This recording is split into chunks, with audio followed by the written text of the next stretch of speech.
and welcome to our event. We will get started in just a few minutes. Audio for this event is being provided using your computer speakers. Telephone audio is not being provided for this event. Please ensure your speakers are not muted and you have adjusted your volume accordingly. Please use the Q&A pod or the chat pod to ask questions of the presenters. Type your questions at the bottom of the pod. Time permitting, your questions will be answered at the end of the session. If you would like to make the presentation slides full screen, click the outward 4-arrow button in the upper right corner of the pod containing the slides. To return to normal view, click the inward 4-arrow button in the upper right corner.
Welcome to our event. We will get started in just a few minutes.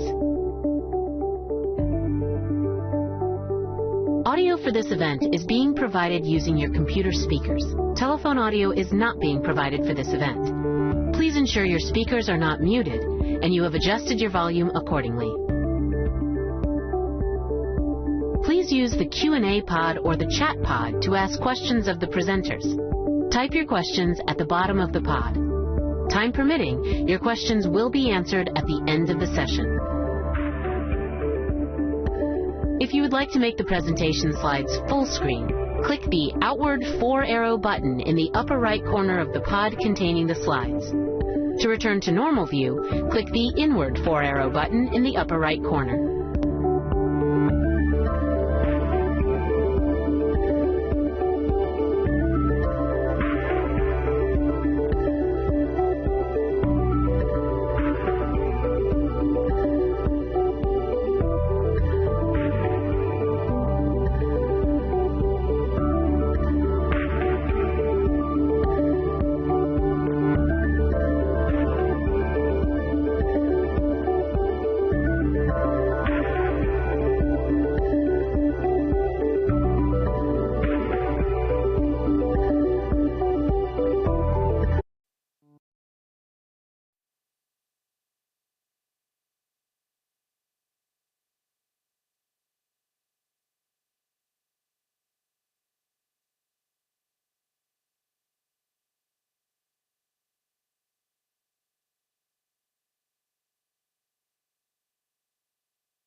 On these presentations, I have a few things to review. So let's start with our learning objectives.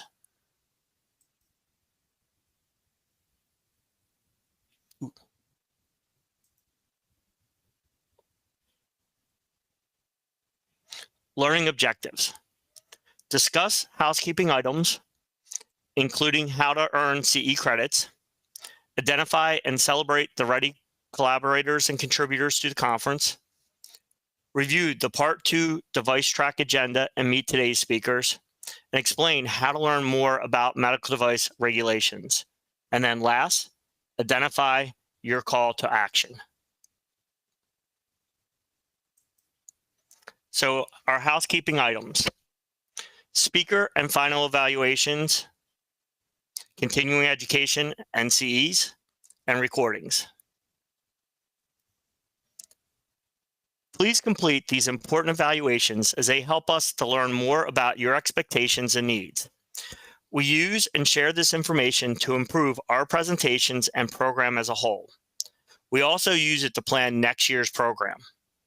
Over the last 12 years, REdI has evolved to be better and better and meet customer needs, and we plan to continue to change and improve things as we move forward. However, we need your important feedback to make this all happen. So please complete all the evaluations and provide that information to us. Continuing education. All faculty are expected to use generic names if trade names are used. Those of several companies should be used rather than only that of a single supporting company.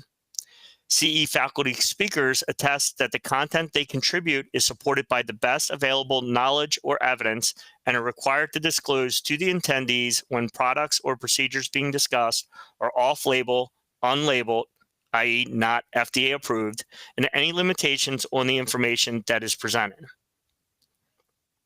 We have a spectacular lineup of speakers, and for today and tomorrow, the planning committee, speakers, and CE consultation and accreditation team have nothing to disclose with the exception of Dr. Gregory, who has an employee relationship with American Type Culture Collection, ATCC.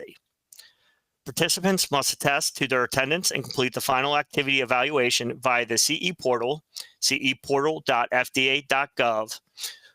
For multi-day activities, participants must attest to their attendance and complete the faculty evaluation for each day. Final activity evaluations must be completed within 2 weeks after the activity, no exceptions. So in the case of the deadline for this 5-day conference is June 23rd.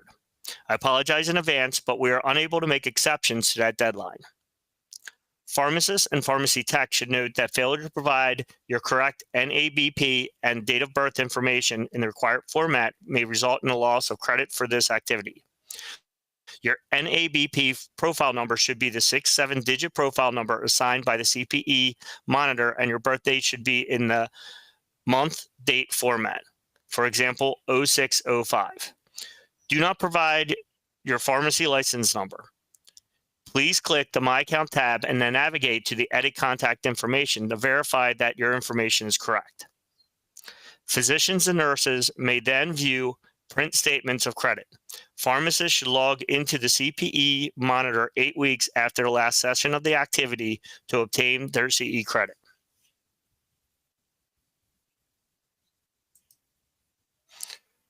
Recordings. Recordings will be posted to the CDRH SBIA within 5 to 7 business days, as well as to the FDA.gov REdI 2023 site.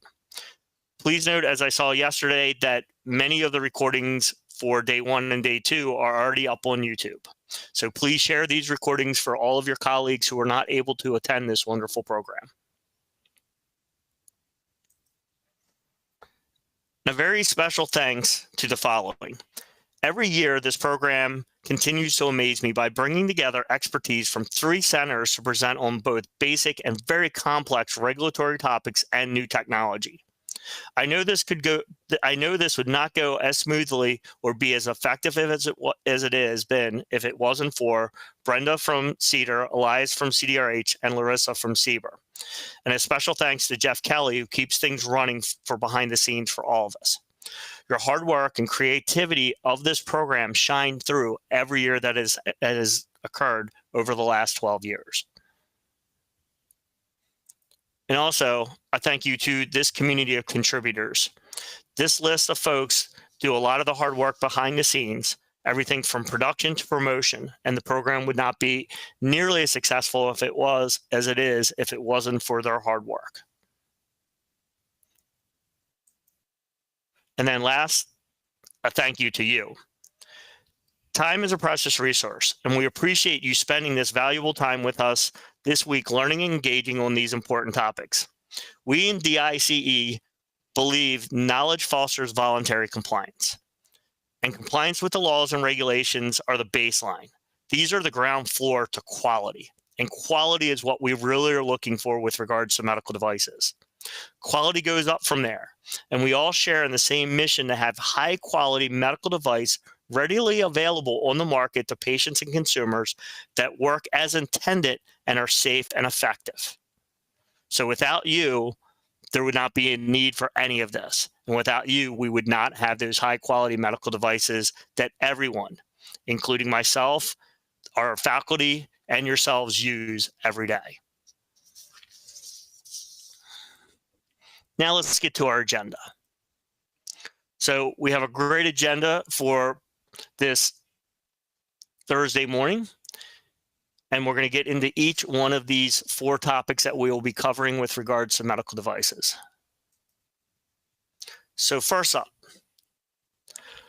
Dr. Alexej Gossman will be addressing regulatory science gaps and artificial intelligence, AI, and machine learning.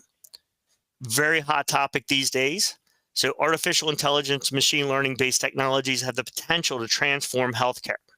However, due to the rapid application of the technology into many different areas and types of medical data, there are many challenges in developing robust evaluation methods and better understanding the effects of these devices in the real world. The Artificial Intelligence Machine Learning Research Program at CDRH's Office of Science and Engineering Laboratories, also known as OSEL, focuses on test methodologies for assessing AI and ML performance both in the pre-market and real-world settings to reasonably ensure the safety and effectiveness of novel AI ML algorithms. This presentation will cover the regulatory science gaps pertaining to the medical artificial intelligence machine learning space and efforts by OSEL researchers to address these important gaps. Then we'll hear from Dr. Laurel Burke, who will talk to us about radiation-emitting medical device updates. The FDA issued a final rule in February 2023 to amend and appeal certain radiological health regulations. These amendments clarifies the updates these regulations to reduce the burden of regulatory requirements for radiation-emitting products and medical devices without compromising patient safety. These presentations provide an overview of the key amendments to Electronic Product Radiation Control (EPRC) regulations. Presentation will focus on these changes to the EPRC regulatory requirements for some electronic radiation-emitting products, which are also medical devices, such as diagnostic X-ray medical equipment and medical devices that incorporate radiation-emitting products into their final assembly, such as medical devices which incorporate laser components. And then next, this will be followed by a presentation by Yvette Montes on CDRH medical device import overview. FDA is responsible for ensuring that medical devices comply with applicable U.S. regulations at every point of the medical device cycle, including those of foreign origin. Foreign establishments must comply with these applicable regulations before, during, and after the medical device is imported into the U.S. or U.S. territory. This presentation will provide a brief overview of the import process of medical devices. It will highlight many aspects of the import cycle, answer frequently asked questions, and provide the audience with links to resources regarding the import process. And then last, we will wrap up today with an FDA investigator, William Chang.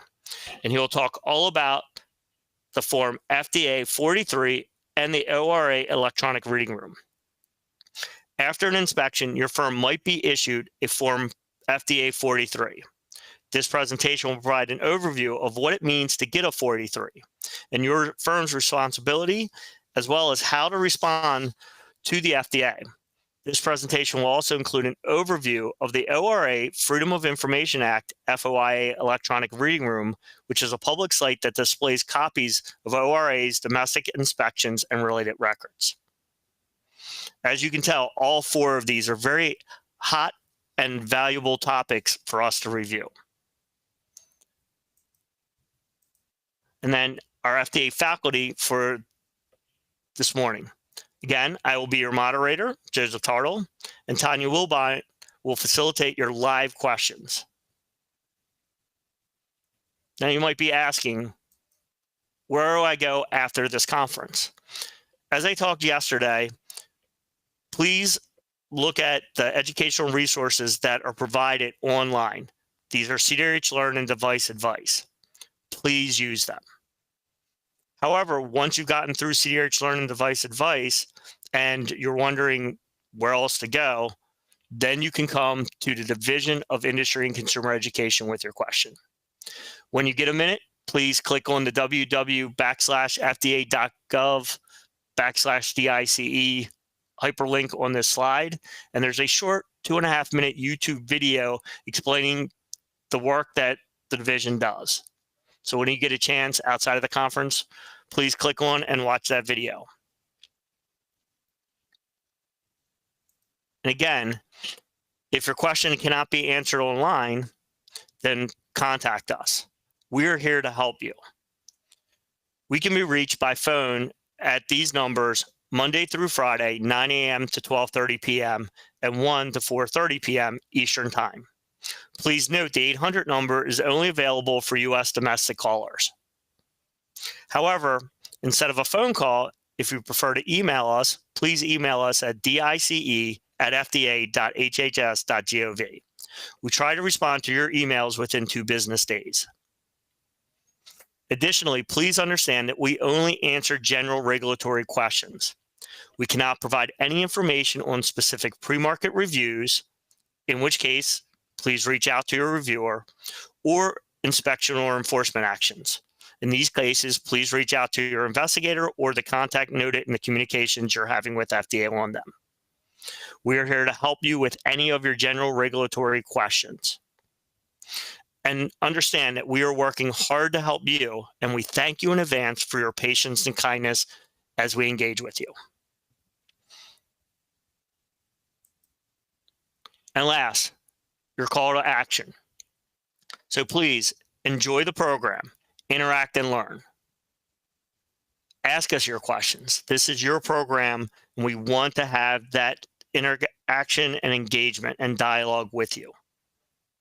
Take advantage of the FDA resources that are provided, be they this conference, be they CDRH Learn, Device Advice, or contacting us directly. And then, as I've talked about earlier, please give us your feedback. We want to hear from you to help us better serve you. Thank you.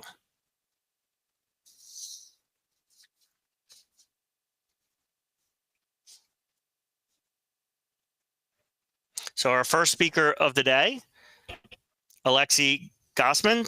Dr. Gossman is a staff fellow in the Division of Imaging, Diagnostics, and Software Reliability, DIDSR, at CDRH's Office of Science and Engineering Laboratories, also known as OSAL.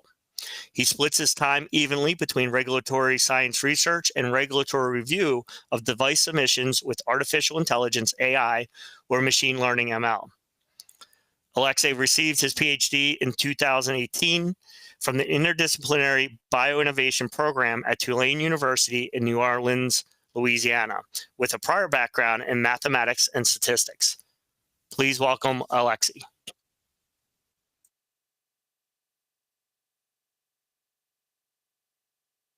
Thank you for that introduction, and thanks to everybody who is attending my talk. Artificial intelligence, or machine learning, AI/ML, is taking the world by storm. You can see that on the exponential growth in the number of academic publications, or the number of released AI systems of significance, especially those released by industry in the last couple of years. However, a large fraction of the US public has great concerns about the deployment of AI applications into our everyday life, especially in the medical context, and rightfully so. Performance evaluation of AI or machine learning-enabled devices or software is crucial, because if you don't measure the AI ML device performance, then you won't know how accurate, reliable, safe, and effective it is. You won't know how to label it for the user or the patient exactly. And you also won't exactly know how to improve the AI-enabled device in the future. Here's a brief overview of this presentation. First, I will briefly introduce where I work and what we do. Then I will give an overview of some important regulatory science gaps we have identified in our AI program. And lastly, I will talk about our research efforts to address these gaps. I would like to point out that in this presentation, I am not going to discuss specific regulatory policy. So I am not going to talk about how specifically AI-enabled devices are reviewed. Instead, this talk focuses on open research questions and what research we are doing to address them. I work in the Office of Science and Engineering Labs, so OSL, within CDRH. You see a diagram of a happy OSL employee who is wearing two hats, a regulator and a researcher hat. There are about 170 of such federal employees who, on the one hand, do regulatory science research, and on the other hand, consult on several thousand regulatory submissions per year, and also the submissions where expert input is needed from researchers working in the relevant research field. And this includes many AI-enabled devices and software. I want to highlight the mission statement of our office, which is accelerating patient access to innovation, safe and effective medical devices through best-in-the-world regulatory science. Within OSL, I'm in the Division of Imaging, Diagnostics and Software Reliability, or DITSER, where we conduct regulatory science research for a variety of imaging, AI, machine learning, mixed reality, and diagnostic devices. And we develop approaches for assessing imaging and big data technologies, including non-clinical and clinical analysis methods, imaging phantoms, lab tests and measures, computational modeling, and other things. Before I go on to the main part of my talk, I want to highlight the huge amount of work and activity at CDRH with regards to the regulation of AI-enabled devices in the recent years. On this slide, I included some recent milestones in that area. I will not discuss them further in the interest of time, except for one specific item, which is the AI/ML Medical Device Software Action Plan published in 2021, which identifies the 5 main actions that CDRH is taking from that point on and still is focusing on. The first being to update the proposed AI/ML framework, and you may have seen some progress in that area with the very recently released draft guidance on predetermined change control plans for AI or machine learning enabled device software functions. The second item is strengthening FDA's role in harmonizing general machine learning practices. Harmonizing good machine learning practices. The third item is foster a patient-centered approach. The third is support development of regulatory science methods. And the fifth item is advanced real-world performance pilots. In this talk, I will focus on our regulatory science research, which falls in this area of supporting the development of regulatory science methods. First, knowledge check. What are some reasons to measure the performance of AI/ML-enabled medical devices?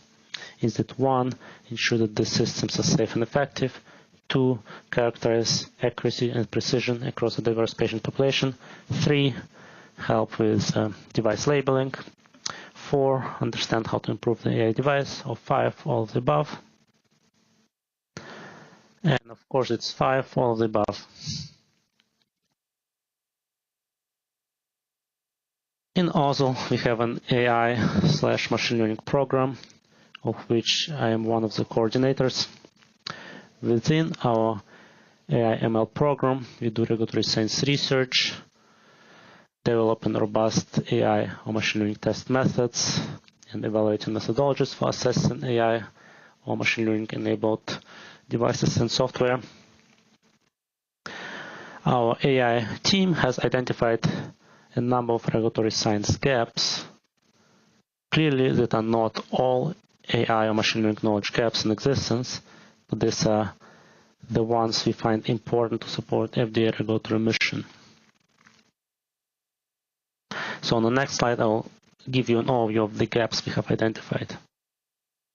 The first one I want to mention is limited label training and test datasets of data. Then we have bias, equity, and generalizability. So by the way, each of the points on the slide is a gap we have identified, and then on the following slides I'll talk about each item from the list in more detail and present some of our research that we do to address the respective gap. Then we have ground truth and metrics for performance estimation. The fourth item on this list is evolving algorithms, how to maintain safety and effectiveness for devices with a predetermined change control plan, or PCCP. Another gap is emerging clinical applications of AI/ML. And lastly, we have data drift and post-market AI/ML performance monitoring. Now, the first item on the list, first gap on the list, is limited label training and test data. By the way, the order of the list is just arbitrary. It's not ordered by importance or anything like that. Everything is equally important. So what is this gap about? As you all probably have encountered or know, very large tech companies are developing very big and capable AI models using very large data sets, which essentially consist of all the text and images that you can find on the internet. And you probably have all encountered recently impressive examples of AI-generated content, such as text, images, or videos on the internet. However, in the medical domain, we don't have anything nearly comparable in terms of the amount of data that's available, especially for some diseases that are more rare or some minority subpopulations of the patient population. There's very little data available. So this makes it much more challenging to develop medical AI. And therefore, there's a need for fundamental understanding of the limitations of small data sets and a need for novel techniques to enhance AI algorithm training and testing when the data sets are limited in size. I want to highlight one of our projects that aims at addressing this AI knowledge gap.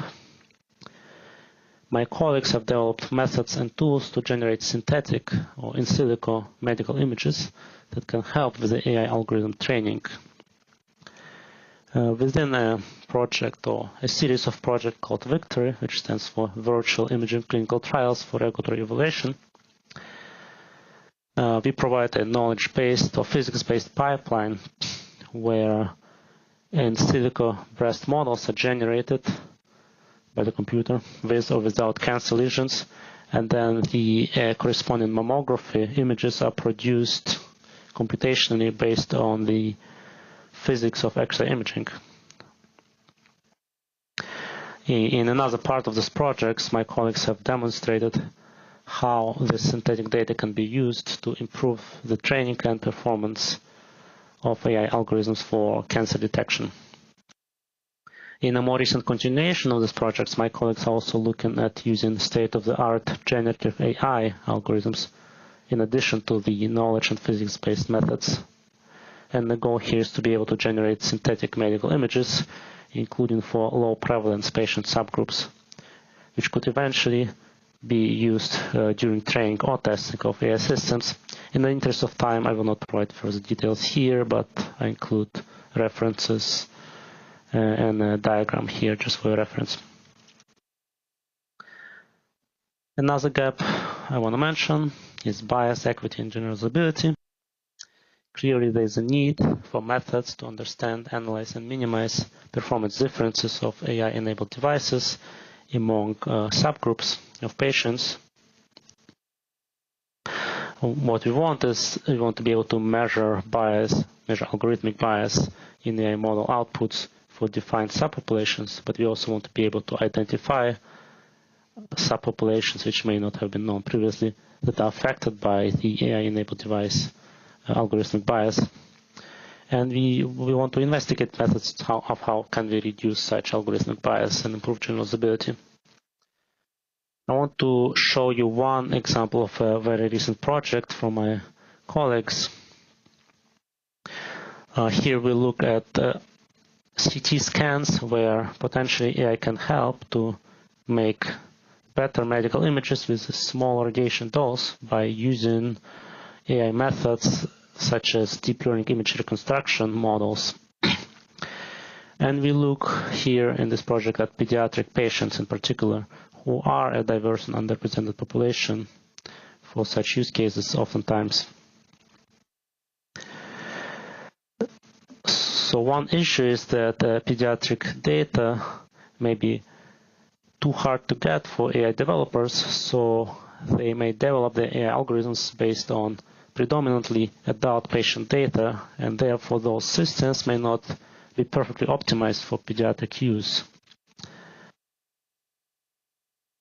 And so in this work, my colleagues proposed an evaluation framework as well as tools, and they demonstrate that there are indeed substantial differences between medical images of adult and pediatric patients, and they show that after use of the deep learning image reconstruction models that were trained on adult patient data predominantly, so if those models are used on pediatric data, then indeed the diagnostic value of those resulting medical images is negatively impacted by the deep learning methods. So to help the situation, my colleagues have provided virtual imaging phantom tools for pediatric patients that can be used by device developers to evaluate and improve the algorithms.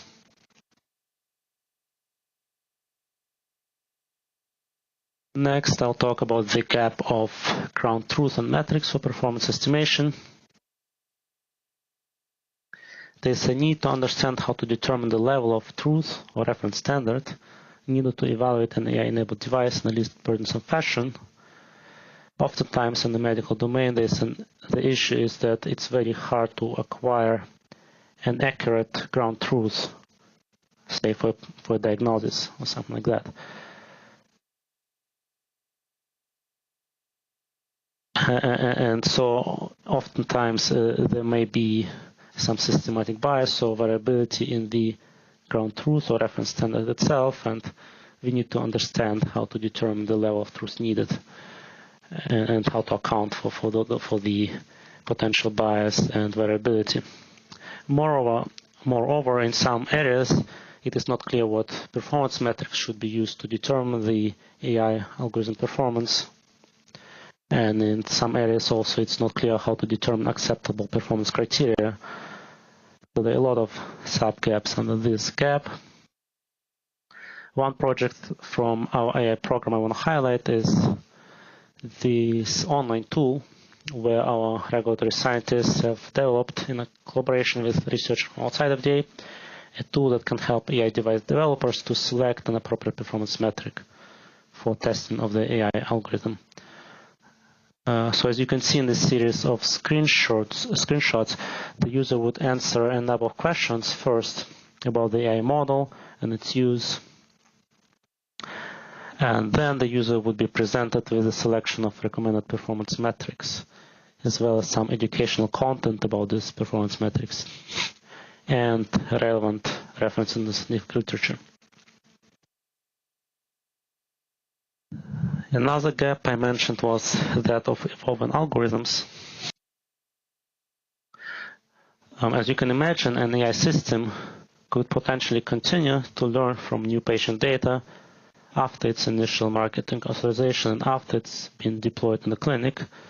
As it encounters new patient cases, it potentially could learn from them, just maybe similar to how a human healthcare professional can also continue to learn on the job.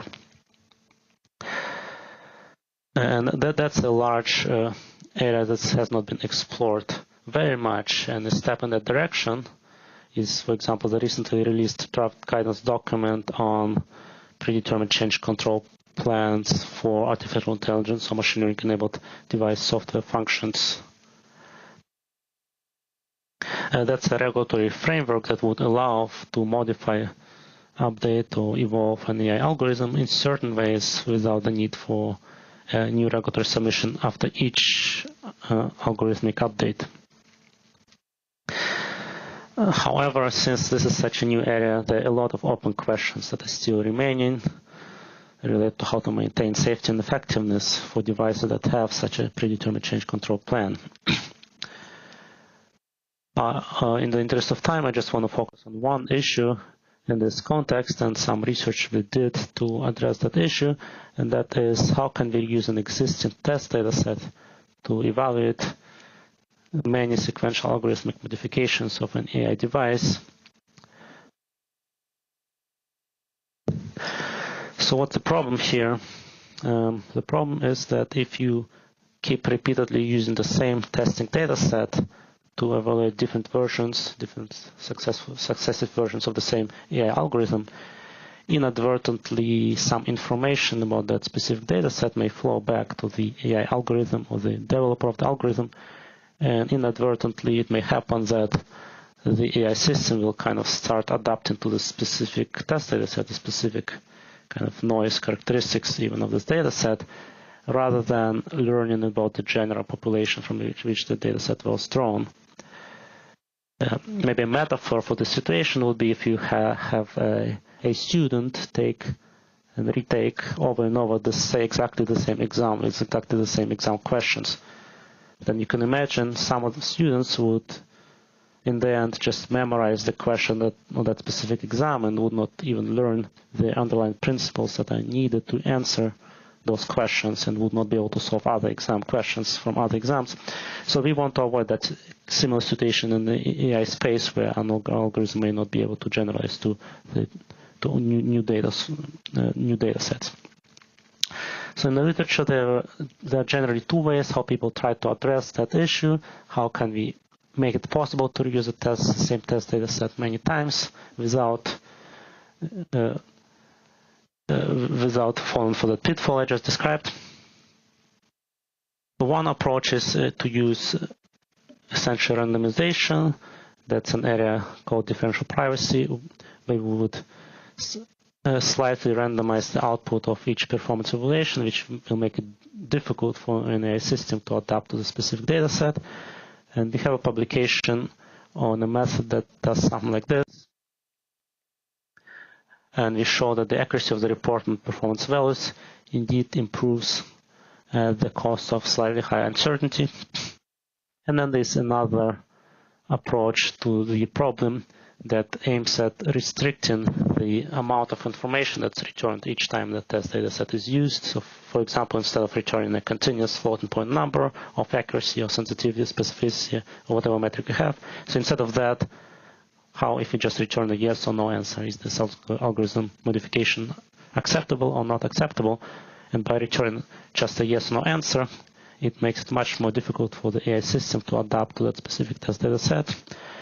And in the publication referenced here, which was done in collaboration with an external researcher, we propose a method which indeed is able to maximize the number of good algorithmic approvals while controlling for the rate of bad approvals.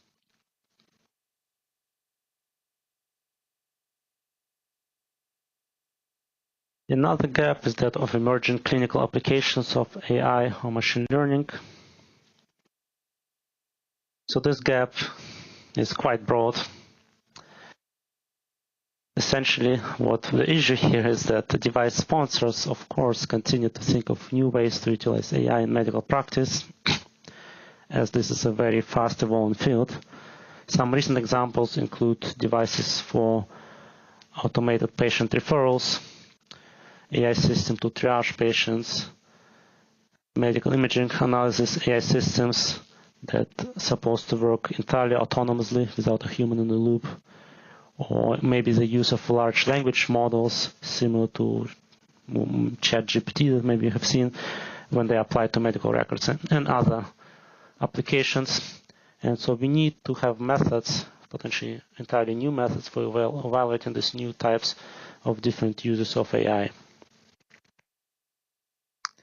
One project I want to highlight is work of my colleagues on evaluation of AI-based triage devices. What are these triage software or devices?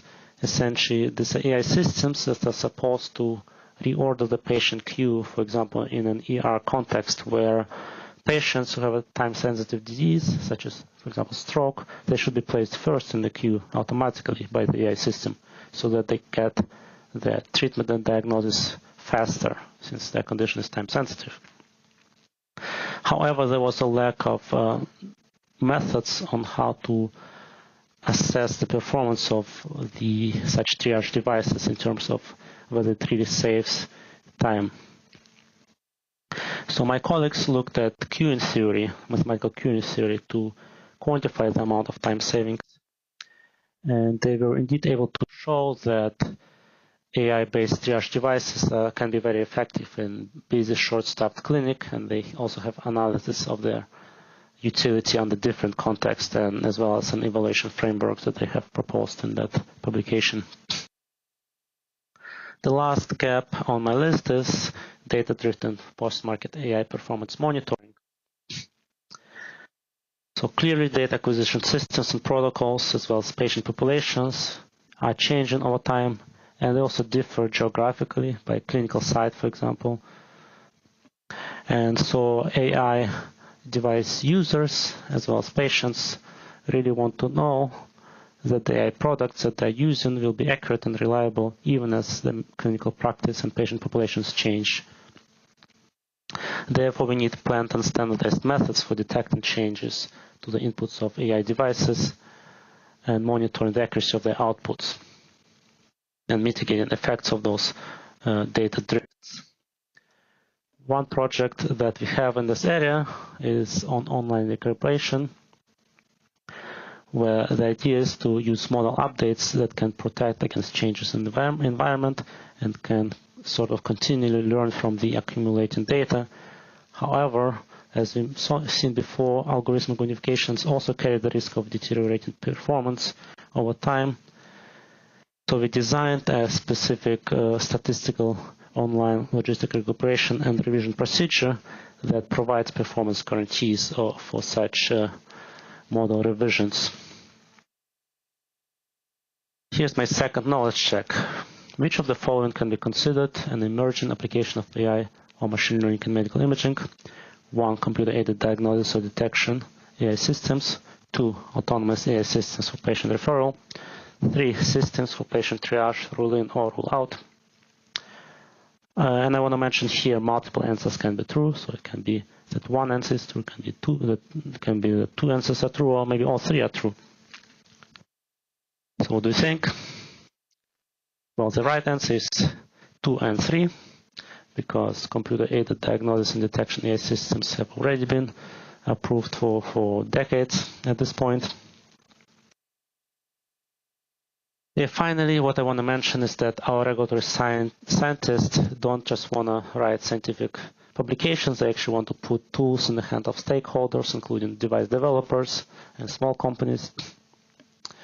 Our regulatory scientists develop new tools, standards, and approaches to evaluate the effectiveness, safety, and quality of medical products.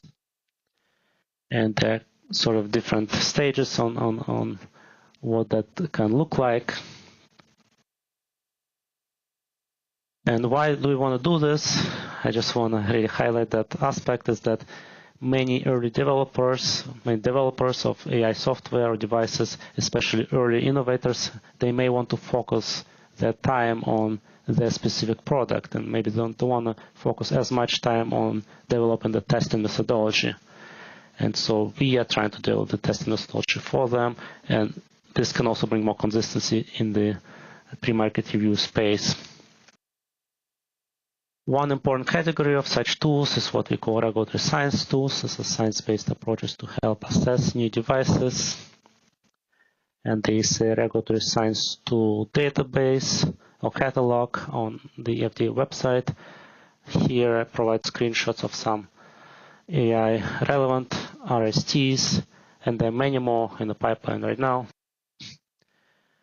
While RSTs can save sponsors some time, the next step on the regulatory acceptance ladder, is something what we call medical device development tools, or MDDTs. For example, when some of the RSTs become adopted by industry, they may be pushed further to become MDDTs, which is another type of tool that is actually reviewed through a specific type of FDA submission, and in the end they can be what's called qualified for use in a specific context of use. And the point here is that after an MDDT has been qualified, CDRH reviewers will accept the MDDT without the need to reconfirm suitability or utility of this MDDT, so this will save device sponsors some time and effort. Here for reference is the guidance for medical device development tools released by CDRH. In summary, I'll say that active research from our office has been identifying and addressing critical gaps in device evaluation of medical AI or machine learning, and that we are also trying to focus on putting methodology and tools into the hands of stakeholders. I would like to acknowledge the help of my colleagues who provided some of the slides and information for this presentation. And I'm open to take any questions now. Thank you. Okay, thank you for that great and comprehensive presentation on artificial intelligence, machine learning. We have quite a few questions that already come in, so we're going to get started right away. So our first question, can you discuss the role of stakeholders such as AI, ML device developers, patients, and healthcare providers in addressing the regulatory science gaps for AI, ML-enabled medical devices and their software?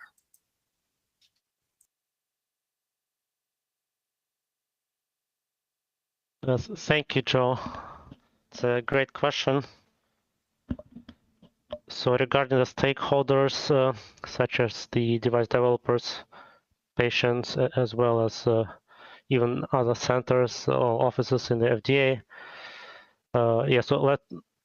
they of course play a big role. They're a big part of how we came up with the gap. So maybe I want to briefly describe how we came up with the list of gaps first, so you get an idea of our process.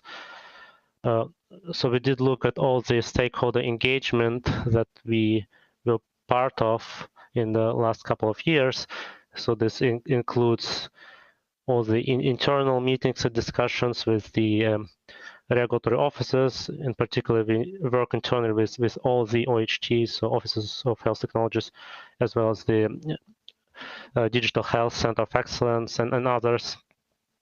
Then we participated in FDA organized workshops, such as the workshop on AI and radiology, as well as the workshop on transparency of AI.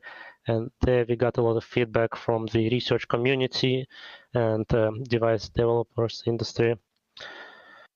Then of course we interact with industry in device submissions and through other means, and we have collaborations with academia, and we participate in a lot of standards development efforts and collaborative communities, where again we get the feedback from the community.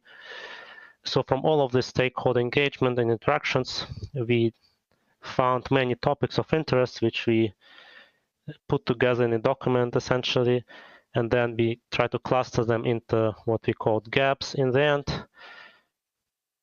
And then we try to identify which of those areas are best addressed by our research program in AI at OSL, and which areas may be more suitable for other entities such as academia or maybe industry. And of course, we're also very interested to continue collaboration with academia or industry to accelerate the regulatory science research. So the individual projects I presented then came after this whole process, also based on the availability of personnel and areas of expertise.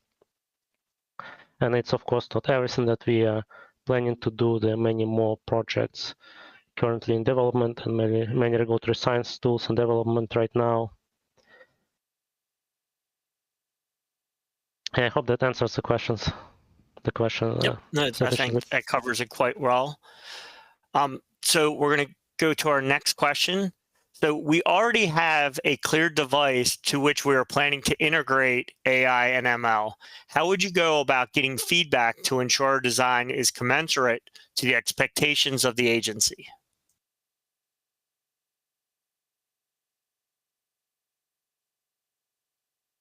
So for this question, it is difficult to give an answer without knowing the specific of what type of device it is. For example, the intended use and so on, many aspects. So I would just recommend to take a look at the FDA's Q submission program. You can find the Q submission guidance on the FDA website, and just submit a pre-submission and get your questions answered that way. Okay, thank you. Great answer. Our next question is, please elaborate on what is considered synthetic data.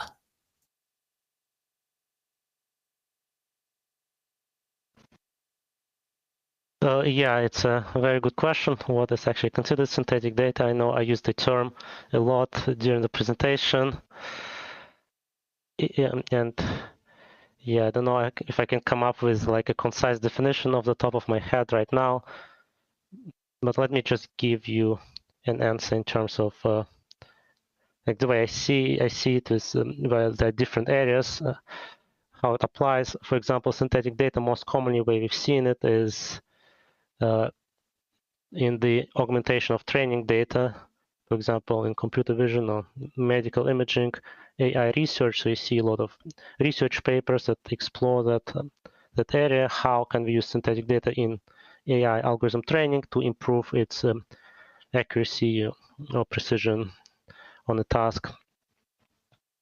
And this data, they can either be generated through generative AI models, such as certain deep learning models, different approaches there, but also there are ways to generate synthetic data with physics-based or chemistry-based approach, where you can do that in medical imaging, for example, based on the physics of X-ray imaging or whatever you have, or you can do it if you have chemical data based on your chemistry knowledge. You can generate data as well, and then again you could use that to train AI systems. And in particular, that becomes important when if you are able to generate synthetic data for some underrepresented subgroups, for example, or so some sub population or subgroup in your data where you just don't have enough data. But if you have a way to augment that subpopulation with synthetic data, that can help a lot.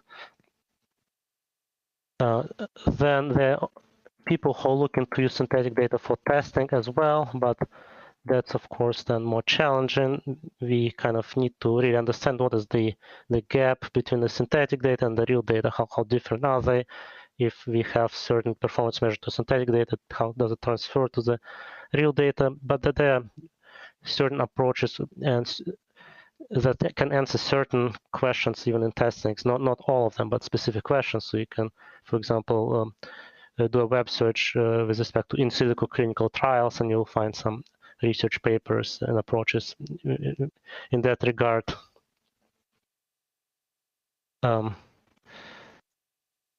Thank you. Yeah, I'm not sure if you covered that as well as a couple other questions that we had, which is nice. I'm going to change. We only have a couple minutes left. We have a few questions about guidance documents, so I do want to touch on those quickly. So the first one to kind of set the stage is, are there any guidance for pre-market submission requirements of software with artificial intelligence? Yeah, thank you. Great question again. So there are more general guidance documents, for example, about SAMD or software as a medical device, which apply to most AI devices, I think. And then there are more specialized guidance documents as well for specific device types that commonly have AI component in them, such as computer-aided detection devices. There are 2 guidance documents for computer-aided detection of CAT-E devices that cover the bench testing in the one guidance and the clinical testing in another guidance. There are other guidance documents also, such as the one for quantitative imaging, so that also uses machine learning a lot of times. And yeah, so the guidance documents, of course, are for specific device types, but I think if your device doesn't fall in that category, you can still take ideas from there. You can, a lot of that ideas how machine learning devices are tested, they are transferable between types of devices. So I think it always will be helpful to look, for example, at the REdI guidance documents. Okay, thank you. And then this one drills down into a more specific and somewhat recent guidance. And it talks about, although the current PCCP, the predetermined change control plan guidance only applies to machine learning device software functions, could the basic requirements of what should be included in such a PCCP be applied to AI-only devices with a fixed algorithm? I'm not entirely sure what is meant by the AI-only devices with a fixed algorithm, but it sounds to me like it may be applicable. Yeah, what I want to mention at this point is the PCCP guidance is a draft guidance, and it has been released recently, and there's a time period to provide comments. And so questions like that's a great opportunity to provide comments to FDA. And I think the comment period is still open till I think beginning of July or end of June. So yeah, please feel free to provide your comments about the PCCP guidance, and when FDA is going to finalize the guidance document, they'll take them into account. Perfect. Great answer. With that, we're almost out of time. I'm going to turn it over to you for your final thoughts.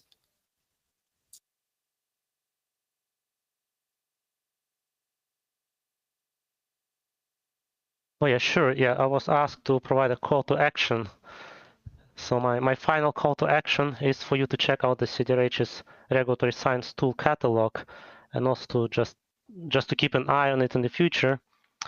It's something relatively new, and many new regulatory science tools or RSTs are under active development right now to be released soon, within the year or within the next couple of years. So just keep an eye on it.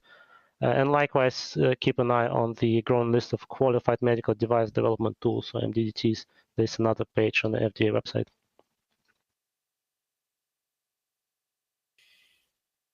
No, thank you, and thank you for all that valuable information. That is a lot of great information to have in a very quickly evolving space. With that, we're going to move on to our next presentation. So Dr. Laurel Burke. Dr. Burke is the Division Director of the Division of Radiological Imaging Devices and Electronic Products in the Office of Radiological Health, also known as OHT, Office of Health Technology 8, in CDRH's Office of Product Evaluation and Quality, or OPEC. Laurel joined CDRH in 2014 as a lead reviewer of diagnostic X-ray devices, and later served as the Assistant Director of the Diagnostics X-ray Systems team. Prior to joining CDRH in 2014, Laurel earned her PhD in physics from the University of North Carolina at Chapel Hill, where she specialized in the development and preclinical evaluation of novel micro-CT technology. So with that, welcome Laurel with her presentation on radiation-emitting medical devices update.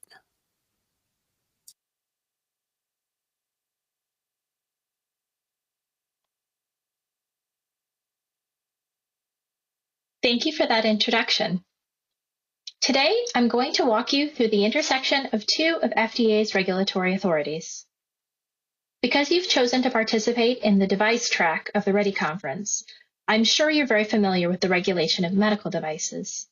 However, you might not know that the Center for Devices and Radiological Health is also tasked with ensuring the safety of U.S. consumers and the public from radiation emitted from electronic products. Some of these electronic products are also medical devices, and some aren't.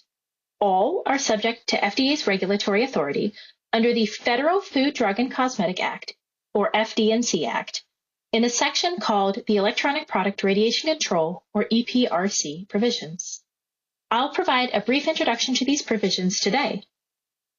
Also, this February, FDA published amendments to the EPRC provisions. In my presentation, I will provide the motivation for these changes and point out a few of the highlights. These were meant to reduce burdens on manufacturers of electronic products, especially medical device manufacturers who also must follow the EPRC regulations. Today's learning objectives are: 1. Identify whether a medical device is also an electronic product. 2. Discuss the regulatory requirements for electronic products. 3. Identify key changes to the EPRC regulations that took place this year, particularly those that impact medical device electronic products. So let's find out. Is your device an electronic product? As I've mentioned, in this presentation, I'm focusing on the subset of medical devices that are also electronic products. And they are subject not only to the regulatory requirements of medical devices, but also regulated as electronic products under sections 531 through 542 of the FD&C Act, which we call the Electronic Product Radiation Control Provisions, or the EPRC regulations. But what is an electronic product? The EPRC provisions define an electronic product as any manufactured or assembled product or article which is intended for use as a component, part, or accessory of such product when in operation, contains or acts as part of an electronic circuit, and emits, or in the absence of effective shielding or other controls would emit, electronic product radiation. But there's another term embedded in that definition, that's electronic product radiation.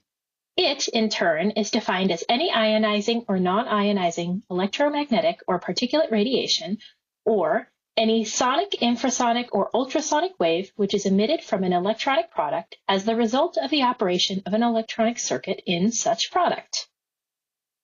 Some types of electronic product radiation include X-rays, ultrasound waves, laser light, and microwaves. Note that this electronic product radiation needs to be emitted from a product that contains or acts as part of an electronic circuit. So, a radioactive isotope used for cancer treatments which naturally decays and emits radiation is not an electronic product.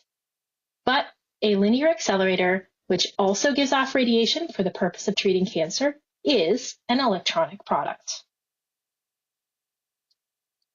So because we're focusing on that intersection of medical devices and electronic products, I wanted to give some concrete examples, building off of our definitions from the previous slide of what is an electronic product and what is electronic product radiation. Focusing on different types of electronic product radiation, I'll give an example of a medical device that emits that type of radiation. X-rays are electronic product radiation, and computed tomography or CAT scanners, or CT scanners, emit X-rays. Ultrasound waves are emitted by diagnostic ultrasound devices. Laser light is emitted by dermatology lasers. And microwaves emitted from microwave ablation devices. All of these are examples of medical devices which are also electronic products. Time for our first knowledge check. Which of these medical devices is not an electronic product? Is it 1, a sun lamp, 2, an electric toothbrush, or 3, a surgical laser? The answer is 2. An electric toothbrush is a Class 1 medical device and is electric, but it doesn't emit electronic product radiation. And now, a brief overview of the regulatory obligations for electronic product manufacturers. We are just dipping our toes into the waters of regulatory requirements for electronic products. However, if you follow the link embedded in this slide, you can find a very nice summary document on FDA's website that gives a thorough and readable walkthrough of the regulations. First, there are some general regulatory requirements that apply to all electronic products. However, some specific electronic products have additional design and labeling requirements that have been created for them to help ensure the safety of the public. These additional requirements are called performance standards. This table shows examples of some products which do have performance standards. I've shaded in gray those products that don't include any medical devices in the category. As you can see, there are very many medical devices that do also need to meet an electronic product performance standard. I'll especially call out 1040.10, which applies to lasers, products containing lasers, and products intended to contain lasers. This can include medical devices that happen to contain a laser, like if they include a laser alignment system. If a medical device does have a performance standard, then here are 4 key requirements that the manufacturer should be aware of. First, the product has to be designed to comply with the applicable performance standard. Second, manufacturing of each unit should be conducted with good quality control to assure compliance with the performance standard, and this includes a testing program. For electronic products that are medical devices, of course, the design and manufacturing must also follow the Quality System Regulation, or ISO 13485, and the EP performance standard requirements are expected to be incorporated into the quality system. Third, each unit should be certified that it complies with the performance standard. This includes providing certification labeling on each unit. Fourth, the manufacturer should submit applicable product reports to FDA to demonstrate to us that the product complies with the standard. Once an electronic product is submitted to FDA, the submitter is provided with an accession number. That's an identifying number that should be provided when importing an electronic product into the U.S. Importers need a valid accession number for shipments of these products. There are other reporting and record-keeping requirements specified in 21 CFR 1002 through 1005, which apply to all radiation-emitting electronic products. The products that are not covered by specific performance standards are still subject to these general requirements. I want to specifically call out the requirement of notification of accidental radiation occurrences, called AROs, and the notification of defect or failure to comply requirement under 1003, along with the requirement for repurchase, repair, or replacement of products with such defects under 1004. AROs can be thought of analogously to medical device reporting, or MDRs, of medical devices. The reporting criteria are not the same, but similar to MDRs, AROs are received by FDA and used for post-market tracking and trending and to identify potential safety and non-compliance concerns in electronic products. Notifications of defect and failure to comply, and the requirement to repair, replace, and refund such products are analogous to medical device recall authorities, such that we sometimes refer to them imprecisely as EPRC recalls. However, the regulations and the authorities are different than those of medical device recalls. That was a very whirlwind tour of the high level of the EP regulations. If you're a manufacturer of medical devices that are also electronic products, then I hope that was very familiar to you. Next, I want to share some impactful changes to the electronic product radiation control provisions that took effect earlier this year. When the amendments took effect in February, it finalized a years-long effort by CDRH to simplify, streamline, and reduce duplicative regulatory requirements. A primary goal of the amendments was to reduce outdated requirements and especially to remove duplicative requirements. This was especially the case for some medical devices that are also electronic products. I'll start with one very significant change, which is the complete removal of a previously existing performance standard for ultrasonic therapy products. These products are also regulated as medical devices. Importantly, there are FDA-recognized international design and testing standards for these devices, which are much more current than the removed performance standard. FDA believes that public health and safety is enhanced if manufacturers conform to these applicable IEC standards for ultrasonic therapy products. There are also significant changes to the electronic product requirements for diagnostic X-ray systems, which are all medical devices. Examples are dental X-ray, fluoroscopy, and CT scanners. These all have performance standards from 1020.30 to 1020.33. The performance standards are remaining in place because there is still a significant public health and safety benefit to maintaining these requirements. However, we've implemented significant reductions in the reporting requirements for these products. And that's one of the 4 key requirements for electronic products that have performance standards, which we talked about back on slide 12, remember?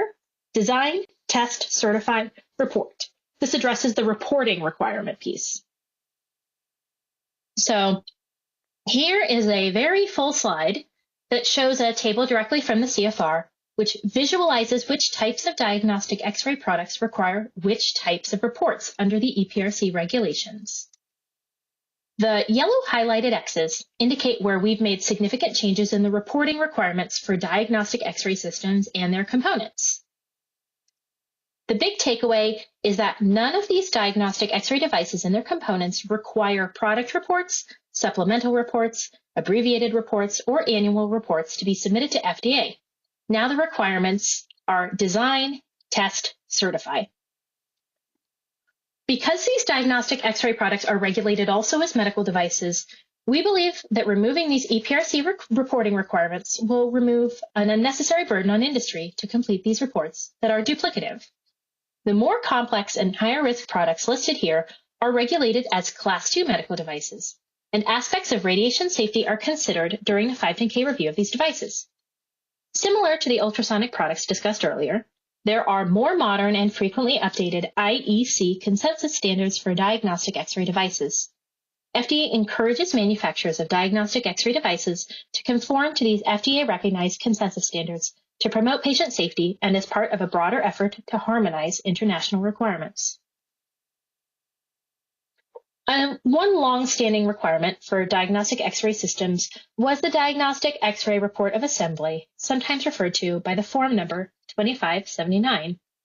This is a report that the assembler of an X-ray system must fill out once they've fully assembled the system to certify for the purchaser that the system as assembled meets the applicable performance standards. The form, once completed, is given to the purchaser of the device to keep on file. In some states, it's also required to be submitted to the state. The EPRC regulation used to require that a copy of the form be sent to FDA to be used for work planning purposes when the agency actively inspected new installations. However, it is no longer used for this purpose, so the regulation has been amended that the 2579 form should no longer be submitted to FDA. Time for our next knowledge check. Question. X-ray assemblers no longer need to complete a report of assembly or Form 2579. True or false? The answer is number 2, false. The report of assembly form should still be completed by the assembler to certify to the purchaser that their system was tested and shown to meet the performance standards.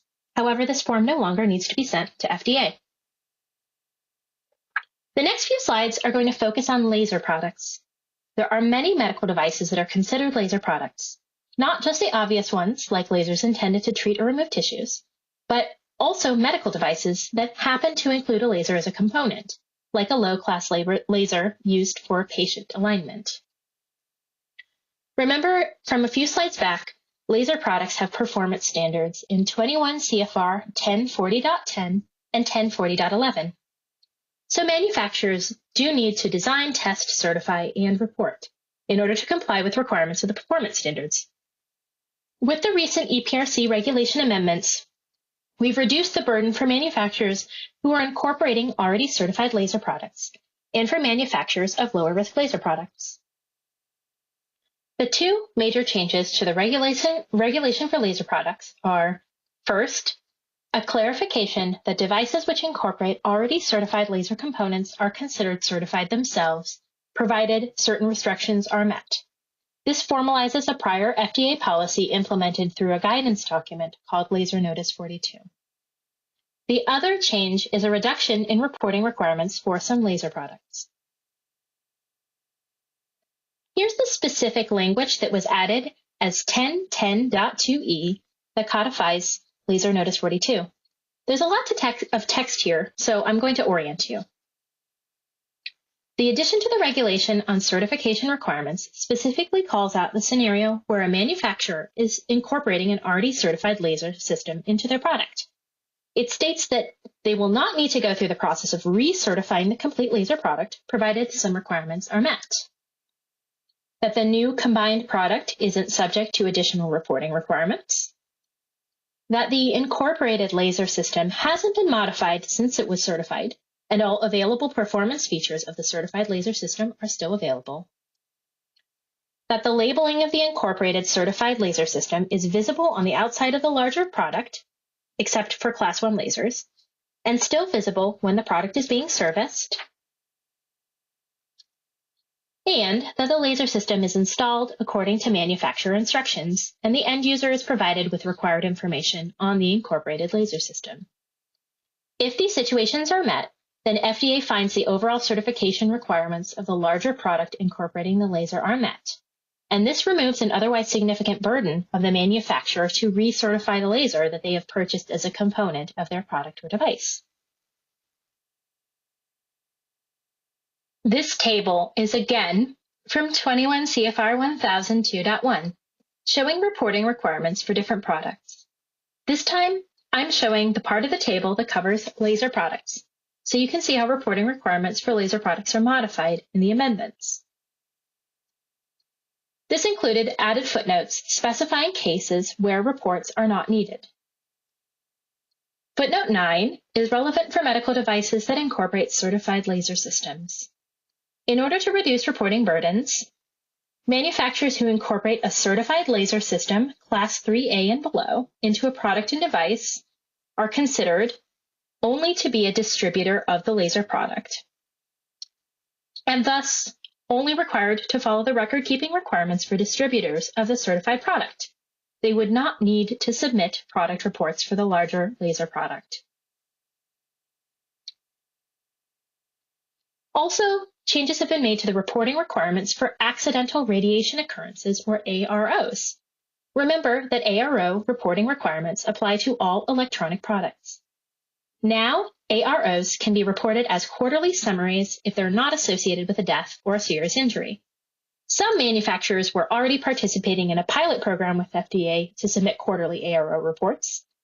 Now, this is an option that is codified in the regulation, open to all manufacturers.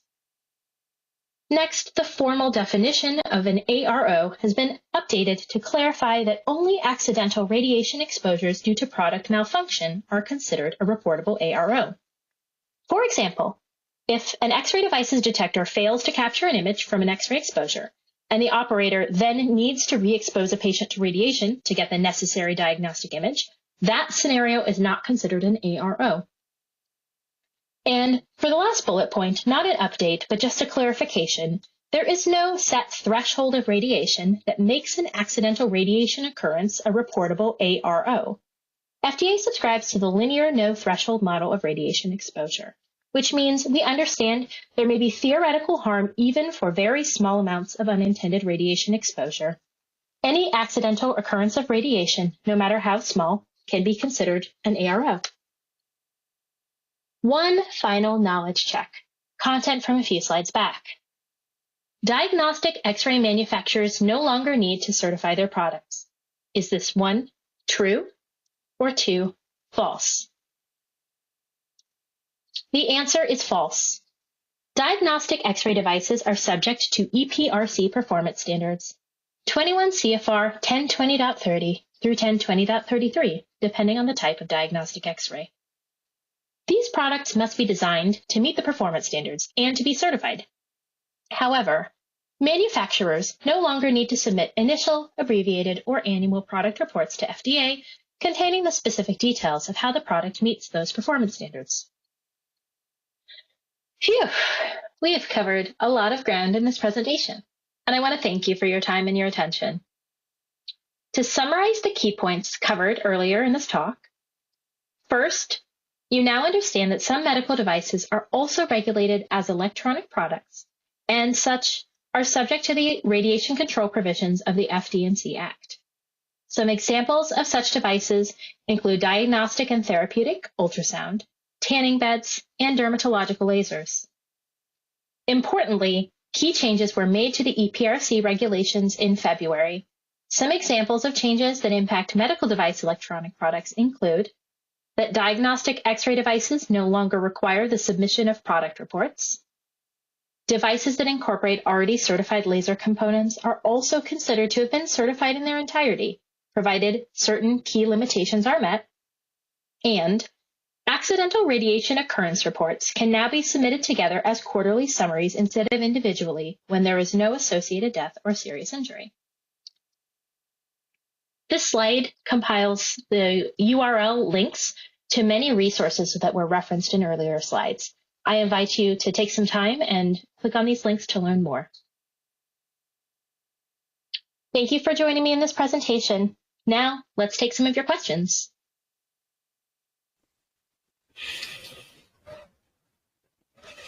Okay, thank you for that great presentation with a lot of updates. So there's a lot of new information that was great to get out there. With that, we're going to get to our questions, and the first one relates directly there. Is there any kind of guidance document or FDA publication that explains all of these changes with the RAD Health amendments? You mentioned a lot of changes, and I'd like to read more about them. Thank you, Joe. I really appreciate that question. So I realize there is a lot of really detailed content in my presentation about the changes to the EPRC provisions, and there are also a lot of changes that I didn't cover in my presentation. Unfortunately, there isn't a guidance document, but the FR notice that I linked to in my presentation has a full description of all of the changes that became effective in February. And that includes FDA's responses to all of the public comments from the initial announcement. So I would invite you then to go read the FR notice if you're interested.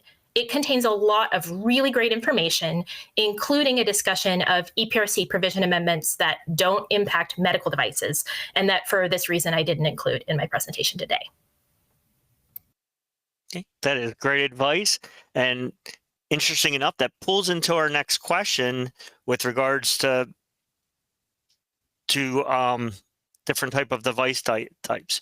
Do the changes to the X-ray device reporting requirement apply to veterinary X-ray systems?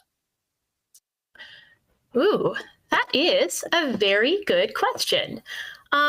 So the changes in reporting requirements due to the RAD Health amendments, they apply to products that meet the definition of a diagnostic X-ray system or component.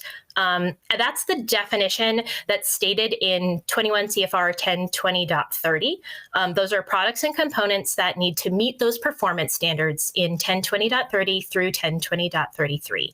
And those are diagnostic X-ray devices and components that used to require reports. And after recent changes, if you look in that table in 1002.1, they don't require reports anymore. So veterinary X-ray systems, they don't meet that definition of a diagnostic X-ray system. So they don't have that performance standard requirement. They are electronic products, of course, but they don't have that performance standard requirement. So all of the general EPRC requirements apply, but the reporting requirements for those products that would have a performance standard then don't apply. They didn't apply before the amendments either, and they still don't apply now. I realize that's a little bit of a nuanced question, and I hope my answer made sense. So thank you. Nope, I think that was clear, and thank you for that answer. Our next question gets a little bit off of the updates, but we're going to go with it. What are the regulations when laser treatment of a tissue is performed as an adjunct to treatment with a drug? Ooh, this is a good one. So there's a few different regulations and regulatory requirements to consider. The first are the regulations and requirements for a laser, just in general. So all lasers and laser systems are electronic products, whether they are a medical product or not. They fall under the EPRC performance standards, 21 CFR 1040.10 for any laser or laser system. That would apply, again, if it was medical or was non-medical. So, the question doesn't tell me whether or not the medical treatment is using an off-the-shelf laser that was already considered by FDA for its efficacy in treatment of tissue through CDRH, and whether or not it was certified as a laser product to meet the EPRC provisions. So I guess first we'll assume that both of those things are true, and notice here that I've mentioned two different sort of regulatory impacts already, both for the laser being electronic product, and then whether or not the laser is a medical device as considered by CDRH as a medical device. Now, when it comes into treatment of a tissue and its adjunct to treatment with a drug, that gets pretty complicated. And I don't think the question has quite enough information for me to be able to tell quite what the relationship is between the laser, sort of the device function, and the drug.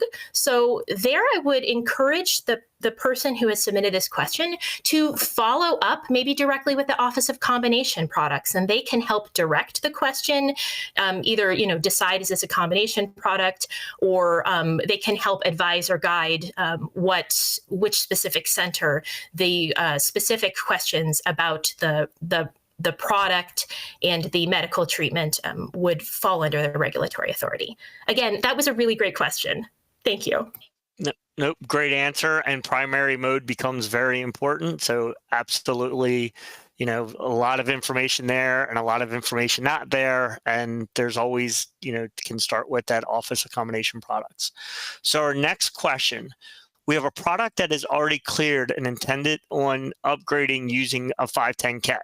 So they have a cleared product, but they're going to do something. So it looks like they'll probably be submitting another 510K. Based on the fact that some aspects are no longer required, how would we determine what applies and what requirements are needed to show substantial equivalence? Okay. So this question doesn't tell me precisely what their medical device is, but it must be a 510K product, so it must be a medical device, and I'll assume for the purposes of this question that it's also an electronic product since they asked me the question. So they say based on the fact that some aspects are no longer required. We have not modified, so with these Rad Health amendments, we have not in any way modified requirements for medical devices or the aspect of the medical device requirements for a medical device that is also an electronic product. So I do want to clarify that. The changes that I discussed in this presentation are related to changes that are required by manufacturers in order to meet requirements of electronic products through the EPRC provisions. And it doesn't affect what requirements are needed to be met in order to satisfy medical device regulations, especially pre-market notification requirements.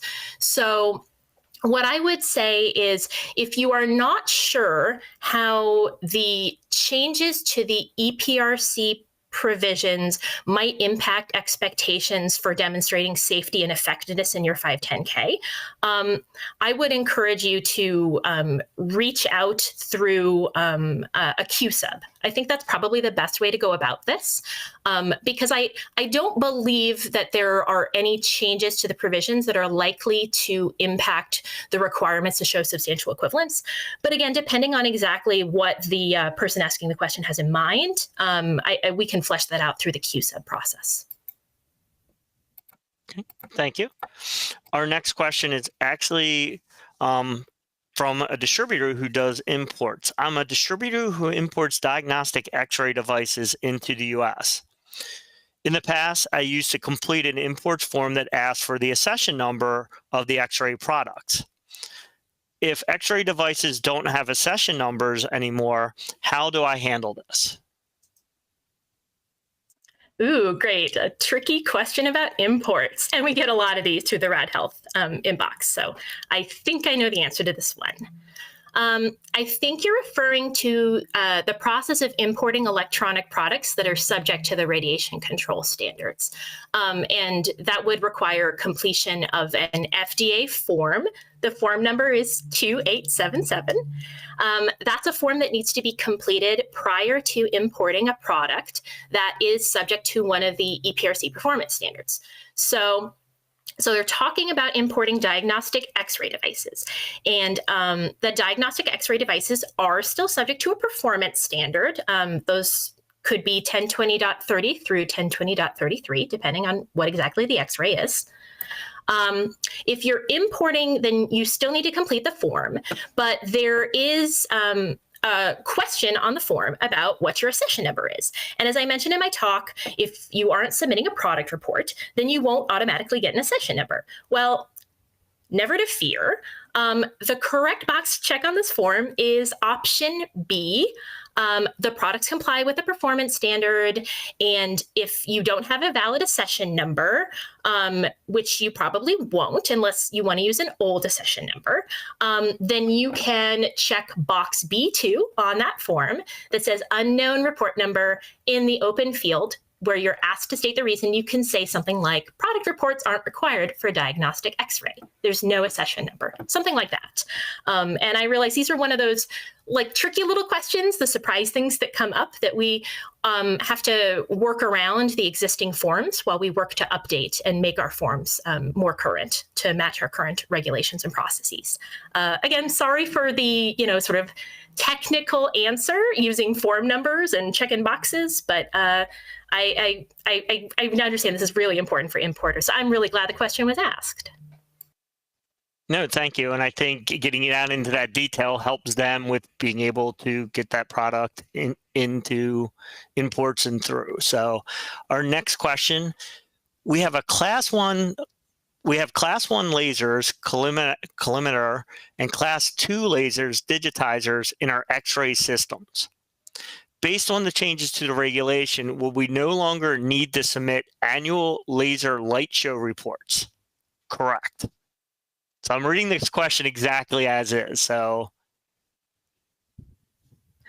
thank you for reading the question. So I will not profess to be the utmost laser expert in my office. So with that caveat, I'm not entirely sure that I understand the question because there are changes to the reporting requirements for lasers and laser products that are implemented into X-ray systems and other types of medical devices.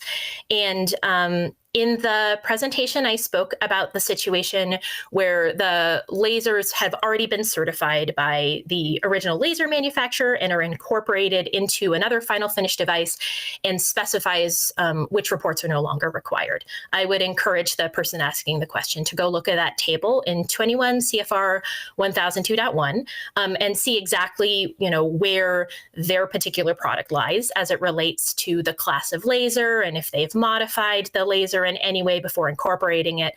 So that's the first thing. Now, the second half of the question mentions annual laser light show reports, which I think may be referring to something different, which is reporting for laser light shows. And given that I'm not entirely sure the specifics of this question, I would really encourage the person who asked this question to flesh it out in a little bit more detail and drop that question into the Rad Health email inbox. That's radhealth@fda.hhs.gov. And we will try and provide the specifics to the answer depending on exactly what the product, what the question is, and their question about exactly what type of report. Really appreciate the question. I wasn't quite sure exactly what the details were to give you the right answer. No, and completely understandable. Our next question, if I want to submit individual AROs, accidental radiation occurrences, instead of submitting a summary report, can I still do that? The answer is absolutely. You may still continue to submit AROs in the manner that you did before. You don't have to, and you're not obligated to use a summary reporting method. So in that case, you can use the same form that you have used previously. That's Form FDA 3649. And it will be exactly the same as before. We intend the summary reporting to be a method that may be easier for some manufacturers, some firms who have higher volumes of sales of devices and higher distribution of their products, and thus higher numbers of AROs to submit in a quarter. If that doesn't apply to you, if you don't have very, very many AROs to submit, you can still submit them individually if you prefer. Okay, thank you. And then our last question for this session is linking back into the imports piece and accession numbers. I import ultrasonic therapy products that used to have an EPRC performance standard, but the standard was removed with the Rad Health amendments. Will I have a problem at import if I don't have an accession number? I certainly hope that you will not have any problems in import. I don't believe that you should. I have no reason to think that there will be any issues at import. In the past, if you were importing an ultrasonic therapy product, you would have completed that form 2877, the imports form for electronic products that I referred to in an earlier question. However, you don't need to use that form anymore, and you do not need an accession number anymore, because that form applies to electronic products that have a performance standard. We repealed the performance standard, so that ultrasonic therapy product doesn't have a performance standard, wouldn't have an accession number, and imports officers have received updated information from FDA about the product codes that do and don't have performance standards. There should be no issues at import. No one should be asking you about an accession number that you do not have for your ultrasonic therapy product. Really appreciate the question. Okay, thank you. And with that, I'm going to turn it over to your call to action or final thoughts on this topic. Wonderful. Well, thank you, Joe. I am so grateful for the opportunity to talk to everyone today. I hope that you feel more confident in your knowledge about FDA's regulation of electronic products now. And if any of the changes that I've discussed in this presentation affect you as a medical device manufacturer or as another industry stakeholder, I really encourage you to dig deeper by going into the FR notice for the Rad Health amendments. And again, the link was included in my slides. If you have any follow-up questions after this presentation that weren't already addressed in the Q&A session, you are encouraged to reach out to the mailbox of the Rad Health program, which is radhealth@fda.hhs.gov. And any questions you have that are received through DICE related to the Rad Health program and the recent EPRC amendments will receive an answer back. They consult with us as appropriate to make sure your answer is addressed. So thank you so much again. Back to you, Joe. Thank you for that great presentation. It's always good to hear about these updates and get this information out. So it's very much great topic, great live discussion, and I appreciate all the new information and updates.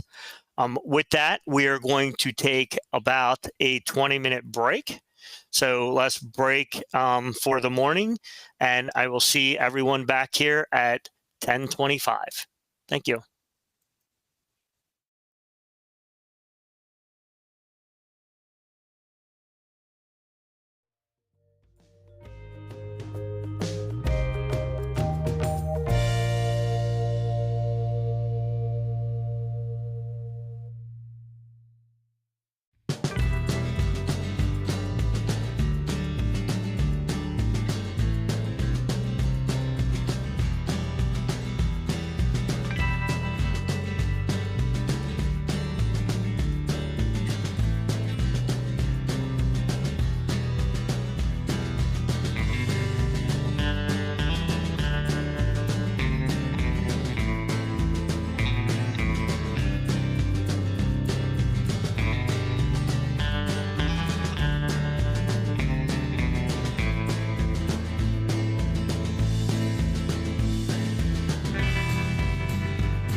Welcome back, everyone, as we continue on our medical device track for this morning on day 4 of REdI.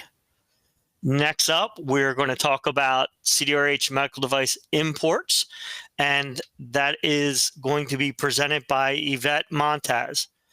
Yvette is a consumer safety officer within the Office of Regulatory Programs, ORP, Division of Regulatory Programs 2, the Imports and Registration and Listing Team, IRLT, in CDRH's Office of Product Evaluation and Quality, OPEC. She has served with the agency for 14 years and has a vast knowledge in import operations, specializing in medical devices and radiological health products. Yvette started her career with FDA in 2009 in the Division of Southwest Imports. In 2015, she moved to the Division of Import Operations, DIO, in the Imports Operation Branch, and has recently moved to the center. She has a Bachelor's of Science in Microbiology with a minor in Chemistry and Biochemistry from New Mexico State University, and a post-bachelor degree in Cytogenetics from the University of Texas Health Center at San Antonio. So please, let's give a warm welcome to Yvette. Good afternoon, everyone. Thank you to FDA Small Business Regulatory Education for Industry for the invitation to attend this year's annual conference. I am excited to be here with you and my fellow presenters. I hope that you, the audience, are finding these wonderful presentations fruitful and educational. My name is Yvette Montes, and I am a Consumer Safety Officer within the Center for Devices and Radiological Health, within the Division of Regulatory Programs 2, Imports and Registration and Listing Team. The title of this presentation is CDRH Medical Device Import Overview. In 2022, FDA received over 51 million entry lines. Of those, 24,580,387 were medical devices, and 1,675,878 were radiological health products. Over the past 3 years, medical devices and radiological health products has grown steadily over time. And as the demand for these products grows, so will the volume of importation. As we go through today's presentation, I hope you will gain a high-level understanding of the import process and hopefully learn a bit of the lingo along the way. This will hopefully make for a smoother and overall happier import experience. The learning objectives of this presentation are listed here on this slide. At the end of this presentation, I will provide you with resource and contact information should you have additional questions or concerns. This presentation will not cover registration and listing requirements or CBP requirements. Should you have questions over these topics, I will provide you with a few resource links. Let us begin. So let's start off with the importation process. As an importer, it is their responsibility to assure that all FDA-regulated products, not just medical devices, meet the same regulatory requirements, regardless if imported from abroad or manufactured domestically. Therefore, it is important to understand the process and how these products are screened prior to entering U.S. commerce. So for the moment, let's pretend that I am a U.S. importer of medical devices. If I am the person who further markets the device from a foreign manufacturer to a person who makes final delivery or sale of the said device, then I am known as an initial importer. For this presentation, I'll just refer to myself as an importer. Hello, how are you today? Understanding the import process and what I am required to do and know will help facilitate review of my shipment. I should be able to understand the basic requirement for importation and electronic submission, the process of entry review and FDA examination, and finally, what it means by compliance review. Knowing and understanding this process will hopefully help make for a smoother import process. Step 1. Preparation. The first step as an importer, I must have a deep understanding of the importation cycle and a full understanding of my supply chain. I should know basic information over the medical devices I intend to import, such as I should be able to identify the manufacturer or contract manufacturers of my medical device, registration and listing information. Does my device require clearance or approval? And what's my product code? What are the proprietary names, and have I listed them correctly in furls? Can I describe my device's intended use? How can I assure my device meets all applicable standards and regulatory requirements? This is some of the information that I, as an importer, will need to be prepared to provide during the import process.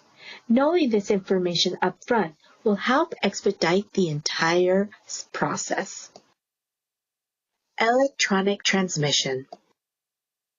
Electronic transmission is a common method to notify FDA of my importation. It is important to know that FDA is just one of 47 partner government agencies, or PGAs. Regardless of the mode of transportation, I will need to submit or file specific data elements for my shipment. This is regardless of quantity or value. Quantity and value does not impact the admissibility review process. Information is submitted to U.S. Customs and Border Protection, or CBP, and CBP will forward entry information to FDA for admissibility review. Electronic transmission is performed by using a system known as Automated Commercial Environment, or ACE. ACE allows for information to be sent to all PGAs in real time. CBP will conduct the initial review of my entry to assess compliance with their laws and requirements. CBP may conditionally release my entry pending FDA review. It is important to note that my medical device must comply with all PGAs prior to being released into U.S. commerce. Now, I may choose to hire a customs broker knowledgeable in entry filing to file my entry on my behalf. Since I am a prepared importer, I will be ready to provide all of the regulatory information required for electronic transmission. My shipment, generally referred to as an entry, will be assigned an entry number. FDA uses the entry number to identify and track my shipment. Each custom broker has a designated 3-digit filer code that will consist of letters and/or numbers. Every entry number is a combination of the 3-digit filer code and an additional 8 digits after. Each unique device within my entry will be transmitted separately. These are known as lines. I will need to provide regulatory information for each specific device in my entry. So once my entry is filed, it will undergo an automatic electronic review. This is the start of the admissibility process. Medical devices must meet our regulatory requirements, and FDA must ensure devices are safe, effective, and in compliance with FDA regulations at the time of importation. To help expedite FDA's review, the entry filer can submit additional information at the time of entry, such as registration and listing and approval numbers. This information is referred to as Affirmation of Compliance Codes, or AFC codes. The use of AFC codes helps affirm that the imported device meets regulatory requirements. FDA has posted 2 documents that provides detailed information for each code. Here's an example of the quick reference guide. Let's pick 2 codes from the first column. How does DEV and LST sound? According to this table, DEV means Device Foreign Manufacturer Registration Number, and LST is for the device listing number. When electronically transmitting this information, the filer would select DEV and LST and enter the respective information. In this case, the device foreign manufacturer registration number or a listing number.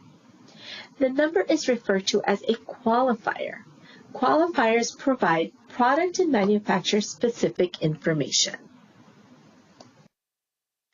Admissibility. Using a risk-based analytical tool, my entry will be screened using an automated system known as Predictive Risk-Based Evaluation for Dynamic Import Compliance Targeting, or PREDICT for short. This tool electronically screens all regulated shipments imported or offered for import into the United States. PREDICT improves import screening and targeting to prevent entry of adulterated, misbranded, or otherwise violative goods and helps expedite the entry of non-violative goods. PREDICT may issue a release on my entry. If not, my entry will require a manual review by an FDA staff member known as an entry reviewer. FDA uses the term entry review to describe the FDA process of reviewing the information submitted via ACE. Entry reviewers are the first step in determining admissibility. Using the information I provided electronically, the entry reviewer may issue a release, which means I cannot distribute my device into U.S. commerce. A release does not preclude future FDA action if a problem is found later. The entry reviewer may request entry documents or additional information. Entry documents consist of customs forms, invoices, bills of lading, and any other additional documentation needed for review. Documents may be submitted through FDA's Import Trade Auxiliary Communication System, or ITACS for short. This system was implemented in order to improve communication between the FDA and the import trade community. The system also allows for verification of entry status, and I, as an importer, can receive FDA notices of action. What happens if my entry isn't released? Well, let's discuss these last three boxes separately. Examination and sampling. The FDA has the authority to conduct examinations and/or sample collections to determine if the product offered for import is in compliance with FDA's regulations and laws.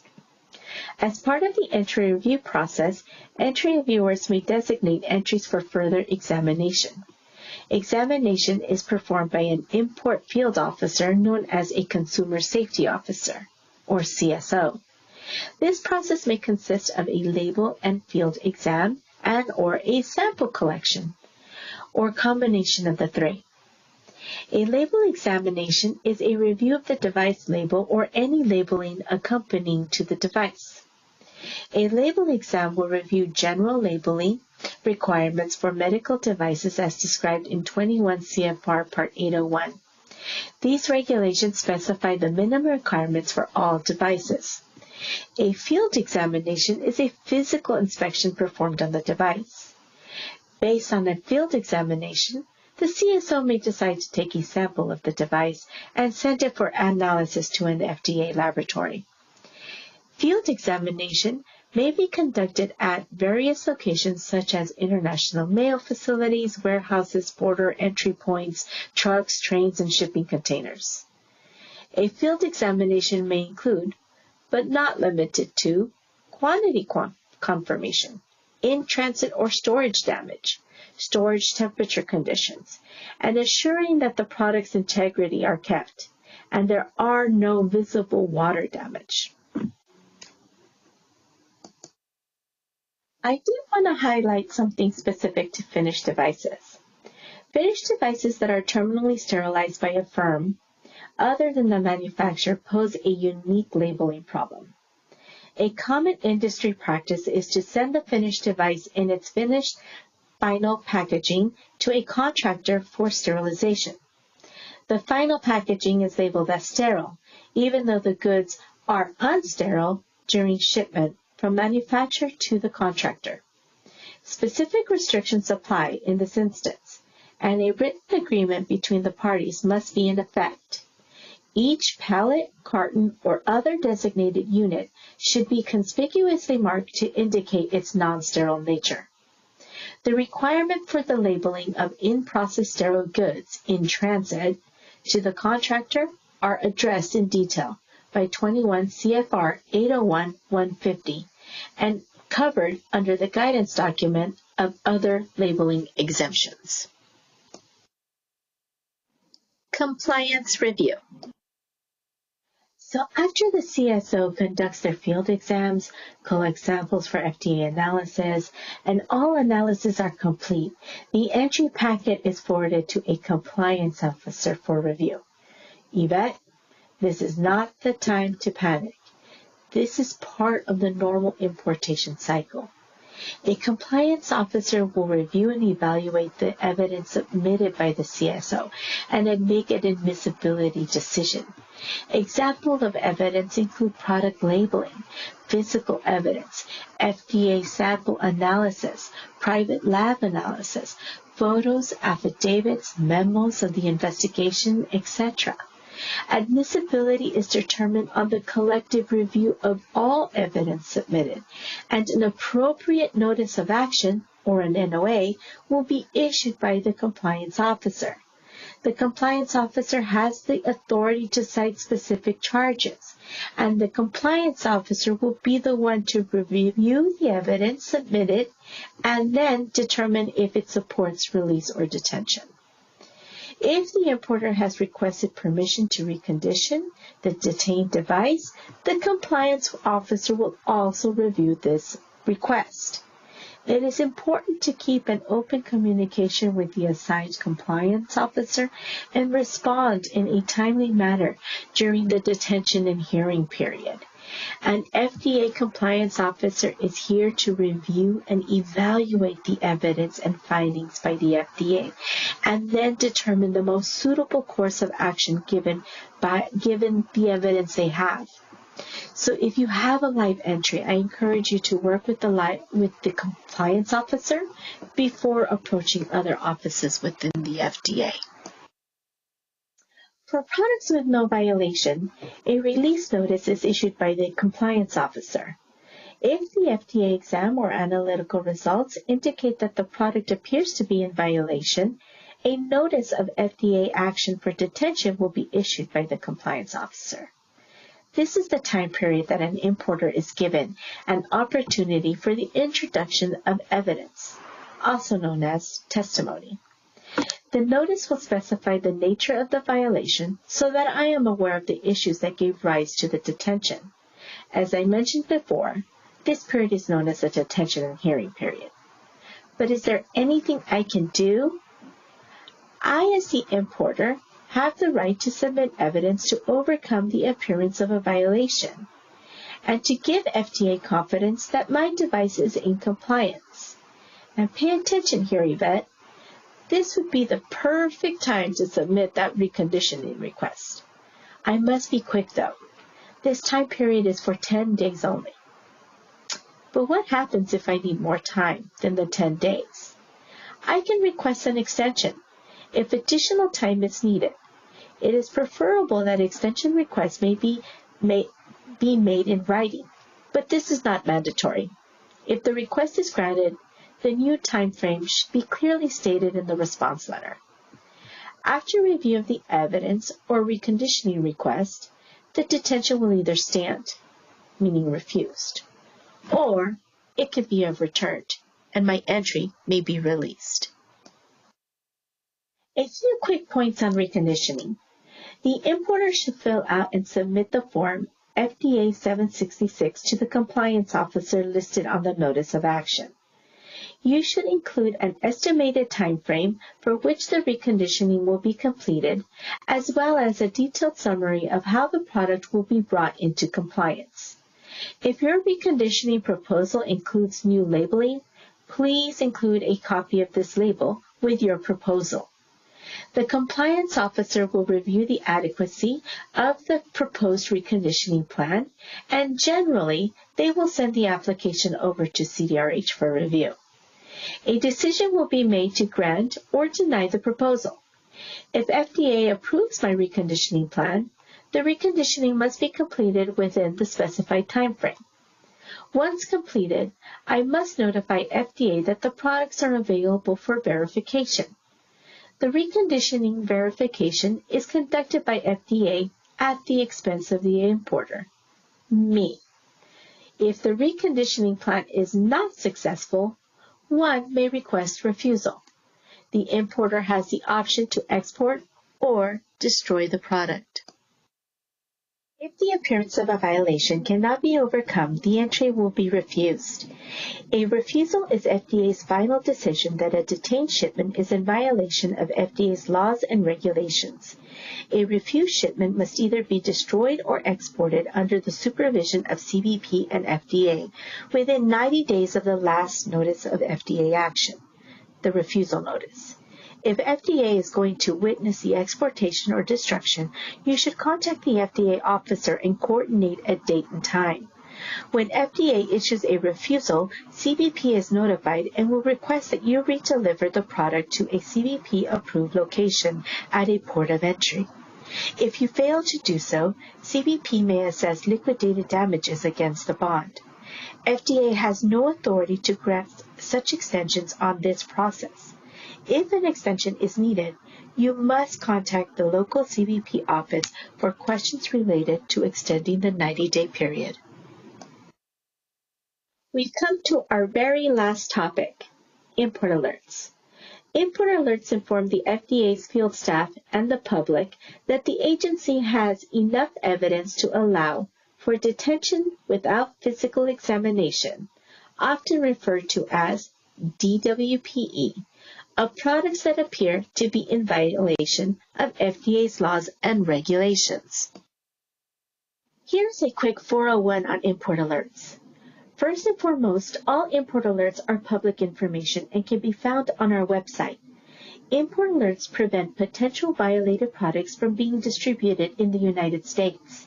They help free up agency resources to examine other shipments. They provide uniform coverage across the country, and they place the responsibility back on the importer to ensure that the products being imported are in compliance with FDA's laws and regulations. Each import alert will include important information, such as an import alert number, publication date and type, and import alert name, which I find to be the most informative. The name lends us information on what the alert is all about. Next, we have the reason, which elaborates why this alert was issued, and the guidance section, which describes what actions the FDA may take and provides guidance on how to be removed from the alert. This section can vary based on the type of alert. So we've come to the end of this high-level overview, and you're probably asking yourself, okay, so what did she cover? We did go over a few things, didn't we? Well, to recap, we started off with preparation and the importance of preparation, and followed that up by electronic submission and into the admissibility process. After the admissibility process, the FDA can choose to either examine and/or sample your device. We ended the presentation with compliance review and import alerts. Now to ask you a few questions to test your knowledge. Knowledge check number 1. Which is the first step in the importation process?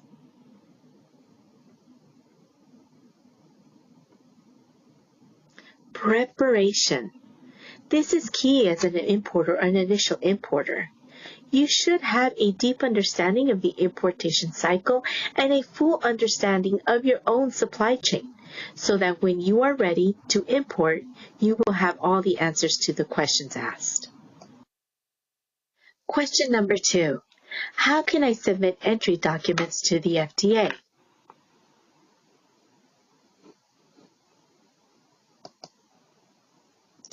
Documents may be submitted through FDA's ITACs.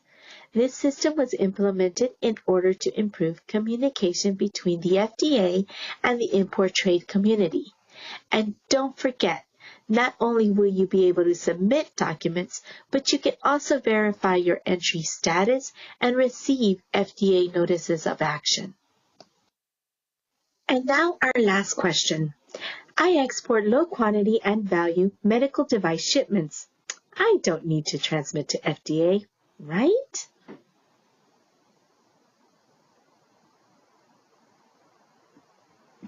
False. Quantity and value does not impact the admissibility review process. Medical devices must meet our regulatory requirements. FDA must assure the device is safe, effective, and in compliance with FDA regulations.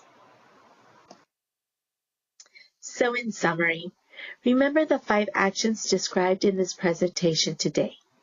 But if you remember only one, just one, prepare, prepare, prepare. Preparation is key. And number 2, don't get lost in the lingo. Visit our websites and learn the process in detail. And speaking of which, as I promised you at the start of this presentation, the next few slides are full of resources for your use. We hope you find these resources useful. We've broken them up by topic, website URL, and a brief summary of the website content.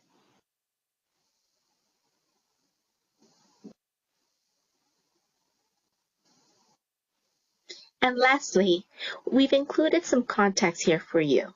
For questions regarding the regulatory requirements for medical devices being offered for import, contact CDRH Imports and Registration and Listing Team at cdrhimport@fda.hhs.gov.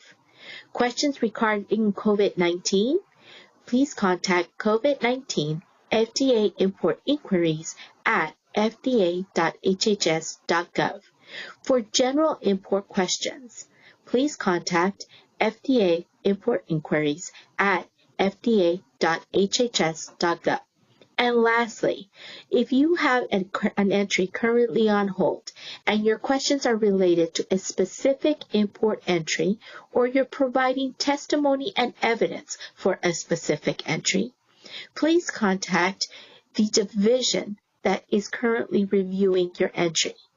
You may find those import contact divisions at FDA's Import Division link. Thank you all for your attention today. Are there any questions?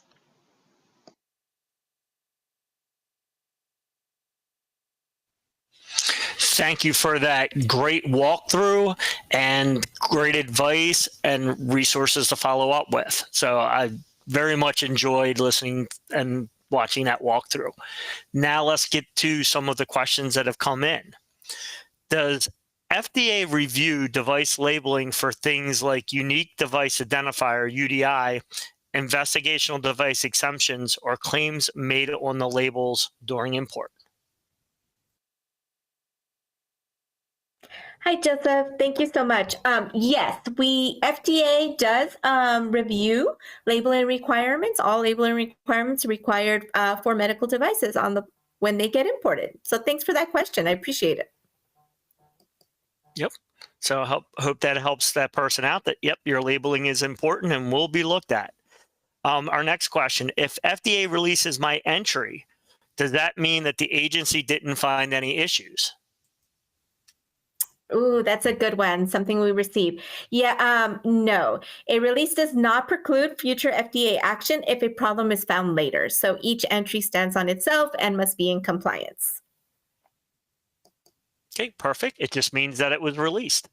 And our next question, actually linking back to UDI, what should importers do if FDA is incorrectly asking for UDI information, such as UDI information in Good ID or in Class 1 CGMP exempt products? This is a good one too. Thank you so much for the question. Right, so Global Unique Device Identification Database, that is new to the agency. My office in particular has, really taken quite a bit of effort to start, educating the field, educating industry on the requirements. And for those certain, class ones that you are referring to, we have notified the import offices and continue to do so regularly. But if you do have an issue or you do have a question, you can, contact us and we can get that resolved. So, but again, we are doing quite a bit of effort in educating the field and the import offices on the requirements and which ones do require and do not require UDI. So thank you for that question. Perfect. Our next question is, and this really talks about finished devices and importation for a product with both hardware and software. So you have a product that has the hardware piece and the software. If the finished device requires the software to be considered finished, does the importation of the hardware only without the software installed yet need to be registered with FDA? Ooh, that's a good one. And we didn't go over registration and listing, so thank you for asking and bringing up registration and listing requirement question. And this one in particular is quite unique in that the hardware, is the hardware software a sole combo, or is the hardware, able to accept other software? So what I'm going to ask is for the folks who requested that question is submit that question in email to us, because there may be a lot of nuances that we may need to discuss further. It's not such an easy answer to kind of give a blanket statement on this call. So thank you for the question, and please email us for more information. Okay, thank you. And our next question has to do with authority. Does FDA have the authority to sample my shipment? We do. We want to assure that the product is in compliance. And so we do collect samples at the time of import, and we do send them to FDA laboratories for testing. And you will receive that notification on a notice of action. So if you do have any questions or concerns, you would contact the person at the bottom of the officer at the bottom of the notice of action for additional information. Okay, thank you. Our next question is, do product samples of medical devices, the products not yet marketed in the US, just being sent for commercial evaluation by the importer or distributor, need to follow all the import process, just like a medical device that will be marketed? Is there a different procedure for samples? Yes. So the short answer is yes. Thank you for that question. We have some information on our website and our regulatory procedures manual, the RPM. You can find both of that information on our links that were provided in this presentation. But yes, and one thing I would recommend is that if you are importing something that is, for evaluation or for sampling, that the labeling does reflect that. And so that this way that, if an FDA officer goes out and reviews your entry and does an inspection, they really, the device is labeled for the intended purpose of your importation. I hope that helps. Nope, I think that's spot on. Next question. CBP, so Custom and Border Protection, notified me that FDA placed a hold on my shipment. How do I locate my shipment or find which FDA office has my shipment or entry on hold? Oh, thank you. So yes, there are 47 government partner agencies. So there's a lot of us on the border as you're coming in through. So the first things I would recommend is for you to contact your broker to provide you with an entry number. And then again, you can use ITACs to identify the status of your shipment.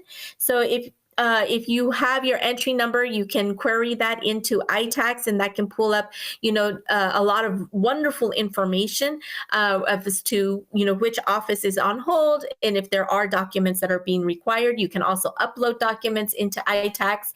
If you're speaking directly with CBP, you can ask them to identify which port of entry is reviewing your shipment. That's also very helpful. And if they could also provide you with that entry number, tracking number, port port of entry, that will also help. I do want to take a note about ITACs at this point. It may be used by customs brokers, entry filers, importers of record, and consignees with an approved ITAX account.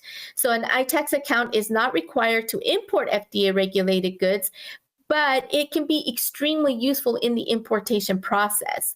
So to be granted an ITAX account, a firm must have been a party to a previously transmitted non-disclaimed, that means you had to have transmitted an entry to FDA, and then just FYI, we generally try to prioritize those for review of documents via ITAX because all the information is there. So I just wanted to take a 10-second note and promote ITAX, and thank you for the question.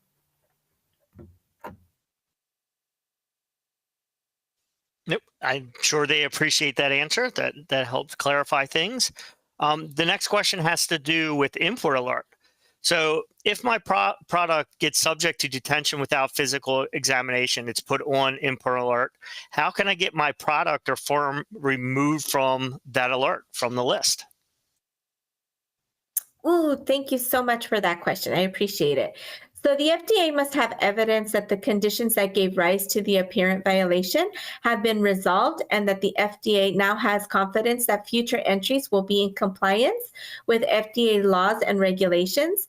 So depending on the nature of the violation, the evidence supporting detention without physical exam for a firm product combination must be presented to the agency. So I encourage you to visit our website, Removal from Import Alert.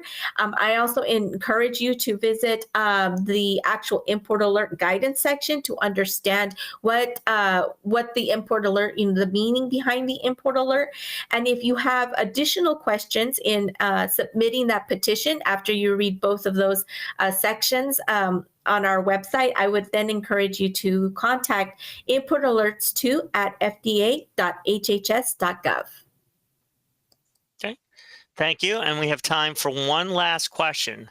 So if a CSO, a consumer safety officer, or a compliance officer seems to have confusion on a product being imported, even when additional information has been provided, is there a party that industry can reach out to or that can take another look at that misunderstanding or improper assumption?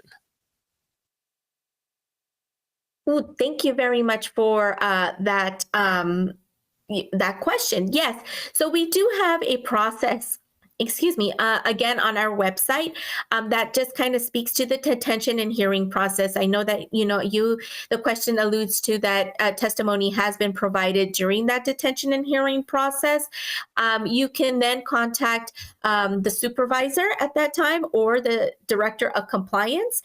All of their information is on our FDA imports website and contacts. So we've included that contact information here on the presentation as well.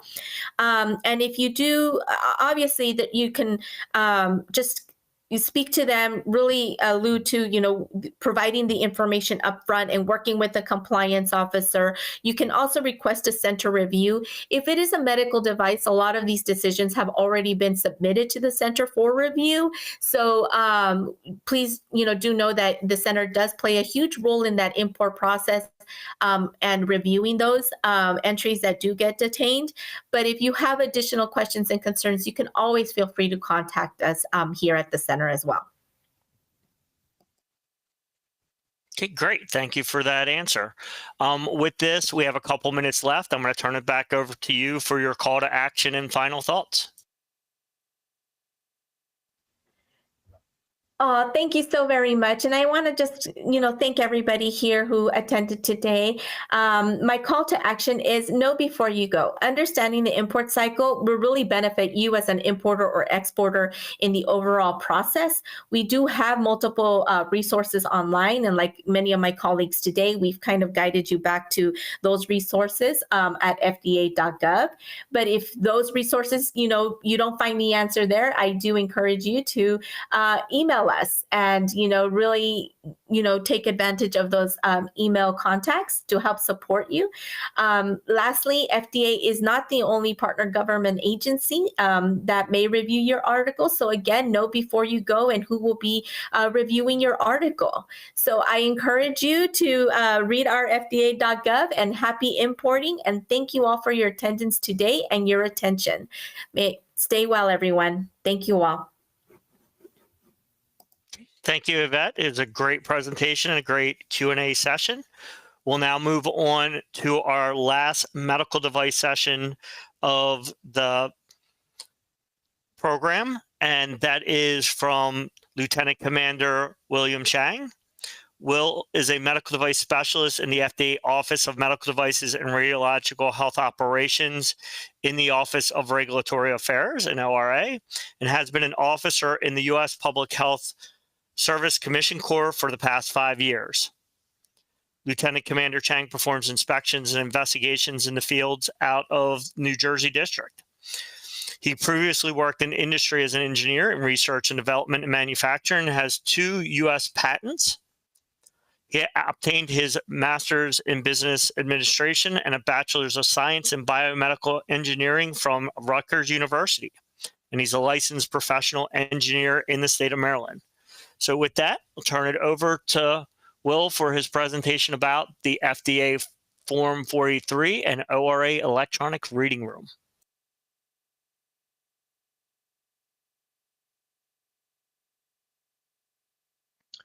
Well, thank you very much for that introduction. So let's get right into it then, shall we? So let's talk all about the Form FDA 483 and the ORA electronic reading room. Freeze, FDA! All right, just kidding, folks. But this is the badge of an FDA investigator. Believe it or not, we are sworn officers of the law. So, you'd only see this badge if we were required to have it on us to enter a scene. It's not something you'd see normally, but yeah, that's actually our badge right there. So our learning objectives for today. We'll introduce the Office of Regulatory Affairs. We'll discuss the Form FDA 483, and we'll introduce the ORA Freedom of Information Act, the FOIA electronic reading room. So first, let's introduce you to FDA's Office of Regulatory Affairs. A little bit about ORA. ORA is FDA's lead office for all field activities. We are responsible for conducting inspections and performing any enforcement actions, such as injunctions, seizures, port refusals, things of that nature. Inspections have various types. There's routine inspections, directed, follow-up, and risk-based. Routine is just a periodic check-in that occurs between every 2 to 5 years. There's no real rule on that. It depends on your firm's compliance history with the FDA and the product that your firm makes, if it's a high-risk implant versus just a low-risk product. Directed inspections are directed by the center, by CDRH for any number of reasons for an inspection at your firm. Follow-up inspections are just that. They're follow-ups to previous inspections which had either a high number of observations, or we're just checking in to see how you're doing on those corrective actions. And then risk-based inspections are basically the center does monitor, trends in certain products, and if they're noticing trends, higher recalls, higher amount of complaints or MDRs in a particular product, they might flag that product and want to do an inspection on all manufacturers of that product. So with a risk-based one, your firm might be producing this with no problem, but the industry might be having an issue. So, a risk-based inspection, would be the case for that. So let's get into the Form FDA 483. So first of all, why do they call it a 483? Honestly, it's just because that's the name of the form. Every form in government has a number, and this just happened to be 483. So FDA 483. So at the end of your inspection, you could possibly get a 483 issued. You'd have a general discussion with the management, what we call a general discussion with the management, where we would discuss things that we saw that maybe weren't citable through a 483, but something that we would like to bring to your attention.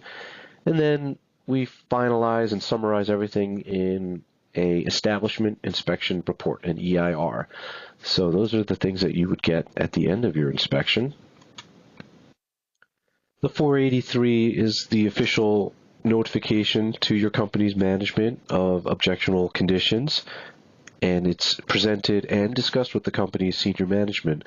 We would not just leave a 483 and walk away. We want to make sure your firm understands the observation, and we're there to fully discuss and answer any questions that you have on it. The 483 is issued at the conclusion of an inspection, and again, it's the investigator's observation of a condition that may constitute a violation of the Federal Food, Drug, and Cosmetic Act and related acts. And most importantly, your firm does have the option to annotate the observation. An annotation is a statement on the record where you can say that you agree and promise to correct. You can state that the violation has been corrected but unverified by the investigator, or corrected and verified if you were able to make that correction during the inspection. And you can also state that you'll take it under consideration.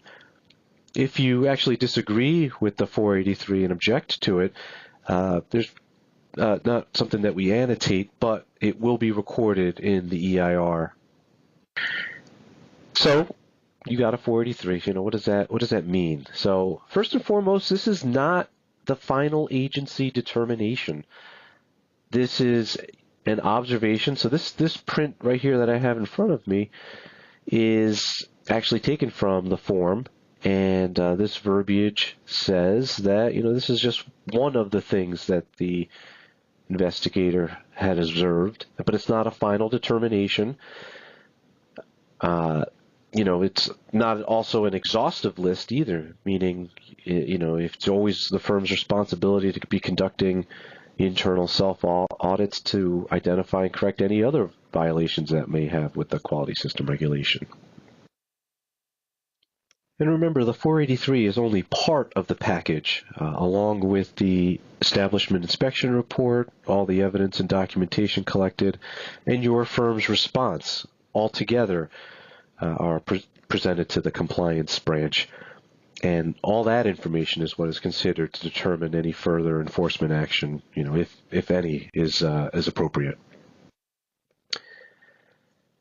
So you are, we encourage firms to submit a response to the 483. The response would be, but we'll go into that in a little bit, but, email is the preferable way to deliver this response.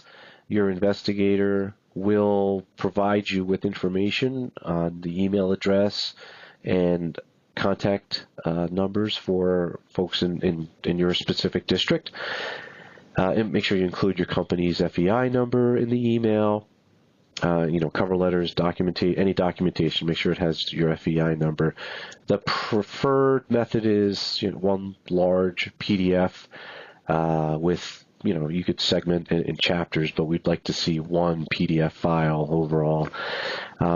We could still take hard copies if for whatever reason that's the only way that you can provide, and the address will be given to you by the investigator. And most importantly, please submit your response within 15 business days, in order to be reviewed for, any possible enforcement action considerations. And day one starts the next day after the inspection closes, and federal holidays do not count in that business day count. So what should your response to the FDA 483 contain? Well, you make sure you address each of the observation in all parts. You might have one observation, but multiple parts or examples that were cited, so make sure you hit every one of them.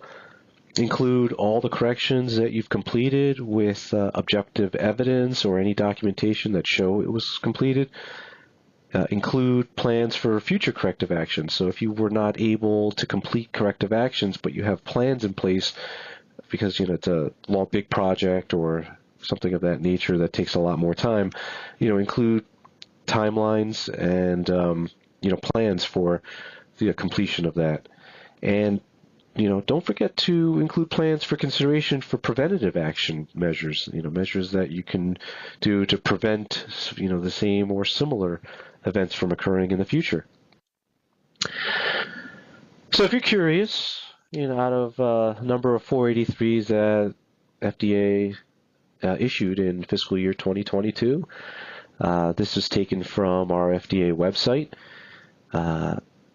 Devices you could see, we issued 538 483s, and if you want to know how many inspections we had fiscal year 2022, we actually conducted about 956 device inspections. And I have a web link in there for a web page from FDA's new data dashboard, which we'll go into. This FDA data dashboard, this is a relatively new site from the FDA, and I definitely encourage you guys to take a look at it. There's some great information there about FDA's efforts to be more transparent in investigations, inspections, compliance actions, recalls, stuff like that. You can do a Google search. I have the link for it at the end of this presentation as well, but FDA data dashboard, that should get you right to it. This is the front page of it. If you click on the inspections link in the data dashboard page, you get to this screen here, which has a summary going back to 2009 of all inspection activity that the FDA has conducted. There's a button in the top left for filtering out data that you'd like to see if you only want to see a specific year, or if you only want to see devices or foods or things like that. But this is with none of the filters activated. If you scroll down to the bottom of that page, you'll actually see the firms that were inspected.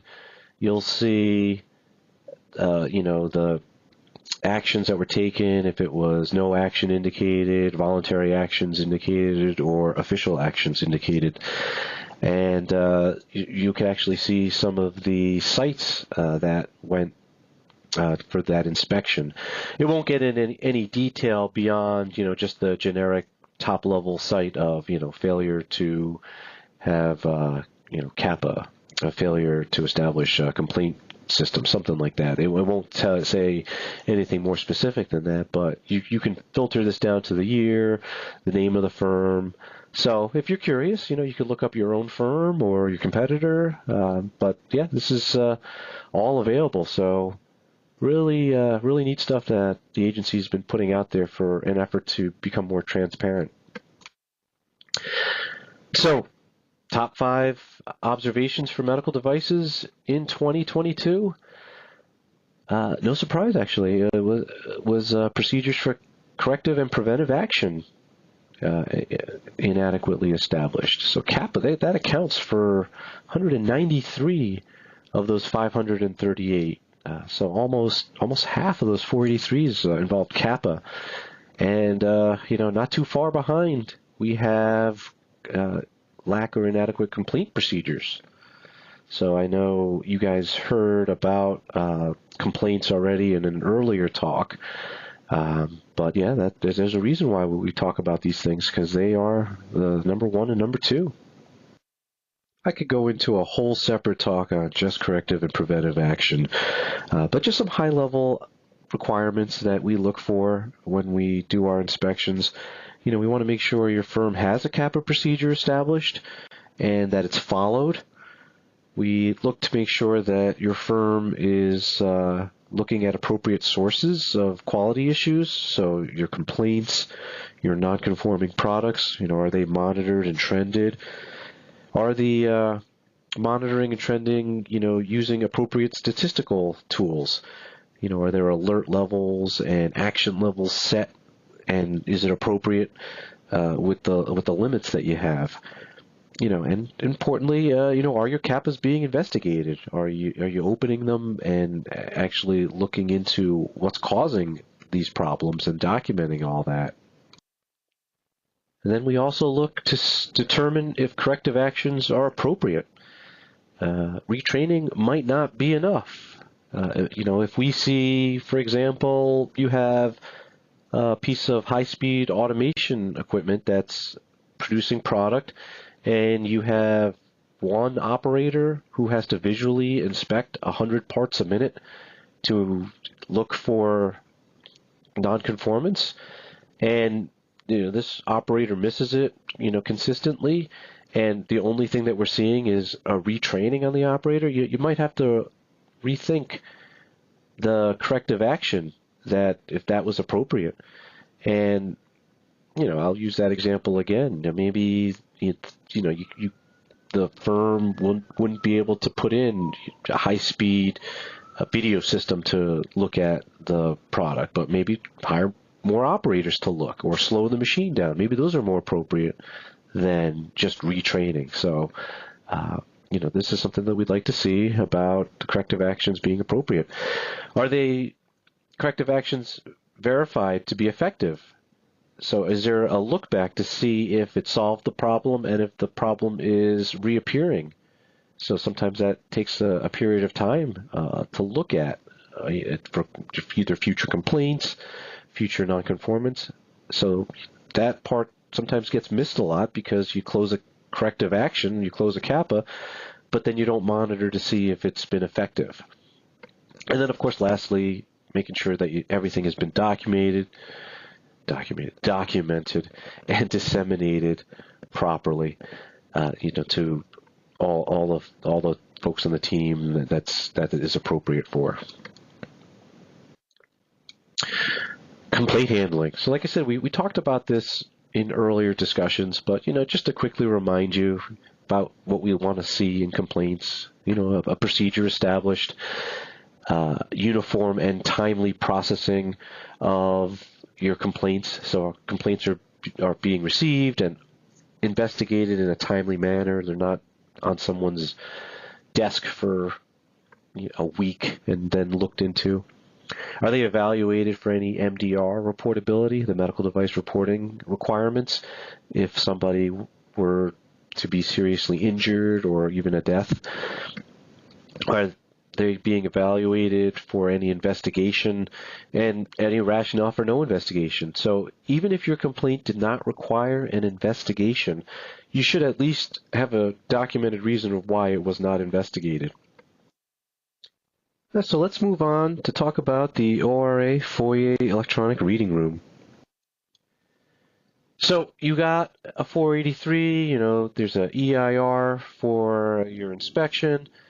Did you know that these records can all be accessed to the public through the Freedom of Information Act? And ORA actually has a website called the ORA FOIA Reading Room to help give you all the information you need about that. It displays copies of inspections and related records, and of course this is redacted as appropriate. We want to make sure that personal information, trade secrets, company names are redacted, so they are reviewed and redacted before they are published. Some records are already public. If the agency feels that there's going to be a lot of requests for them, or they're just proactive at our discretion.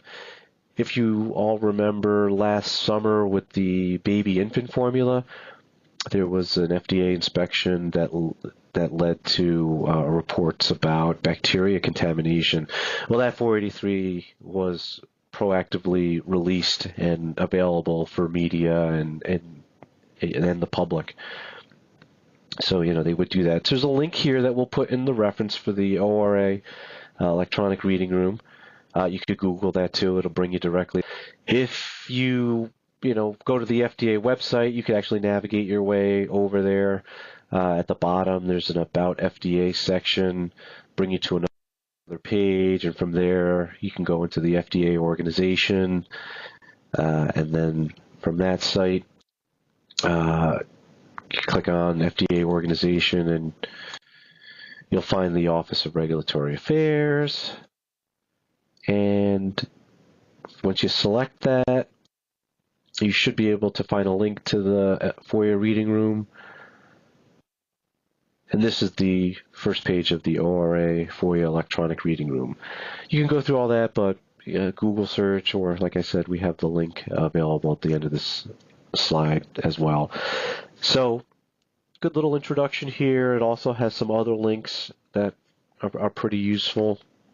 If you scroll down to the middle of that page, there's a search bar and a filter. This filter right here, if you click on it, opens up and you can filter for 483s, responses, warning letters, things like that.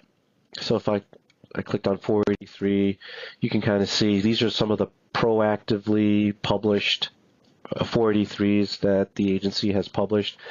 A lot of these right here, you can see are compounding pharmacies that had a lot of issues and media attention. So, you could see that. If you want to make a FOIA request, you can go through the links in the page. It must be in writing and include the information of your name, address, telephone number, and the description of the records that you requested. Make sure that you're specific as possible about which record you want, because it does affect the fees.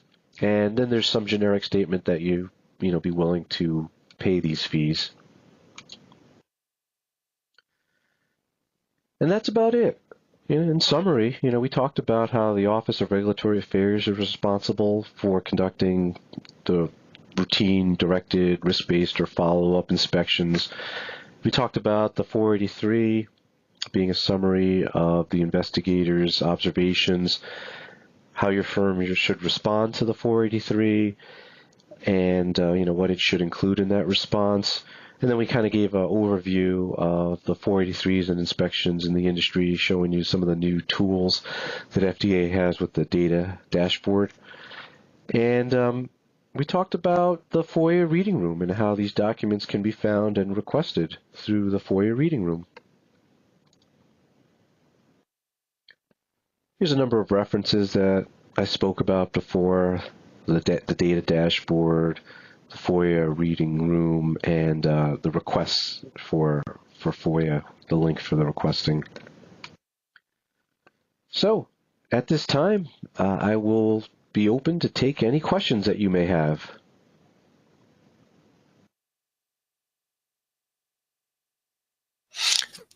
Thank you for that great presentation.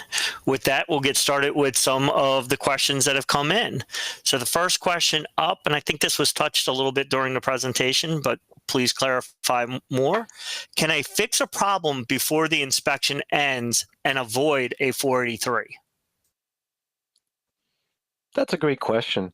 One of the things about a 483 observation is this is something that we found during our inspection, and if you can correct it, that didn't change the fact that it still occurred. And I guess there is some allowance for each investigator to make a judgment call. Depending if it was a minor documentation issue that really was corrected, and and really is not going to cause an issue. I'm sure the investigator might leave that off of 483, but for the most part, it was something that was caught, and we can at best annotate it saying that it was corrected and verified. But it was something that the firm, your firm didn't find on its own, and it took an inspection, to uncover it. So, most of the time it would probably stay, as an observation. Hope that answers the question. Yep. I think it does. Thank you. Our next question up is, how often will my firm be inspected? That is one of the number one questions that we always get, and the answer is always, it depends. For routine inspections, we're talking between 2 to 5 years, but again, it depends on the product that you make. Is it a very high risk, product, an implant versus just a testing reagent, or a very something that doesn't, go into the body. It depends on your firm's compliance history. Have your last inspections all been pretty good with very little observations? So it depends on all that. There's groups in our offices that put together the work list every year, and they just take all that into consideration. And that's basically how it gets. So the answer is, it depends. Okay, and that actually builds into our next question. And just to get some clarity, we have a Class 2 spinal device. So I'm thinking likely a 510K device, first marketed in December of 2020, and have not yet had an inspection. When should we expect one? So I will say that COVID obviously put a big wrench in all the plans. So there's been a delay that we are working through. But yeah, if your firm is making a new device, and again, it depends. Is the new device, is it out there? Is it are there complaints on it that are getting coming back to FDA? The more of those, or any MDRs, if those two were to happen, and then the FDA would be more than sooner than later be coming for an inspection. So if you're asking, because I put a new device out there, does that automatically mean I'll get an inspection? Not really. Those other conditions kind of have to happen as well.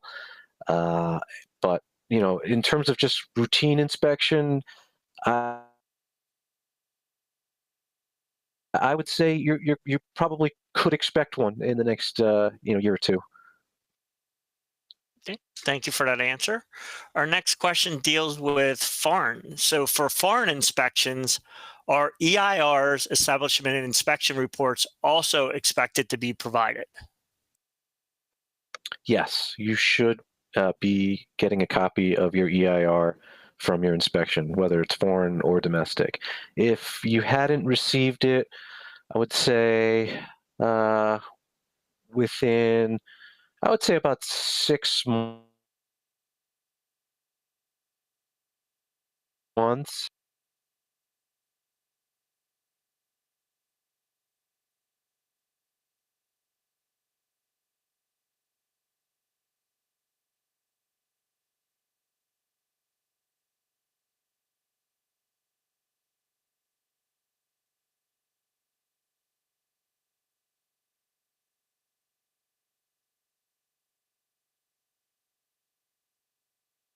Sounds like we've had some technical difficulty, and Will has dropped off for a second. Hold on for a minute while we try to reset the mic. While that is going on, we can talk about a few of the items that have been brought up. One of them having to do with MDSAP. I see a question having to do with MDSAP. So medical device single audit program.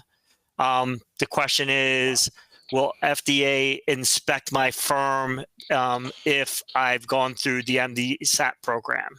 And in general, no. We're, from a routine inspection standpoint, if you've done MDSAP, we are not necessarily coming back. And I think now, Will, are you back with us?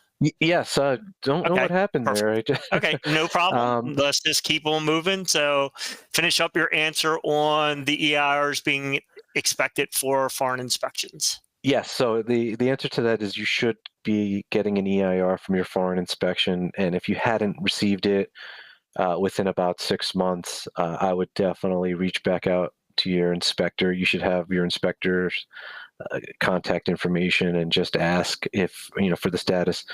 There's, sometimes there's a reason for the delay, but most of the time it might have just went to the wrong person, or there was a typo in the address or email address. So hopefully, that's something that can get squared away, when you get in contact with your investigator.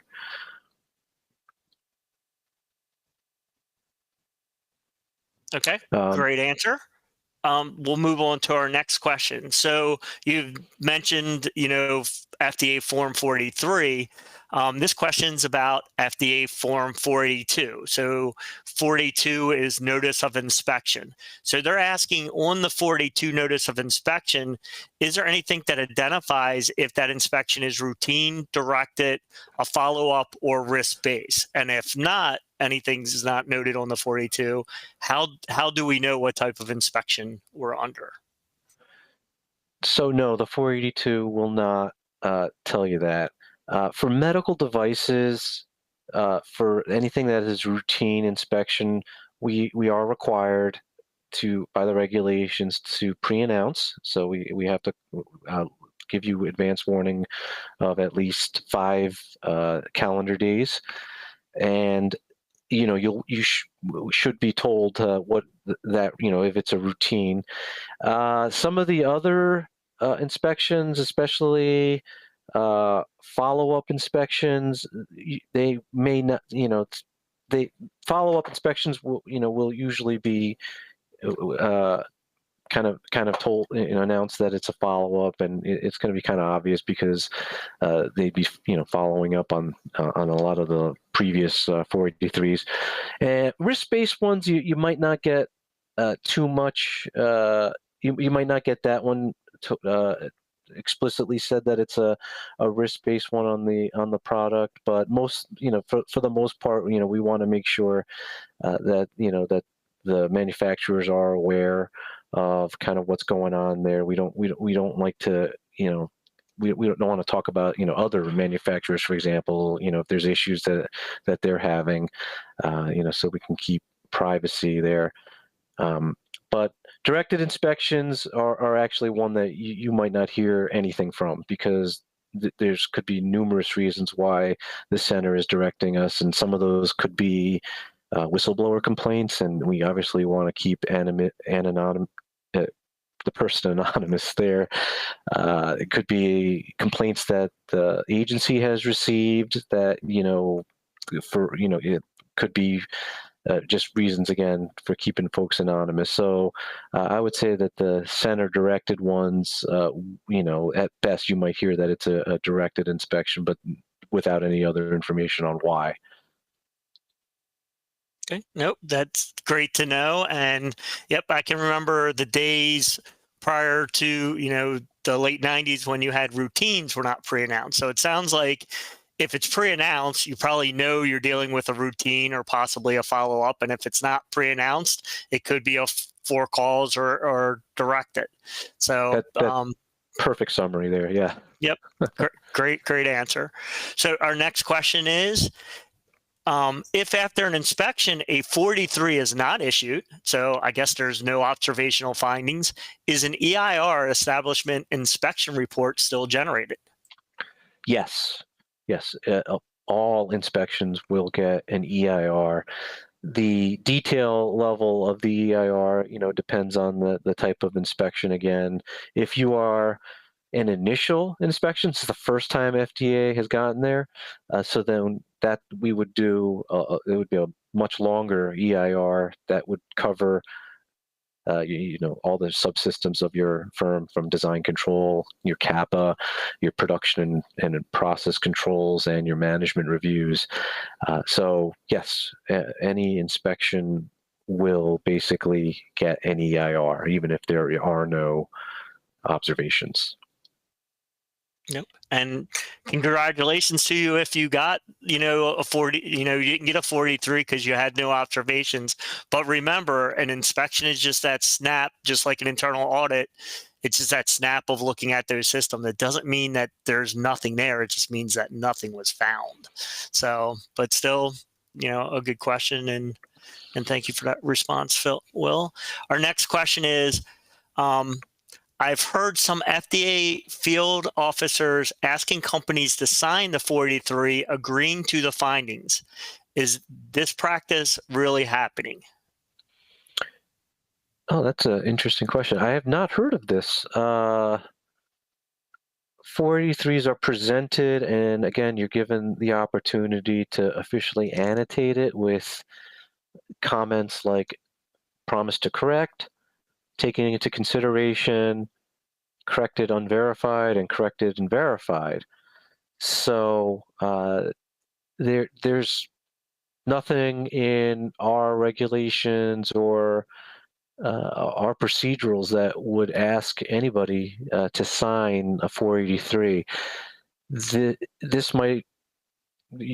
might be a confusion with an affidavit. Now, so affidavits are statements of record that we ask for signatures. Affidavits generally document what happened in the inspection, whether we wanted to get statements on record or whether we wanted to show certain documents were presented to us to say a certain thing. But affidavits are, kind of officially put down things that the investigator, pieced together just to present officially that this is what was said. So an affidavit is what we would ask a person at the firm to sign. And again, if a person does not want to sign, that's they by law we can't force you to sign. We would show you. We would state though that we presented the affidavit to the person most responsible, and that they had refused to sign. So that would I'm pretty sure that's probably what this question was about. Then was an affidavit rather than the 483. Nope, absolutely. That is a great clarification between the Form FDA 483 and an affidavit, and that they are different. So thank you for clarifying those two. And we have time for at least a couple more questions. So this one has to do with the database. Are all historical inspection details currently available in the database, or is data migration still happening? That is a great question. And to my knowledge, I haven't been part of the FDA data dashboard team and putting it together. I could imagine that there's probably a limit on how far back it goes. So if you're looking for something 15, 20 years ago, there might be some difficulty. I don't know how far back that they go. Yeah, so sorry, and I wish I could point you into the direction of where, but I'm sure if you can check out that data dashboard, there may be links to contact some of the folks on the team. Like I said, I encourage everybody to just kind of take a look in there to see what's available, and if you are curious to go back further, there is always the FOIA request to get that information requested. No, thank you for that answer. And our last question, again, having to do with the dashboard. Does the dashboard include MDSAP, Medical Device Single Audit Program data? And if so, is there a way to separate that out from FDA inspection data? So if you're referring to if you're an MDSAP company and you have one of the authorized private auditing firms come in, their results of their inspection would not be on the data dashboard. That's not something that we would put on there. Would we distinguish between a firm that is MDSAP versus not on this dashboard? To my knowledge, I don't believe there's a separation of that. So you wouldn't see if a firm, was MDSAP on that data dashboard. I could be wrong, but this is just from my perusal. Again, I wasn't part of the team that built this dashboard. So, I like I said, I'd encourage you to kind of take a look at it, and and there are contacts on the page there if you have any questions about that. Okay. Actually, let's get to one last question before I turn it over for your final thoughts. So how long does it take to receive the establishment inspection report after the inspection in 483 has been presented and completed?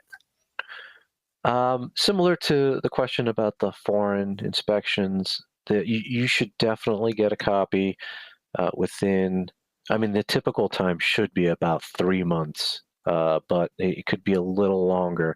Reach out to your person who did the inspection at around that time point if you hadn't received it. And usually, like I said, it's because either it was sent or emailed to a person at the firm that might not be there anymore, or there was a typo in the email address. It's usually electronically sent in a passcoded, password-protected format. So you'd get a PDF, but then in one email, and then another separate email with the password. So if you hadn't received that, that's usually the case. That was just some typo that can be kind of corrected. But always have your the investigators' contact information, and if not, you can reach out to your local, New Jersey. Well, I'm New Jersey, but your local district, and be able to request that. Just know your FEI number, and we should be able to help you out and get you that, figure it out. So. Okay, perfect. Thank you. And with that, I will turn it over to you for your final thoughts and call to action as it relates to both 483s and the ORA reading room. So thank you. Yeah, one thing that I would just say to all firms is 483s. They don't have to be the end of the world. We at FDA we care the most about voluntary compliance. If we can have a firm have the willingness to make the changes to ensure that corrective actions are put into place and they have a good history of it, that's very looks very favorably on the firm. And sometimes I always make like a lighthearted statement at the end of my inspection saying, listen, this inspection that I did was free of charge. You guys pay thousands of dollars to consultants to do these type of audits, and I come in here and kind of just did a service. So sometimes you can look at it like a free service to kind of put your quality regulatory system through the test, and hopefully learn from it, and and get better. And if that all happens, then it establishes just a great relationship. So those are my parting words from me, the FDA inspector that's going to be coming to your door one day. Thank you so much, Will, and thank you for a great session. So with that, we are going to close out the CDRH session. So thank you to all our presenters over the last day and a half, and I hope you learned and enjoyed the valuable medical device and radiation product information that was provided. Our journey started yesterday as we talked about bringing medical devices to the market and then transition to keeping devices on the market. And then this morning's agenda with several hot topics: artificial intelligence and machine learning, the radiation amendment updates, imports, and of course, closing out with FDA 43s and ORA reading room, because who doesn't like to hear from the field and what our investigators are doing? And that reading room, what a fantastic resource. Please utilize it. And we got great updates to all of those programs that I hope you found very helpful. I know that I did.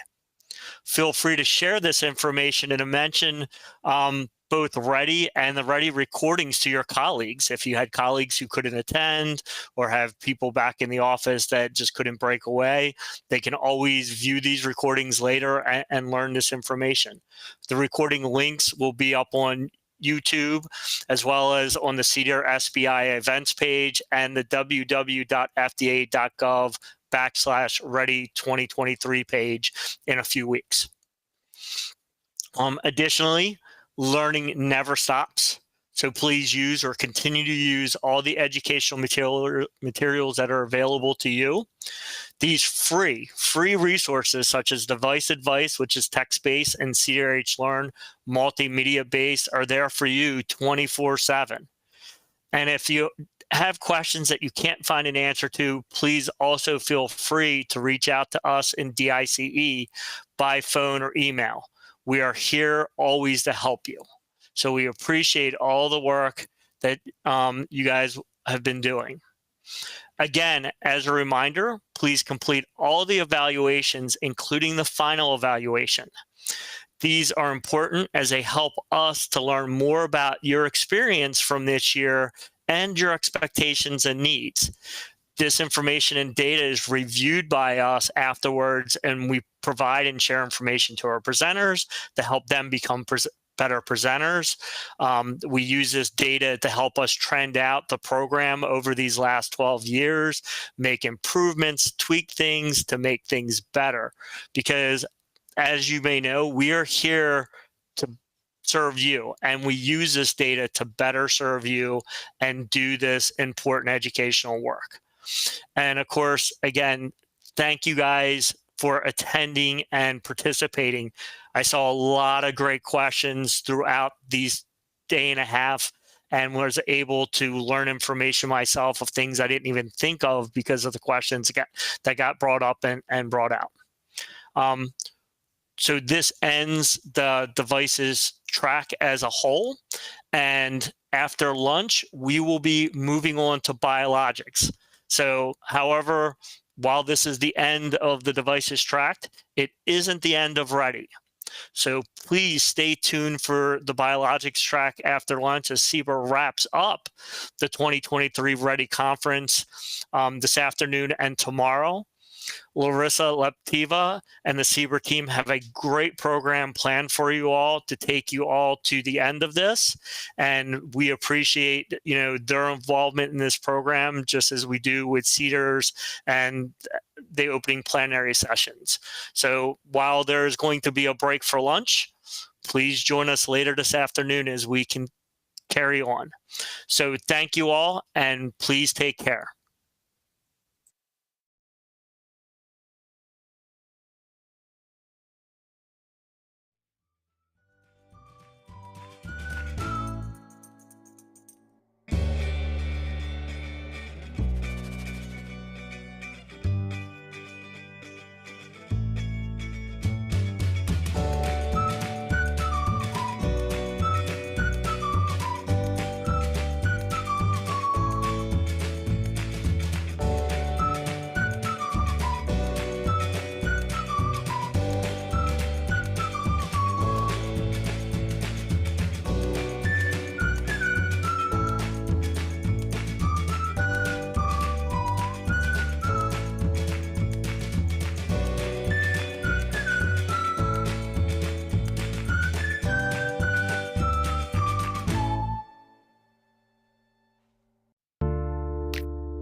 Good afternoon to all of the participants and attendees of the Regulatory Education for Industry Annual Conference 2023.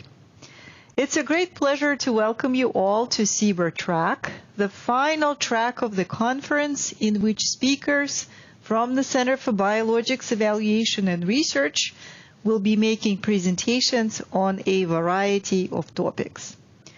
My name is Larissa Lapteva, and I'm the Associate Director in the Division of Clinical Evaluation in the Office of Therapeutic Products in the Center for Biologics Evaluation and Research. As in previous years, together with a team of moderators, I will be hosting the CBER track, which will run today and tomorrow prior to the conclusion of the conference at the end of the week. As many of you know, Center for Biologics regulates a variety of biological and related products, including blood and blood components, plasma-derived therapeutics, vaccines, allergenics, tissue-based and tissue-engineered therapies, products intended for xenotransplantation, and of course, cellular and gene therapies, as well as devices used with biological products. Together with our sister centers, Center for Drugs and Center for Devices, CBER is delighted to again participate in this educational conference event organized by the Small Business and Industry Assistance Program. As you've heard earlier in the week and throughout the conference, the running theme for our educational event this year is the programmatic enhancements outlined in the most recent reauthorization, the 7th reauthorization to be exact, of the Prescription Drug User Fee Act, or we also call it PDUFA for short. And so the CBER faculty in their presentations today will provide information on important updates to the existing regulatory programs and will discuss new programs and their application to the development of advanced therapies, including cellular, tissue, and gene therapy products, as well as other biological products regulated by CBER. So here on the slide, you can see the overview of our today's agenda. And as in previous years, all of our presenters in the CBER track are experienced reviewers or expert policy staff, and they base their presentations on product programs and applications which they had previously reviewed and discussed with product developers. In addition to the discussion of the regulatory programs, and because many advanced therapies, including gene therapy products, are developed for use in children, today you will hear on a number of topics related to investigations involving pediatric populations, specifically development of pediatric study plans and the Rare Pediatric Disease Priority Review Voucher Program, with a focus on CBER-regulated products. And by popular demand, which we gathered through the evaluations from the last year's conference, this afternoon we will have an entire session dedicated to the early stages of the development of advanced biologics. And in this session, our pharmacology, toxicology, and clinical reviewers will highlight important aspects of preclinical development, the concept of prospect of direct benefit in conducting pediatric studies, approaches to pharmacology and toxicology sections of the IND applications, common deficiencies observed in preclinical programs, and clinical considerations for first-in-human studies, including those that are conducted in rare genetic disorders. We will also cover several interesting topics tomorrow, which I will highlight at the end of today. As you watch the presentations, please send us your questions through the chat box.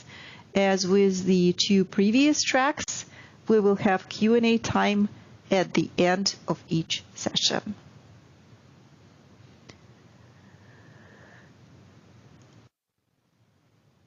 Over the past year, while the COVID-19 pandemic continued to dissipate, Center for Biologics continued to gain speed in reviewing and approving new therapies for the treatment of serious diseases. Owing to both established and developing product technologies, in the former Office of Tissues and Advanced Therapies, we had been receiving more and more new product programs. And to keep up with the increasing volume of applications that we receive, in February of this year, CBER's Office of Tissues and Advanced Therapies was reorganized into the Office of Therapeutic Products, which is a much larger structure compared to our previous office, as you can see here on the slide. Our new office has additional sub-offices and divisions with more review staff to meet the demands of the significant growth in novel product research and development conducted in the cellular and gene therapy industries. And so with that, moving on now to introduce our moderators for the CBER track, and you will hear their voices throughout these 2 days in the beginning of each session and during the Q&A time with our speakers. So here are our moderators. You see them on the slide here. Ms. Jennifer Albert, is a registered nurse with experience in critical care and oncology, as well as clinical research in early trials involving stem cell transplantation and immunotherapies for hematologic malignancies and metastatic solid tumors. Jen currently serves as the regulatory project manager in the Office of Therapeutic Products. Dr. Melik Sinai is a biologist and pharmacology toxicology reviewer in the Office of Therapeutic Products. She holds a PhD degree in pathobiology from Johns Hopkins University. And in her regulatory role, she reviews a wide variety of toxicological preclinical programs for novel products regulated by OTP. Dr. Graham Price is a research microbiologist and product quality reviewer. He holds a PhD in biological sciences, and his expertise is in immunology and virology. In his regulatory role, he reviews preclinical development programs and biologic license applications for human cell and gene therapy products, primarily for CAR-T cellular therapies and cancer vaccines. And Dr. Zehra Tosun is a team leader in the Tissue Engineering Branch 1 of the Office of Cellular Therapy and Human Tissue, also in the Office of Therapeutic Products. Dr. Tosun holds a PhD degree in biomedical engineering from University of Florida, where her work focused on biomaterials and their interactions with cellular systems, as well as understanding of regenerative processes for the development of neo-organs. Now, please join me in welcoming our moderators. But before we proceed with the program, I have a few announcements to make regarding continuing education credit for this activity.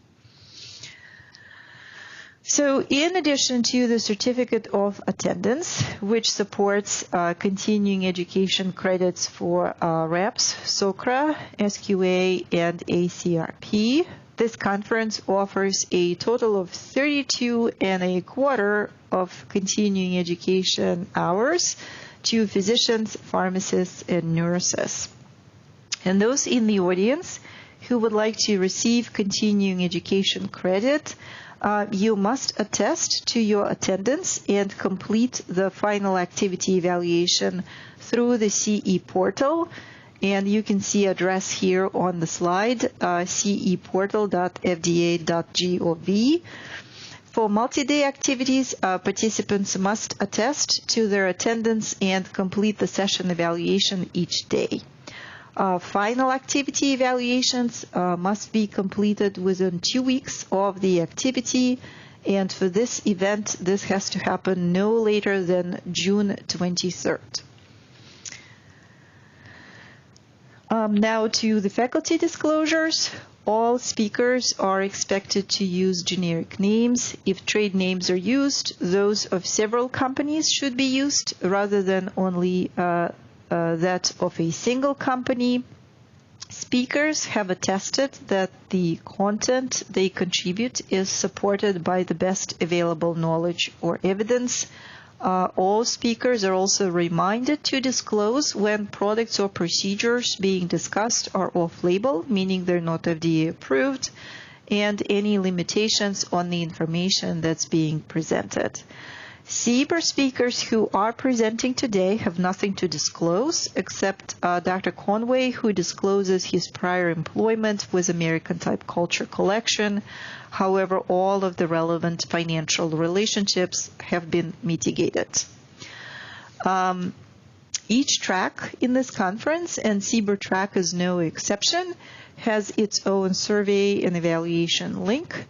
And every day of the conference in the evening, Eastern Time, the Small Business and Industry Assistance Program sends one email to all attendees of that individual event day. And you will receive this email tonight as well as tomorrow night, and the email will have information on the CE claim codes and the survey link. And I believe this concludes our administrative part. And now let me turn the microphone to Jen Albert, who will be moderating our first 2 sessions of the Biologics track. Jen, the floor is yours. Thank you. Thank you. Hello, everyone, and thank you for joining me. in this first segment of the Center for Biologics Evaluation and Research track. I have the honor to introduce Mara Miller, who is the Division Director of the Division of Review Management and Regulatory Review in the Office of Therapeutic Products, OTP, within CBER. Prior to joining OTP in 2019, she was with our sister center, CDER, and serves as a lead regulatory health project manager in the Division of Hematology Products within Office of New Drugs, and later the Product-Specific Guidance Program Manager within the Office of Generic Products. For 11 years prior to coming to the FDA, Mara worked in data management and clinical trials in hospital settings and contract research organizations. She holds a master's degree from UNC Chapel Hill and a bachelor's of science degree from Indiana University. Please welcome Mara Miller as she presents on PDUFA 7 Enhancements, Interactions with OTP. A Q&A will follow, so I encourage attendees to ask questions for Mara using the Q&A box located in the bottom right-hand corner of the screen. Thank you.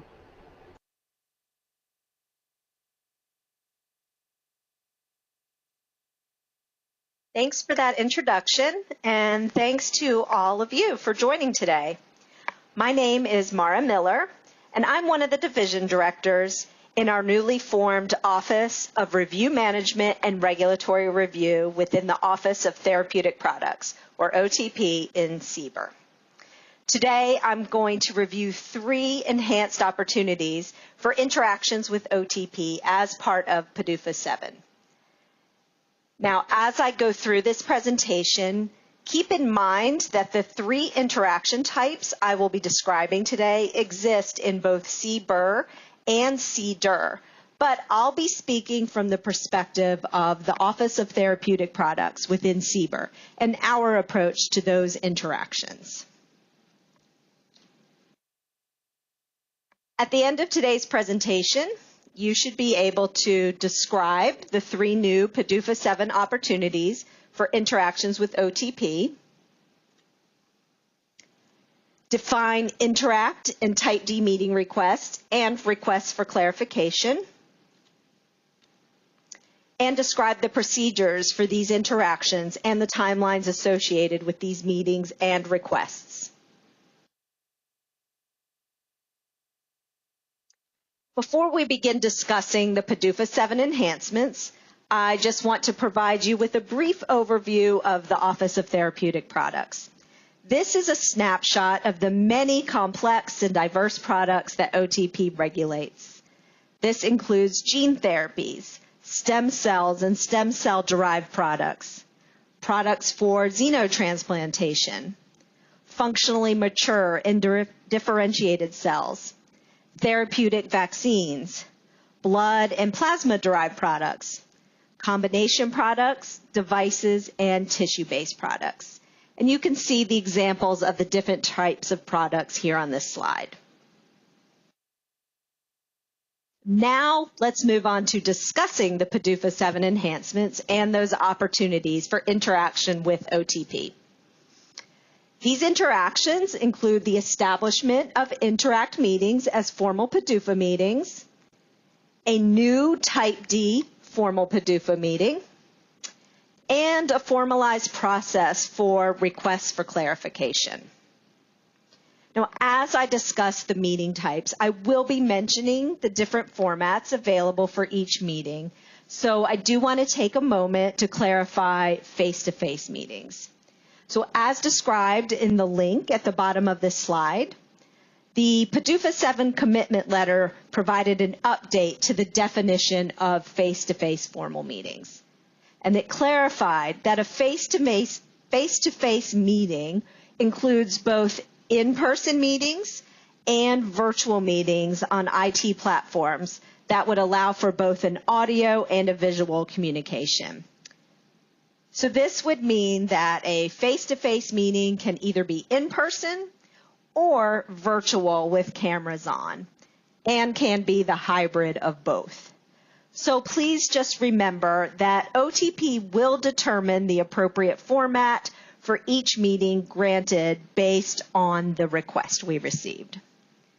Also, as I stated before, remember that while these interactions are also available in CDER, this presentation is specific to OTP in CBER. First, we are going to discuss the initial targeted engagement for regulatory advice on CBER products, or more commonly referred to as Interact meetings. Now, Interact meetings are not new in CBER or in OTP. However, under PDUFA 7, they are now considered formal meetings with PDUFA requirements and PDUFA timelines. The goal of the Interact meeting is to allow sponsors to obtain early feedback on product development program for novel investigational agents where the discussion is targeted to specific issues. So when is it appropriate to submit an Interact meeting request? In OTP, we would expect to receive an Interact meeting request once a sponsor has identified the investigational product to be evaluated in a clinical study. The sponsor has also conducted some preliminary preclinical proof of concept studies with the intended investigational product. But the sponsor has not yet designed and conducted the definitive toxicology studies. Just keep in mind that OTP will only grant one Interact meeting for a development program. So please consider that when you are getting your Interact meeting request ready and determining if it is the appropriate timing.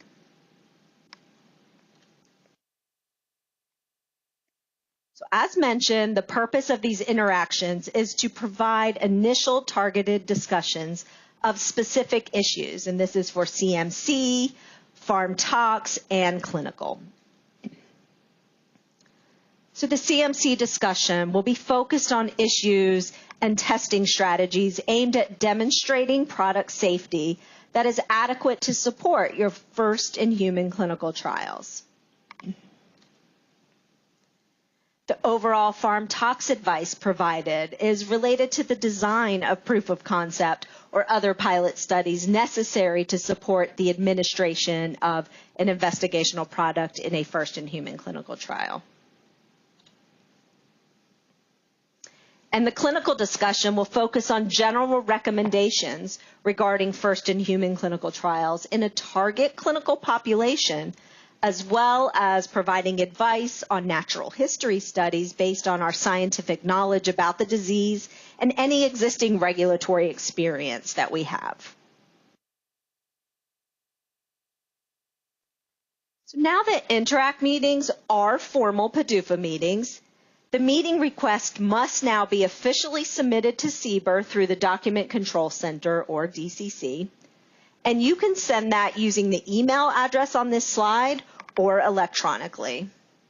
Just please remember that OTP does not send an acknowledgement email or letter upon receipt of that Interact meeting request. You will later get a meeting confirmation or meeting denial communication after your request has been reviewed. I do want to note that the Interact CBER email address that was used prior to PDUFA 7 has been retired, along with SOPP 8214. So if you have those references in your files and you are still referring to that SOPP or that email address, remove them now. You should be now referring to SOPP 8101.1, which covers regulatory meetings with sponsors and applicants for drugs and biologics. And this covers the Interact meeting process. And as I stated, you should be submitting that meeting request officially to CBER through the DCC. For OTP to consider granting the meeting, the complete meeting package must be submitted with the meeting request. And we ask that you provide a concise meeting package, but with the key issues clearly identified. OTP also has some best practices for preparing your meeting package. The CMC section of the Interact meeting package should provide a summary or high-level description of the product, its manufacturing process, the proposed characterization, and lot release tests.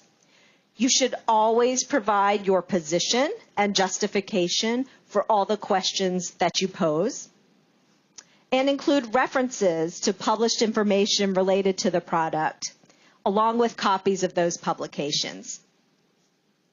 We highly recommend you refer to these two guidances that are linked here on the slide: CMC information for human gene therapy INDs and the content and review of CMC information for human somatic cell therapy INDs. The Pharm Talk section of the Interact meeting package should provide a comprehensive summary of all preclinical, in vitro, and in vivo studies conducted so far using the intended clinical product, and also include the results you've obtained from those studies. You want to make sure you integrate into that summary the contributions from publications you are considering relevant to your program, and include the copies of each publication as well. Also, include detailed discussion with protocol outlines regarding any additional preclinical proof of concept studies that you think you'll need to conduct in order to adequately support administration of the product in the target patient population. And as with any other meeting, do not forget to include your position and justification for all of those questions that you've posed. Now, one thing do not include are questions regarding definitive preclinical safety studies. These questions are discussed in the pre-IND meeting. We do recommend you refer to this FDA guidance linked on this slide, the preclinical assessment of investigational cellular and gene therapy products.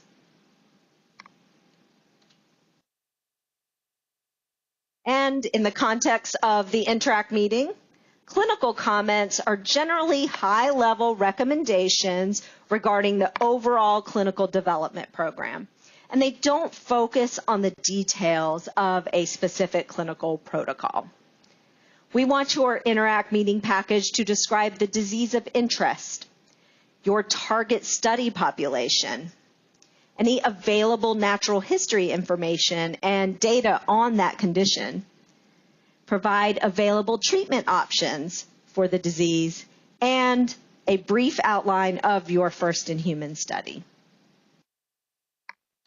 So upon receipt of your Interact meeting request, OTP will review the request and make a grant or deny decision within 21 days of receipt.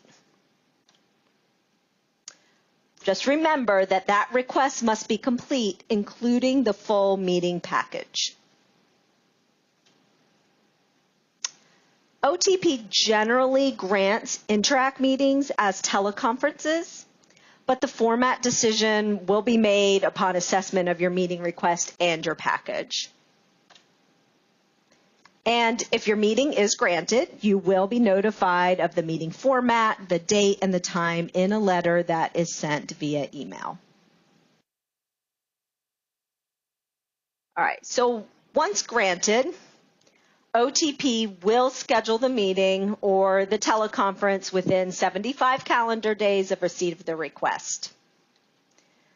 If a written response only or WRO is granted, OTP will provide the written responses by day 75.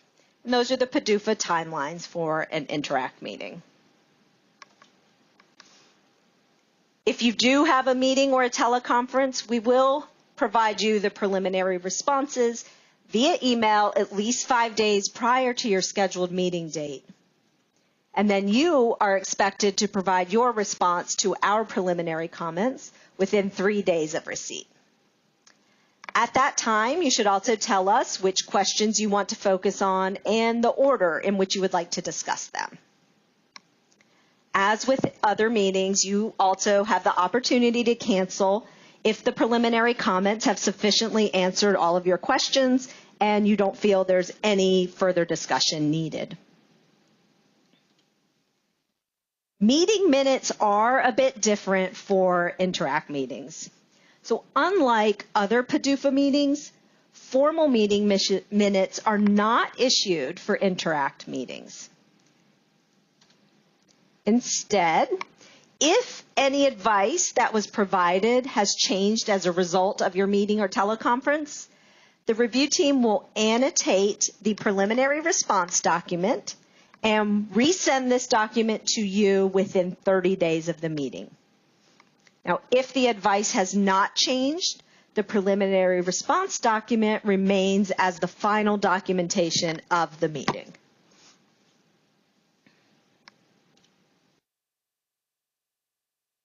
So we know not all meeting requests or product development programs will qualify for an Interact meeting. And if your meeting is denied, you will receive a letter stating the reason for denial. So here are just some examples of reasons OTP may deny an Interact meeting. Obviously, lack of a complete meeting package with the request, because remember, this is a PDUFA requirement. But also, if the package is substantially deficient, we will deny the meeting, because this will limit the ability for our review team to provide any constructive feedback. If you have previously held a meeting with OTP for that product, we will deny the meeting. Remember, I mentioned earlier that only one Interact meeting will be granted in OTP. Your meeting will be denied if the requested feedback is not appropriate for an Interact meeting. For example, you're focused on questions about jurisdiction or the regulatory pathway. Those are not appropriate for an Interact meeting. Or we will deny the meeting if your product development is either too premature or too advanced, and we will discuss those details next. So what do we consider too premature for an Interact meeting? You don't specify the investigational product. You don't provide any preclinical proof of concept or other pilot data. You have not conducted any preclinical studies with your intended clinical product. So once your product development program is further along, you can resubmit an Interact meeting request for our consideration. Now, based on the information provided in your meeting package and request, we may determine that you are too far along in your development program to even benefit from an Interact meeting. If we decide your program is too advanced for an Interact meeting, it may be converted to a pre-IND meeting without resubmission of the request. But this is only if OTP determines that it's the best approach. And you need to be able to provide us with the complete meeting package. So a request might be too advanced for an Interact meeting and more appropriate for a pre-IND meeting if you have already completed proof of concept and some safety studies, and now you're at the point of design and conduct of the definitive toxicology studies. Maybe you've already defined the manufacturing process to be used for the clinical studies and have developed assays and preliminary lot release criteria. The preclinical testing and the manufacturing process for the product uses the same or a very similar platform as other products you've already submitted to OTP. Or clinical data exist from previous studies for the same product and clinical indication. So Interact meetings under PDUFA was the first enhancement of an opportunity for interactions with OTP. So now let's move on to your second new opportunity, the new Type D meetings. So what is a Type D meeting? This is a new PDUFA meeting as part of PDUFA 7. This is a meeting focused on a narrow set of issues.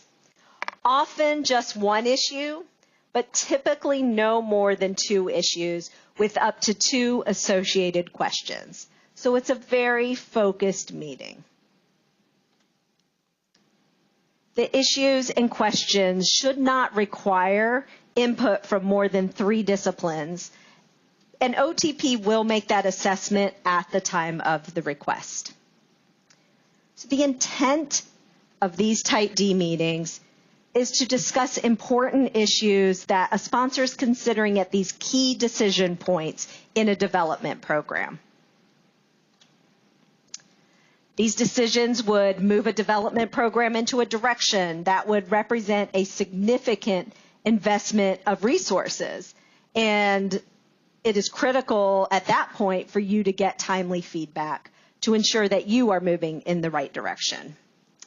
So we're going to discuss a few examples of Type D meeting requests and reasons for denial in just a few minutes.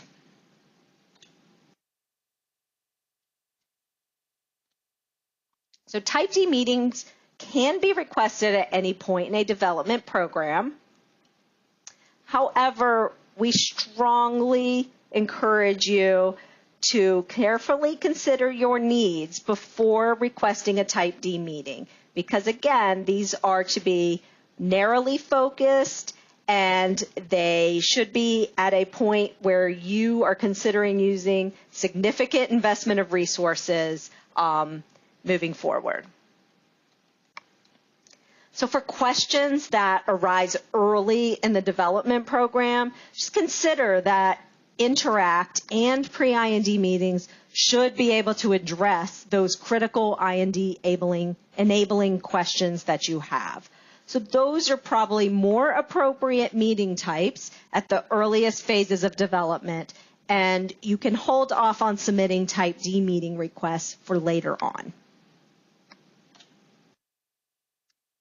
All right, so as mentioned, Type D meetings are intended to focus on a narrow set of issues. So when deciding if you will request a Type D meeting, you should consider the number and the complexity of those issues that you need to have a discussion on before you submit your request.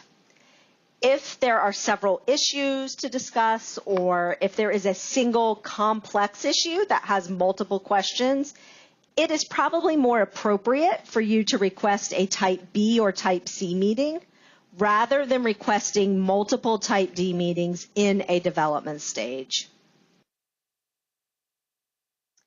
How do you request a Type D meeting?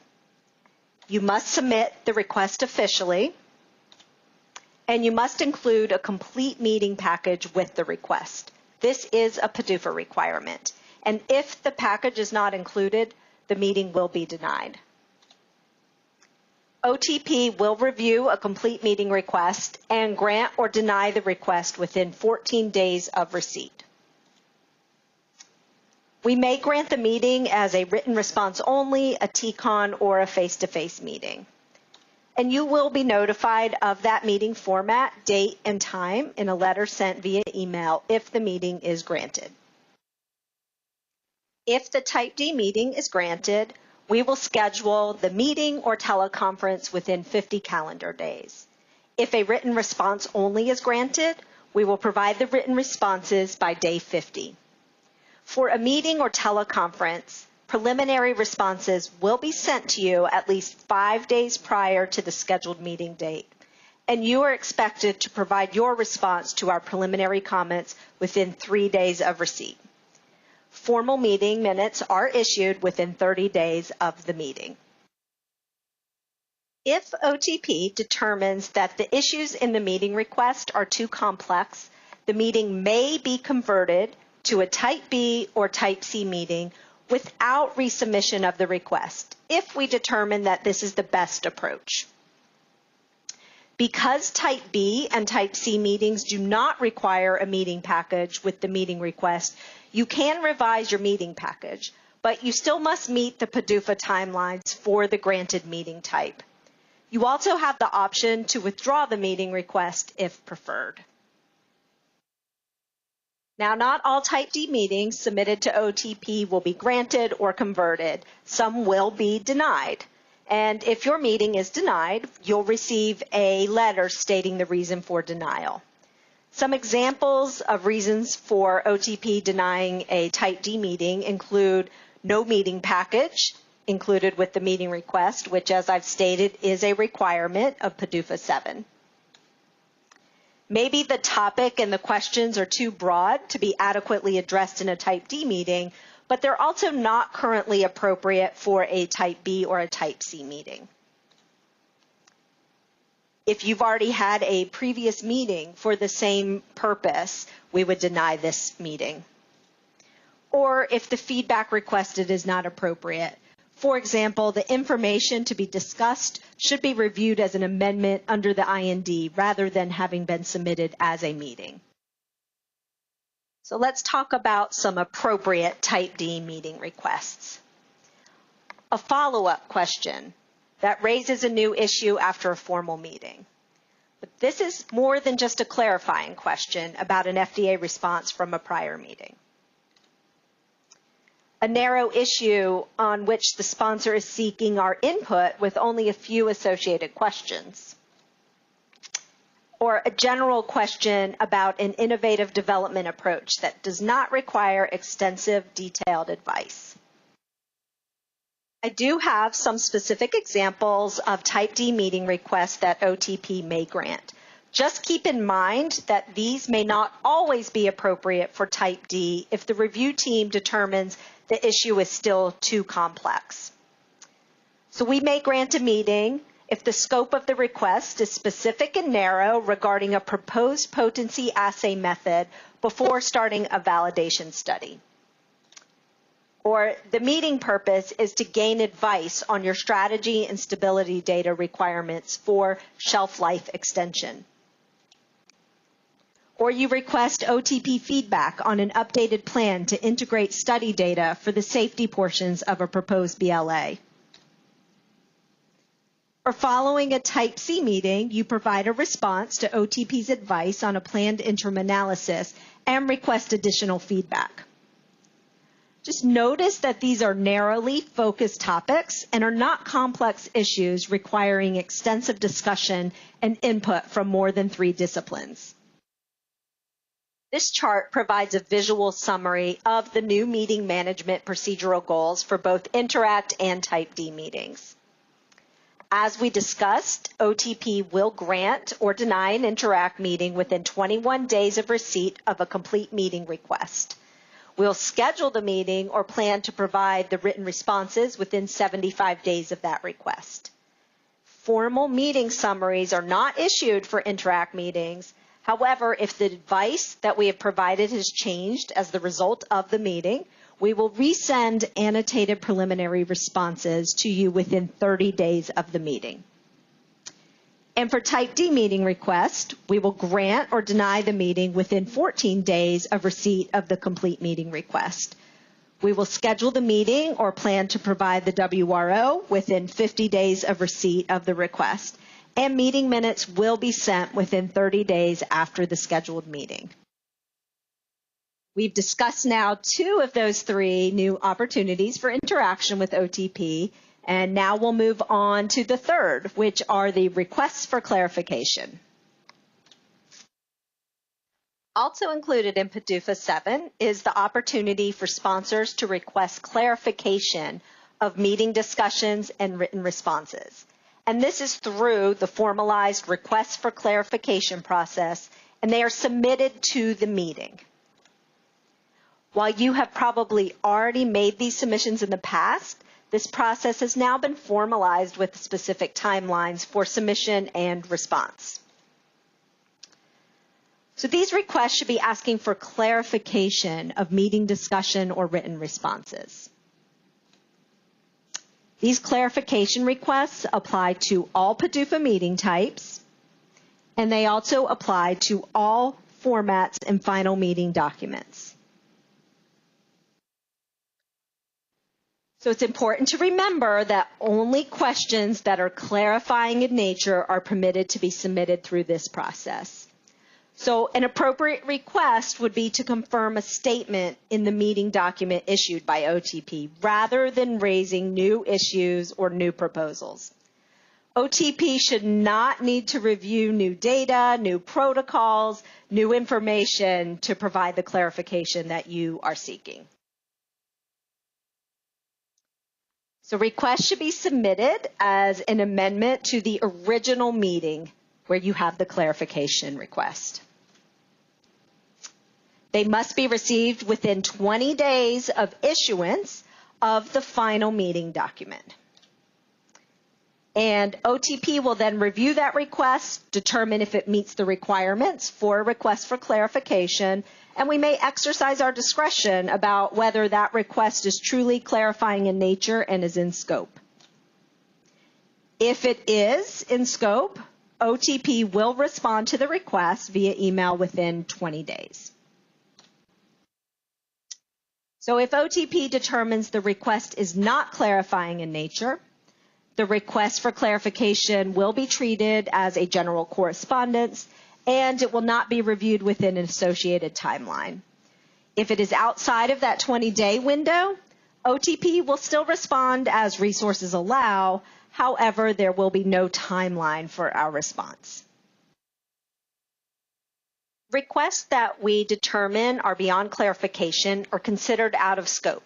And this can include questions related to new information that was not previously included in the briefing package for that meeting. Or it could be related to questions on the adequacy of new proposals to address some of OTP's comments. For example, new clinical trial designs, study endpoints, new patient population, new or modified assays, new preclinical study design, or new materials. So we would not consider any of these to be in scope of requests for clarification. This chart summarizes your requests for clarifications, and as stated, this would apply to all PDUFA meetings and PDUFA meeting types and all final meeting documents. The request must be received within 20 days of issuance of the final meeting document, and OTP will respond if we've determined that the request is in scope within 20 days of receipt of the request. And the response will be sent via email. All right, so now that I've covered those three interactions, I have a few challenge questions for you. Okay, challenge question number 1. Which of the following statements is not true? A, formal meeting minutes for Interact meetings are sent within 30 days of the meeting. B, OTP will respond to requests for clarification within 20 days of receipt.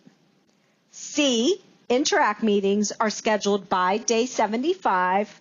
Or D, Type D meetings are narrow focus meetings.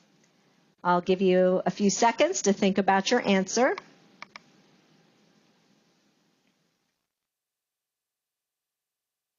Okay, and the answer is A. This is not true.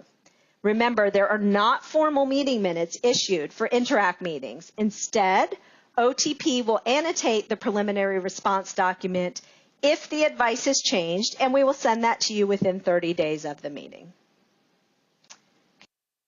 Okay, challenge question number 2.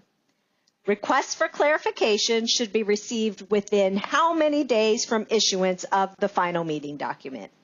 A, 15 days, B, 75 days, C, 20 days, or D, 60 days.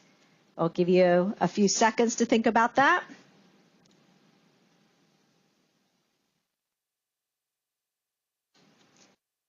And the answer is C, 20 days.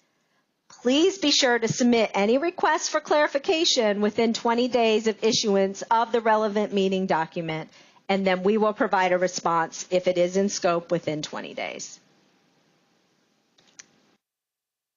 And challenge question number 3.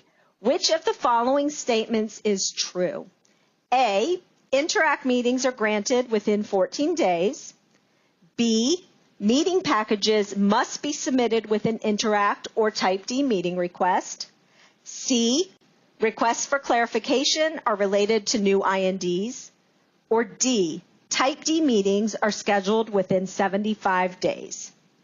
I'll give you a few seconds.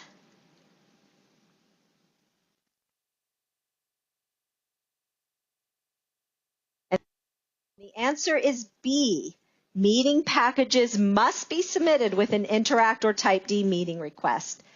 This is part of PDUFA requirement, and if the package is not included with the request, we will deny those meetings. So I provided several resources that are relevant to the information discussed in this presentation.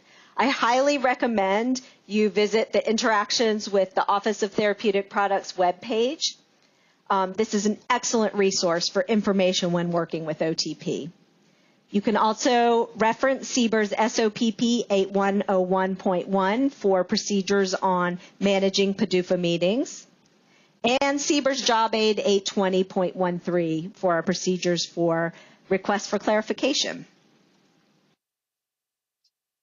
The formal meeting guidance and the best practices document are currently being updated, and they will also address our PDUFA 7 commitments. And as mentioned at the beginning of the presentation, the PDUFA 7 commitment letter does define face-to-face meetings, and you can find the most current information on face-to-face and in-person meetings at this webpage. If you need more details on the overall user fee commitments, reference the webpage linked here. And I want you to definitely go visit OTP Learn, which is a webpage for industry education where you can find recorded webinars on various topics that are related to the products regulated by OTP.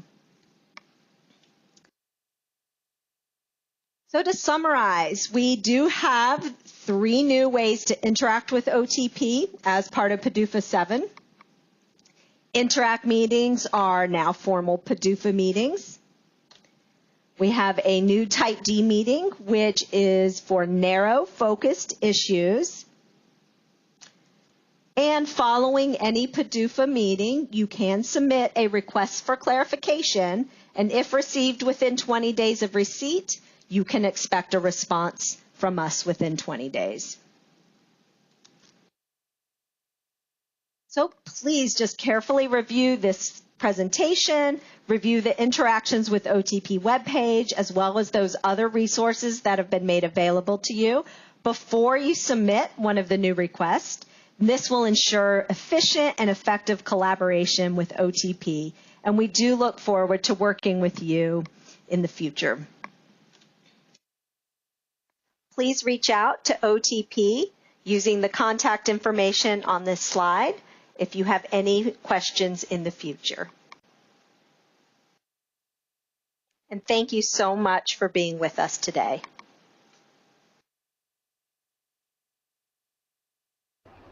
Wow, what a fantastic presentation, Mara. And thank you to the audience for your questions. We will begin the Q&A session with this first question. Mara, are the formalized requests for clarification applicable during the IND phase? The requests for clarification are only applicable to meetings. So you can get a request for a clarification for any meeting that you've had, but they do not apply to other submissions in the IND. Makes sense. Thank you. The next question is, can you clarify if a meeting specifically focused on delivery device development, for example, risks, specifications, testing, is in a scope of an Interact meeting before a pre-IND for the combination product that has been conducted? So meetings to discuss devices would be submitted as Q-sub meetings under PDUFA, and they don't qualify for an Interact meeting under PDUFA. Thank you. Thank you. Next question. When and will the Interact meeting denial reason be given to the sponsor? So once we've decided that we will deny an Interact meeting, we will put that into a meeting denial memo, and that will be sent to the sponsor at the time of that decision. Thank you. Wonderful. If we have not had an Interact or pre-IND meeting, can we request Type D meetings to get my questions answered? My apologies. Thanks, Jen. So if you have not had an Interact or a pre-IND meeting, we recommend that you first request an Interact or a pre-IND meeting, because these types of meetings in the early phases should be able to answer those IND enabling questions that you have.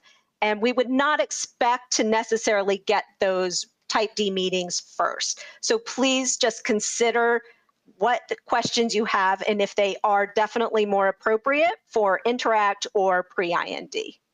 Thank you. Awesome. Another Interact question from the audience. Does the sponsor need to submit preclinical safety data for an Interact meeting? And can the sponsor submit no safety data, but send the proposed preclinical safety study plan for an Interact meeting? So for an Interact meeting, we would expect that you have preliminary proof of concept studies completed. So those should have been conducted prior to you requesting an Interact meeting. So if you have done that, then you can submit your Interact meeting. Thank you.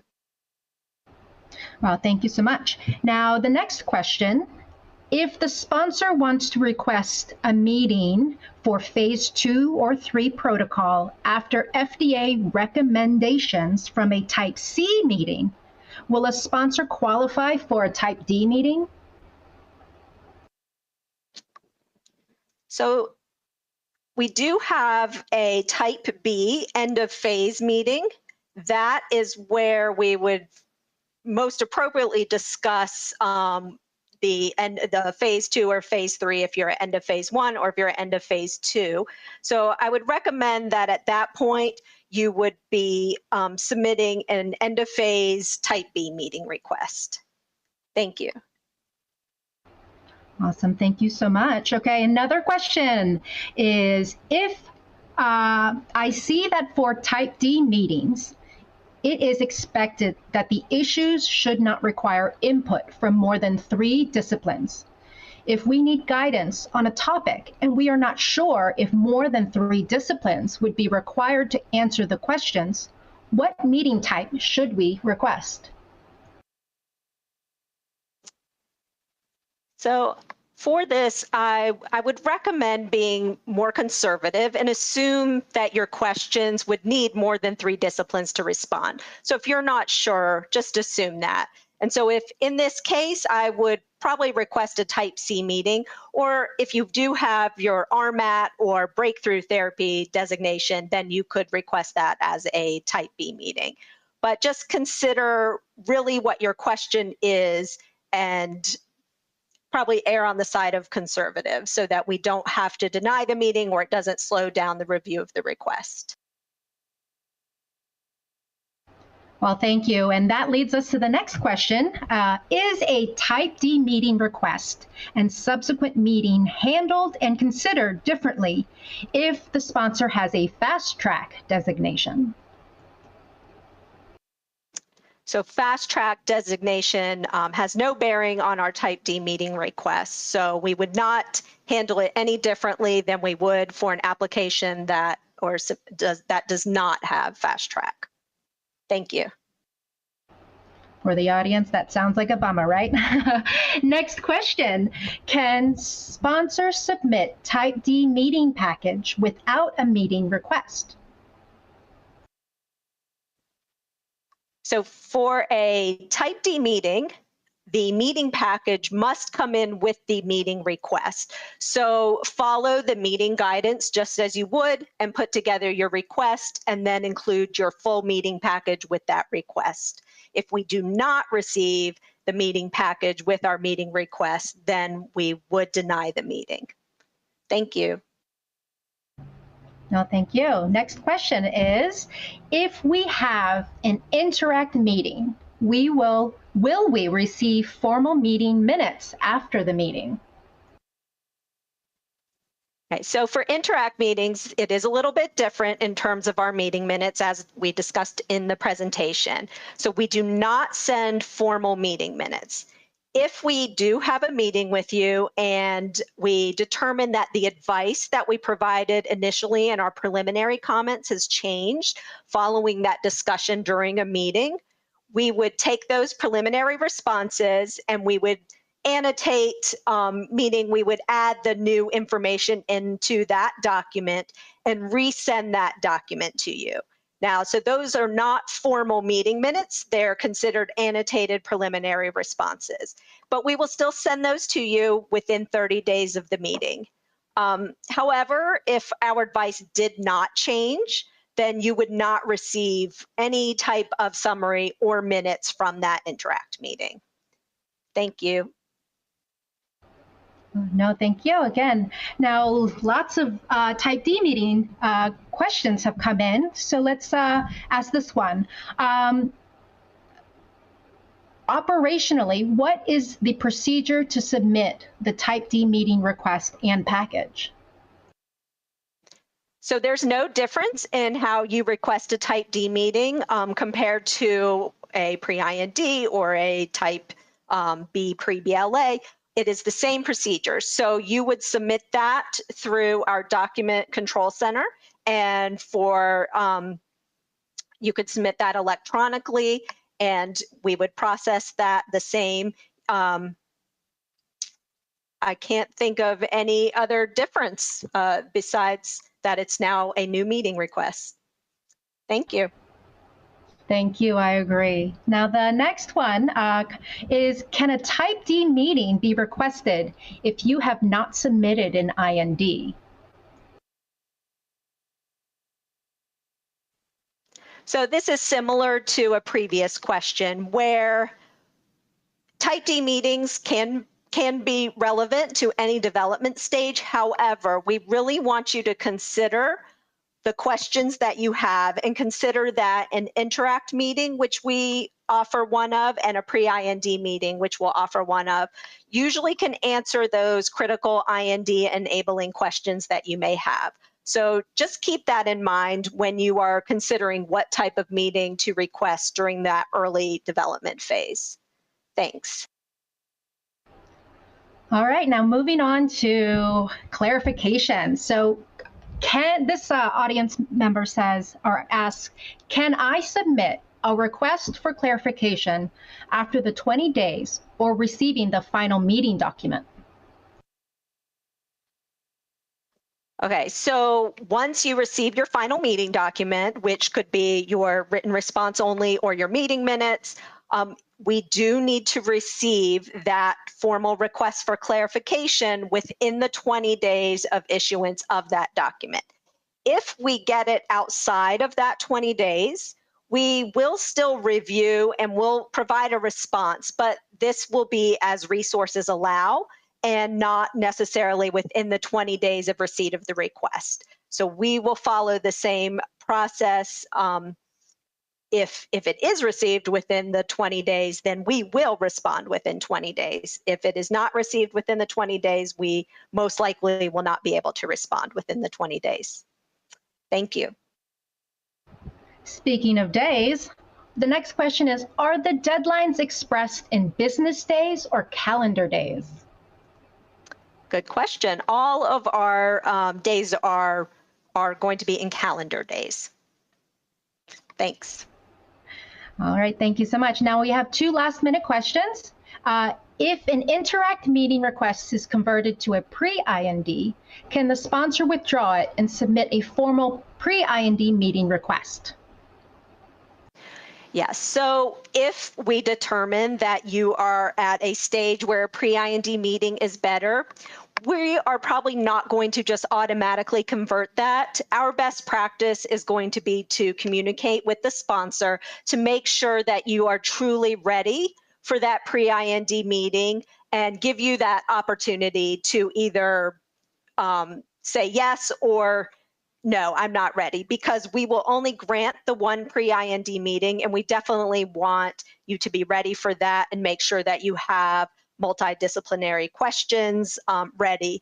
If we were to convert it, you do have the option to withdraw and resubmit later. Thanks.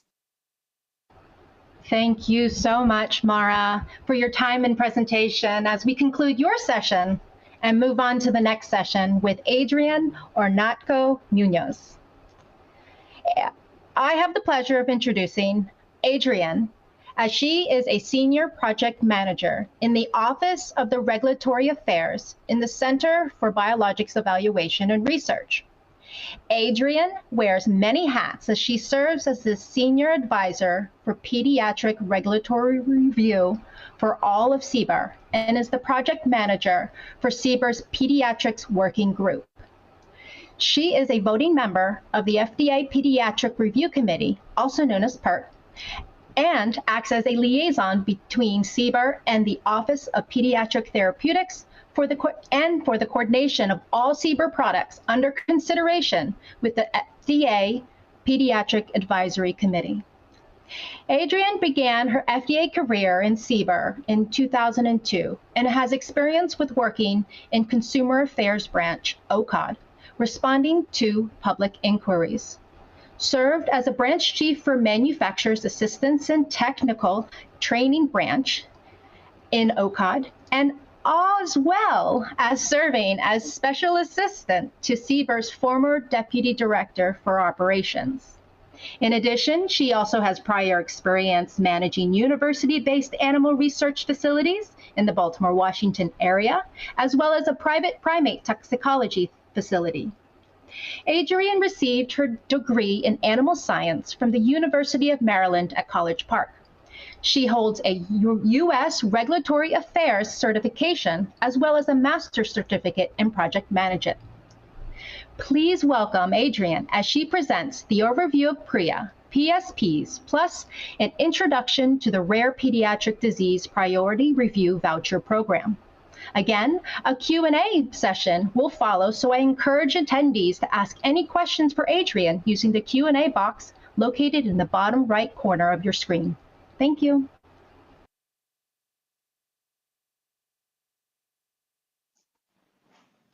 Good afternoon. My name is Adrienne Hornatko-Munoz, and I'm in CBER Center for Biologics, Office of Regulatory Operations. Today I'm going to provide an overview for you of the Pediatric Research Equity Act, pediatric study plans, and a brief, introduction to the agency's Rare Pediatric Disease Priority Review Voucher Program. Why have we selected only these narrow kind of topics for today?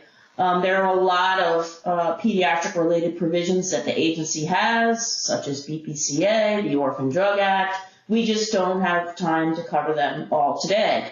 So we're going to focus on PREA because it has a very broad regulatory impact for industry on pediatric drug development. And also focusing a bit on the Rare Peds PRV program, because for industry there's a fair amount of interest on this incentive program. Learning objectives. I hope you come away today with the knowledge of what the agency calls triggering PREA, identifying which submissions are subject to PREA, because not all submissions are, and therefore require an initial pediatric study plan under the IND. The purpose of the IPSP, the gaps that we see, that I've seen based on my experience in the PSP, and understanding the basics of the Rare Pediatric Disease Priority Review Program.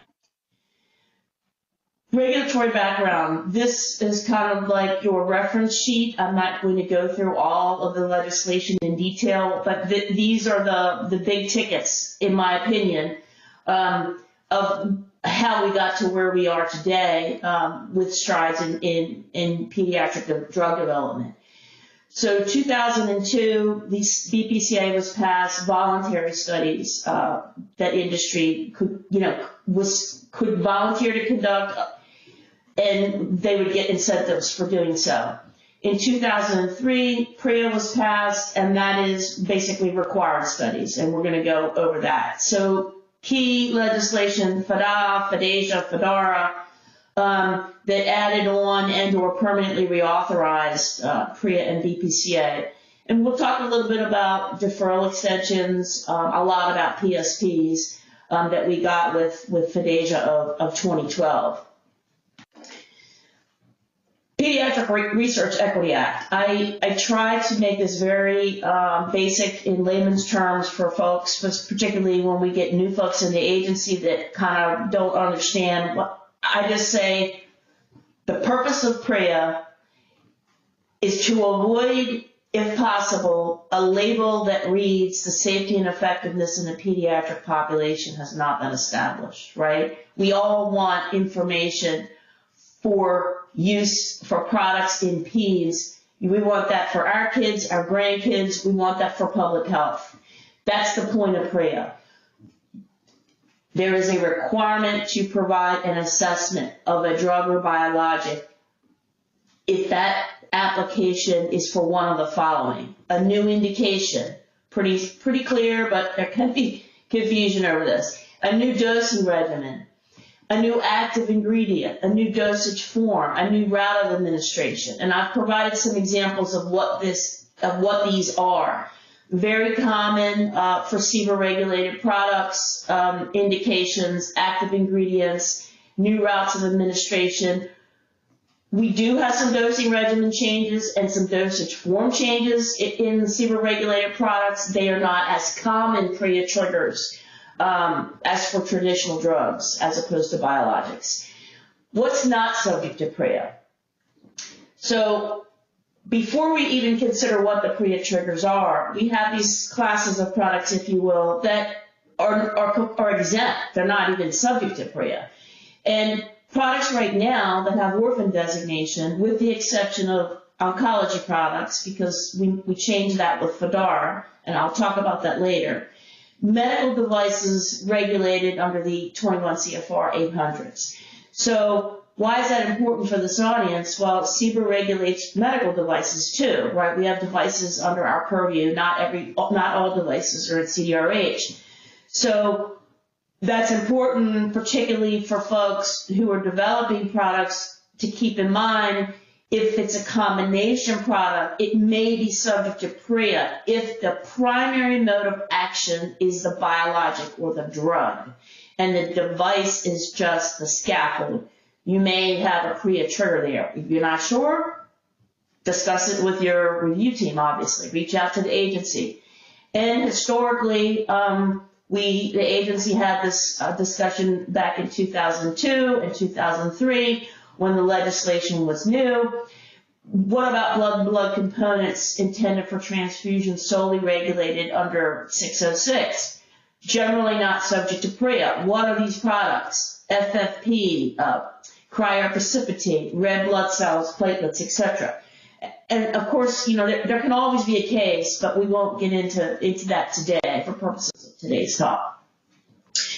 Pediatric oncology. The RACE Act, which was part of FDARA of 2017, amended PREA, and in a nutshell stated that oncology products with orphan designation are no longer exempt from PREA.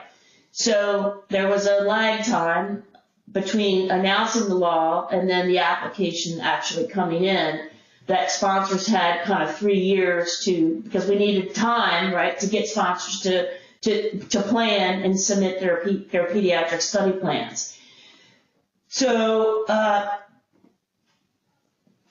now it's kind of pretty clear that if your BLA hasn't come in, it hasn't been submitted, if a sponsor's BLA an applicant hasn't submitted by now, then you're going to be subject to this provision, and you're going to be needing to address the what we call the molecular target provision in your IPSP.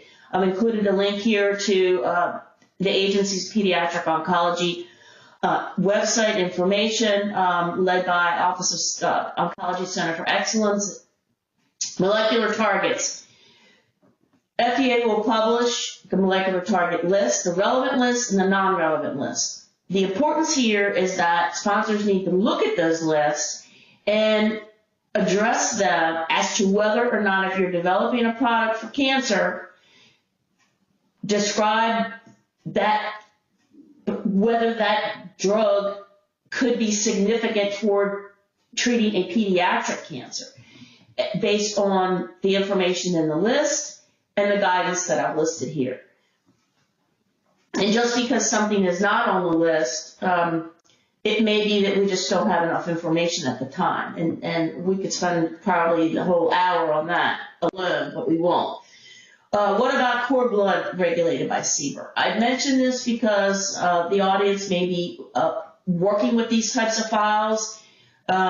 We licensed the first cord blood BLA, Hemacord, back in 2011. It was subject to PREA. This is public information. We made a decision at that time that subsequent cord blood BLAs regulated under 351A, provided they were manufactured according to, at the time, the 2009 guidance, which has since been updated, for cord blood intended for hematopoietic reconstitution for specific indications outlined in the guidance, and provided that they're manufactured according to the guidance, which is they're only minimally manipulated. So I point this out because if you're developing a cord blood, let's say, to treat myocardial infarction, that's not a hematopoietic indication. So you're quite likely going to be subject to PREA.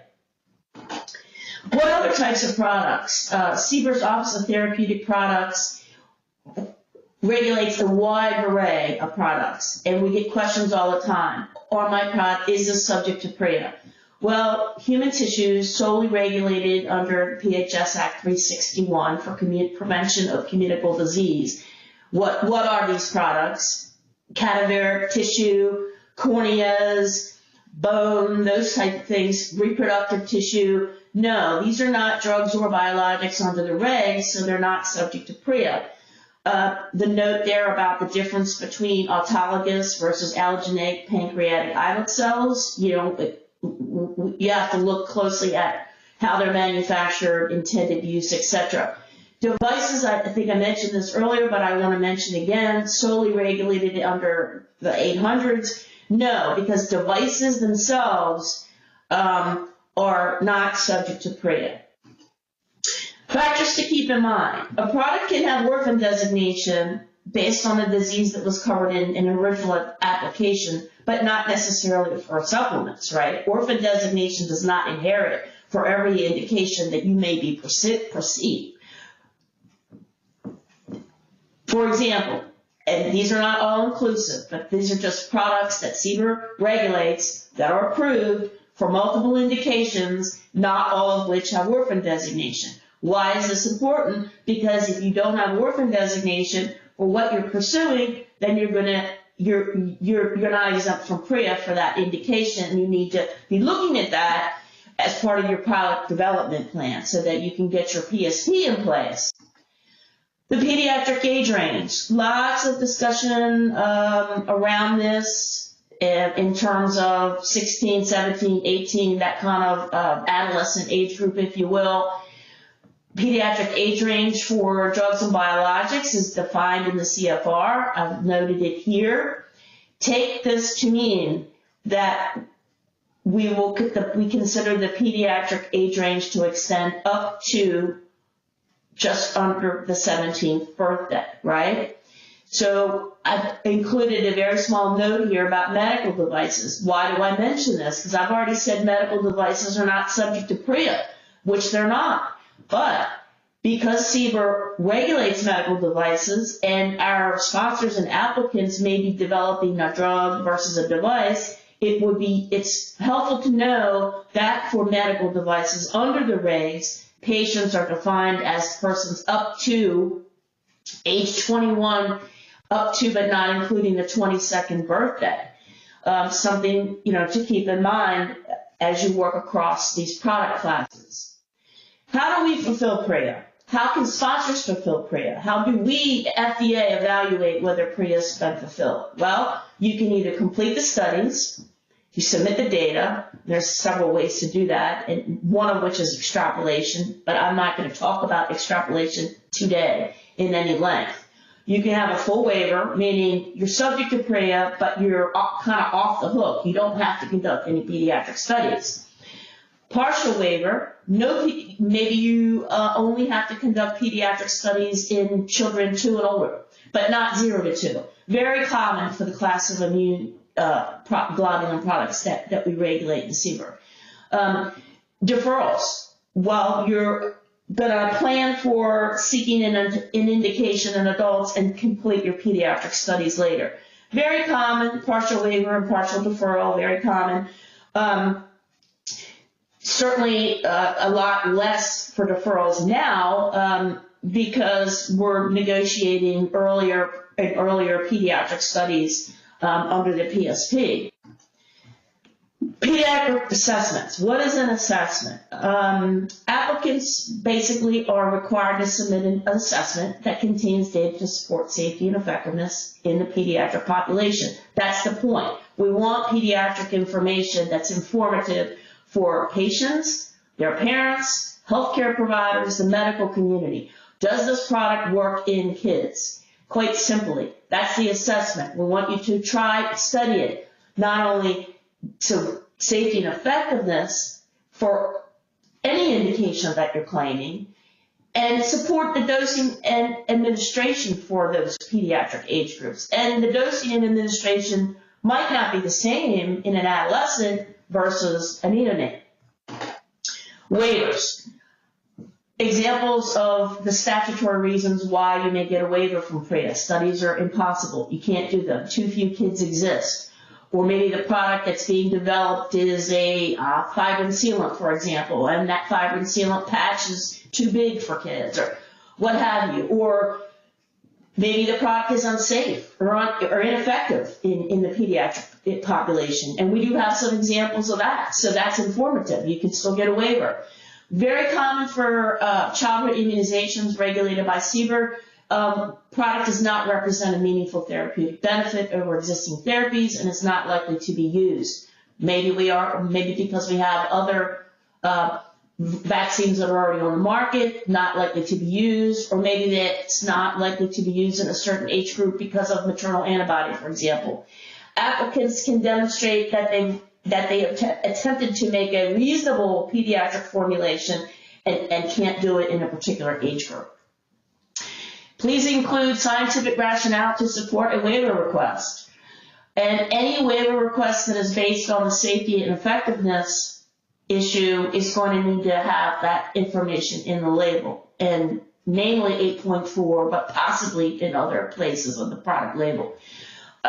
Refer to the PREA guidance issued in 2005. It's still in effect. It's an oldie but a goodie. It may eventually be replaced by the guidance we just put out on May 19th. That's out for comment, and I have a link to that later in my presentation. Deferrals. My product is ready for approval now for adults, and I'll do my studies later. Very common, delaying pediatric studies until after safety and effectiveness. We have a few cases of that as well. Again, include scientific rationale. I also encourage sponsors to know that when putting together your PSP and you list your proposal for what studies you're going to plan to request a deferral for, keep in mind that ultimately those studies are all going to be outstanding PREA PMRs in your approval letter, should that product ultimately get approved.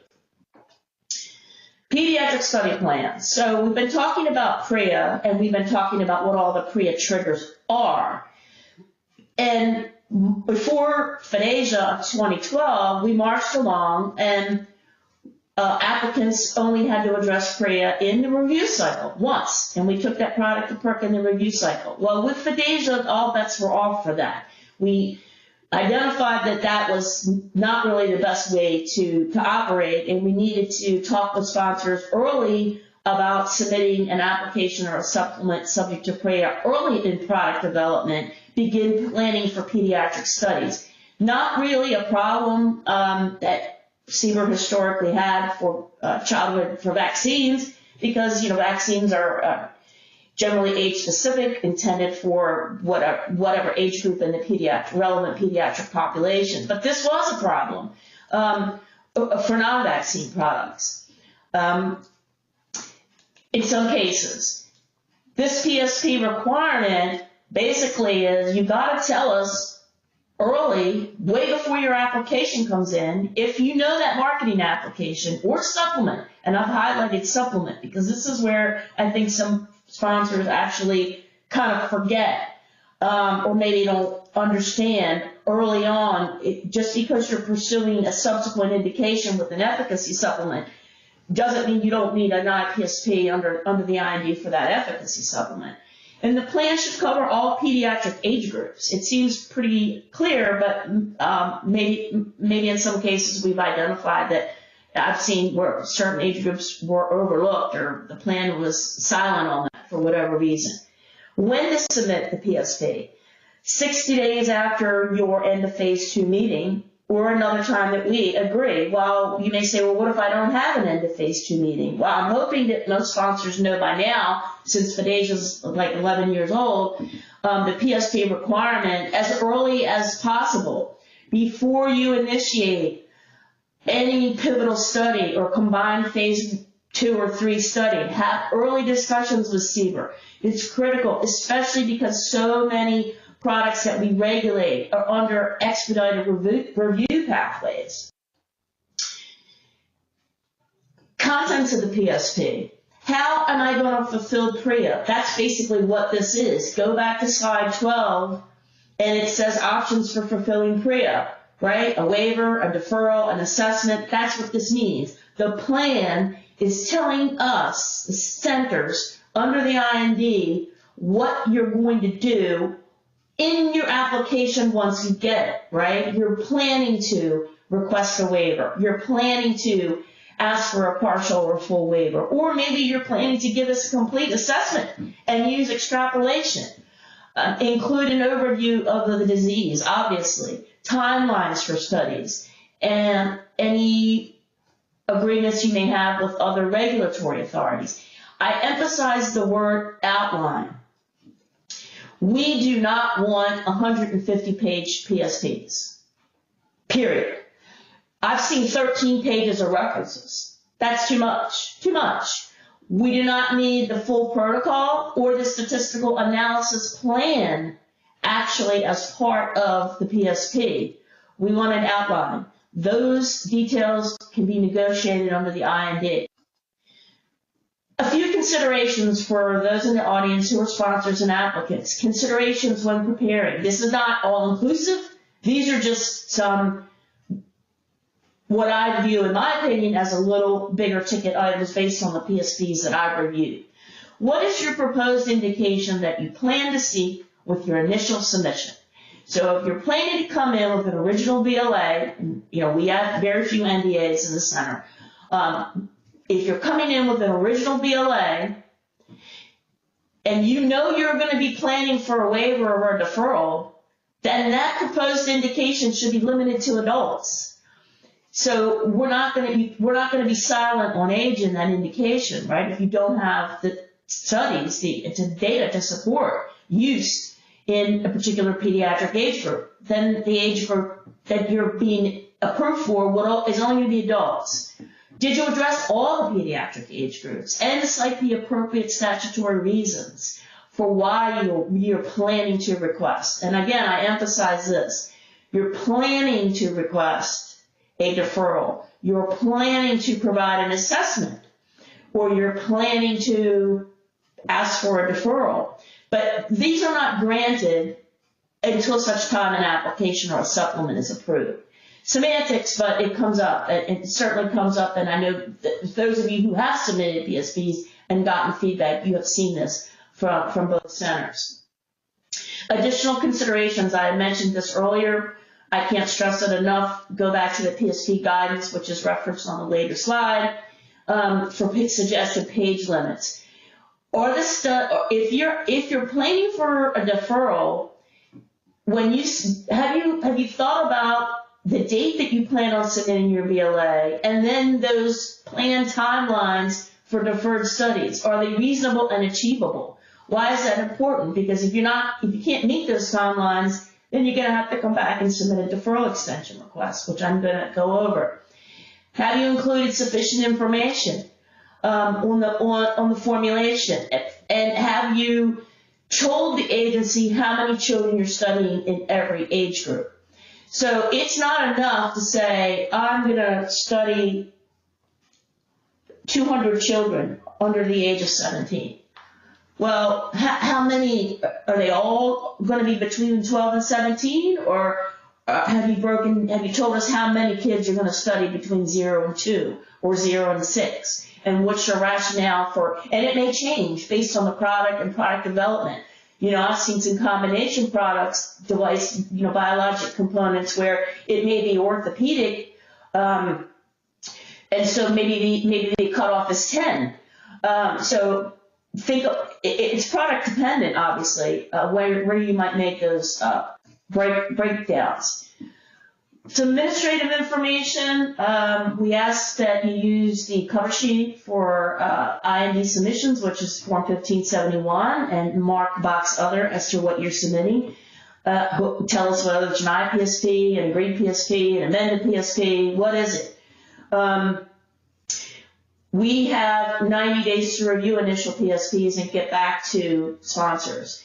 And this includes taking it to the PERC, the original PERC, or the full PERC, or the regular PERC, and you may hear different centers refer to it differently, or the OCE PERC for oncology products. Sponsors have 90 days to get back, review, work with FDA, make changes based on, have this be, I know we try to have this be a very kind of fluid, iterative process in a number of cases. And this is where and then you kind of throw your agreed PSP back over the fence, and we have 30 days to review that. That's where you've seen in other agency presentations 90, 90, 30, and that's how 210 days. Sponsors need to have an agreed PSP in place before you submit a BLA or a supplement that's subject to PREA.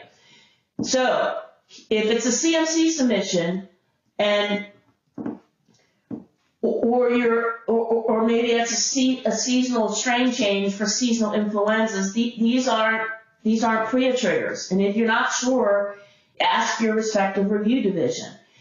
Any significant changes to that agreed PSP, that's basically like the prenup, right? If you want to change it, do it before you get married, right? Same thing here. If you want to change that agreed PSP, submit it as an amended PSP before you submit your application, particularly if there's significant changes. What's a significant change? Well, if your agreed PSP is a plan for a deferral, and now all of a sudden you're marching along and you are thinking you want a partial waiver in an age group, submit that as an amended PSP before you submit your application or supplement. Because you don't want to find out during the review cycle for your application or supplement that you made a change that FDA is not going to agree to. Full PERC, I use that term loosely, full PERC this is the original PERC. It was established under FDA 2007, comprised of various groups across the agency. It's chaired by CDER. CBER has some members. Various groups in the Office of the Commissioner participate. This is an advisory body with pediatric expertise that basically reviews anything and everything to do with PREA. Period. With very few exceptions. Right now, currently, if a product is non-oncology that has orphan designation, may not see the light of the day for full PERC. And I've mentioned briefly, so anything, deferrals, deferral extension requests, changes to outstanding PREA PMRs, all of that. And obviously all the provisions under PREA, BPCA rather, which we can't cover today. So Pediatric Oncology Subcommittee is a subcommittee. The quote full PERC was started in 2018. Specific expertise from folks for oncology products. Different RPMs that are led by CDER, OHOP, and basically the same paperwork. There are a few minor administrative differences, but all in all follows the full procedures for PERC and the statutory timelines. If anything, they just maybe work a little quicker, particularly for some written request issues. Full PERC versus OCE PERC. I mentioned this for the CBER audience because of the classes of products that we have. Basically, any oncology indication is going to go to the OCE PERC. I'm telling this to the CBER audience because I don't know, not everyone may be. You may kind of want to know what committee's reviewing your file, or other folks may be in the audience who are interested in this. Products post-transplant, whether they're for infections or immune reconstitution, goes to the full PERC. Benign hematology products, clotting factors, bleeding disorders, hemophilia A, hemophilia B, factor 8, factor 9, all those products still go to the full PERC. So we're marching along. We get PSPs under the IND. I neglected to mention that if you don't have an active U.S. IND, and you may be in cases where you may very well be one of those applicants, submit that as a pre-submission before your application comes in. Do not submit the PSP as part of your original IND because that will confuse us. Because original INDs, we have 30 days, right, to review, and then PSPs are a 90-day clock, so that will just muddy the waters. We want that IPSP submission to come in as a pre-submission. So, and then under the review cycle, we still go back to PERC, and we review to see, did you follow your agreed PSP? But what do we do after an application is approved? Well, you're not off the hook. Industry is not off the hook. We continue to monitor your ability to meet the timelines. Any deferred studies that are coming in, we want them as supplements. We want them almost always as an efficacy supplement because they're going to contain substantial clinical data. But there are instances where they could be a labeling supplement. I want to emphasize that final study reports do not fulfill PREA PMRs. All deferred studies that come in response to PREA PMRs are going to have to go back to PERC as well. Did you conduct the pediatric studies in your PREA PMRs according to what we agreed? And then in general, FDA, not just CBER, but both CBER and CDER, post an explanation of the status of all PREA PMRs in addition to other PMRs that we're required to report out on, progress in monitoring. And delayed PREA PMRs are subject to PREA non-compliance letters. And some folks, may have been in receipt of these for various reasons. If you haven't gotten a deferral extension request and you're delayed, then you may very well be getting a PREA non-compliance letter. Efficacy supplements. I mention this here because efficacy supplements can be kind of twofold, or we can be getting them because it's a new indication that a sponsor or applicant is pursuing that's subject to PREA. It meets one of the PREA triggers, right? New indication, new route of administration. Think before you submit. Do I have an agreed PSP for this indication? Did I go to FDA, or did I just proceed down the product development pathway and didn't talk about my pediatric study plans for this plan? Did I follow my plan? These are questions we will ask, and these are questions that you should ask yourselves as a submitter. And this will require going back to PERC. But then we have an approved product. You have an approval letter that has a litany of commitments and requirements that you've agreed to do, one of which are going to be your outstanding PREA PMRs. Ultimately, those studies are going to come in as a supplement, and we're going to need to review that. And that also has to go back to PERC. So you're thinking, as an applicant, out there in the audience may be thinking, my goodness, how can I ever be considered fulfilled? Can I fulfill these PREA PMRs? And how do I do that? You submit an efficacy supplement supporting that pediatric indication. Might not be for the whole age group, might be, whatever the terms of that PMR are. Maybe you agreed that you were going to do children 2 and older on a different timeline than maybe 12, just the adolescent population.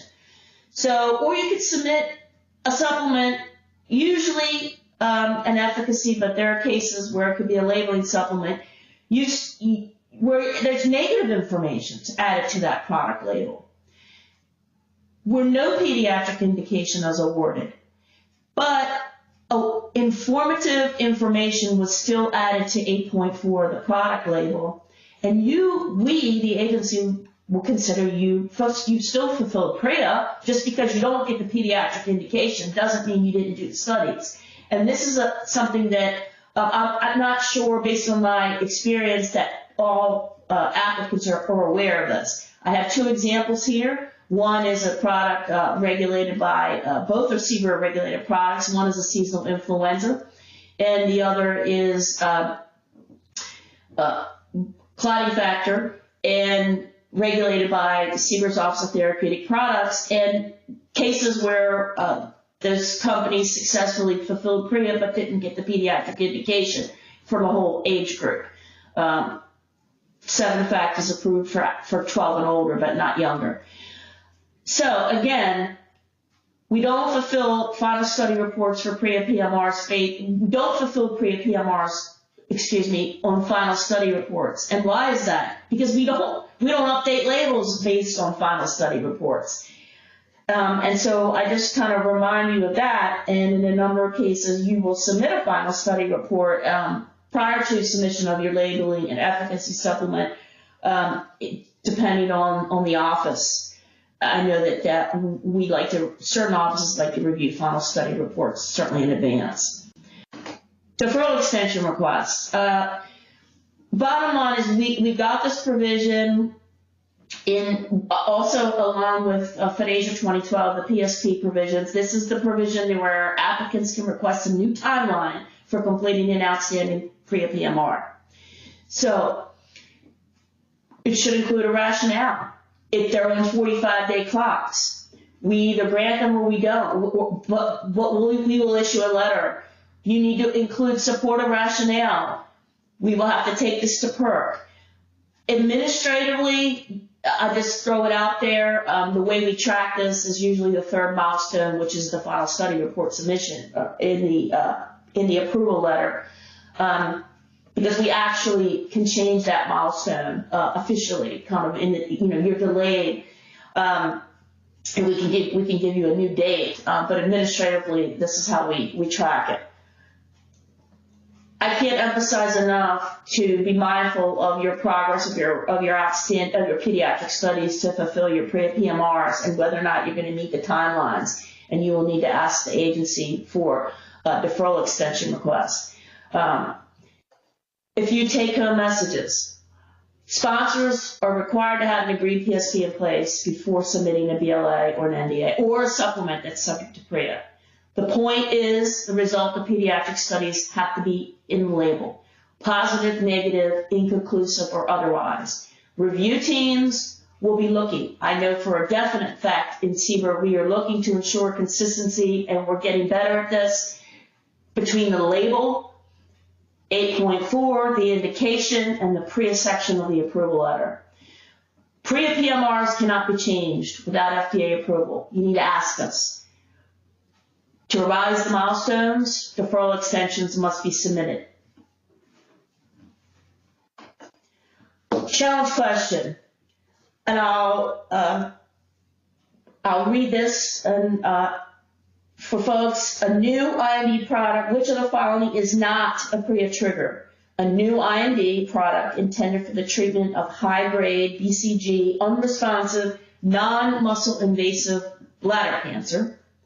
B, a new efficacy supplement for an approved IVIG indicated for primary immunodeficiency to add a new indication for treatment of chronic CIDP.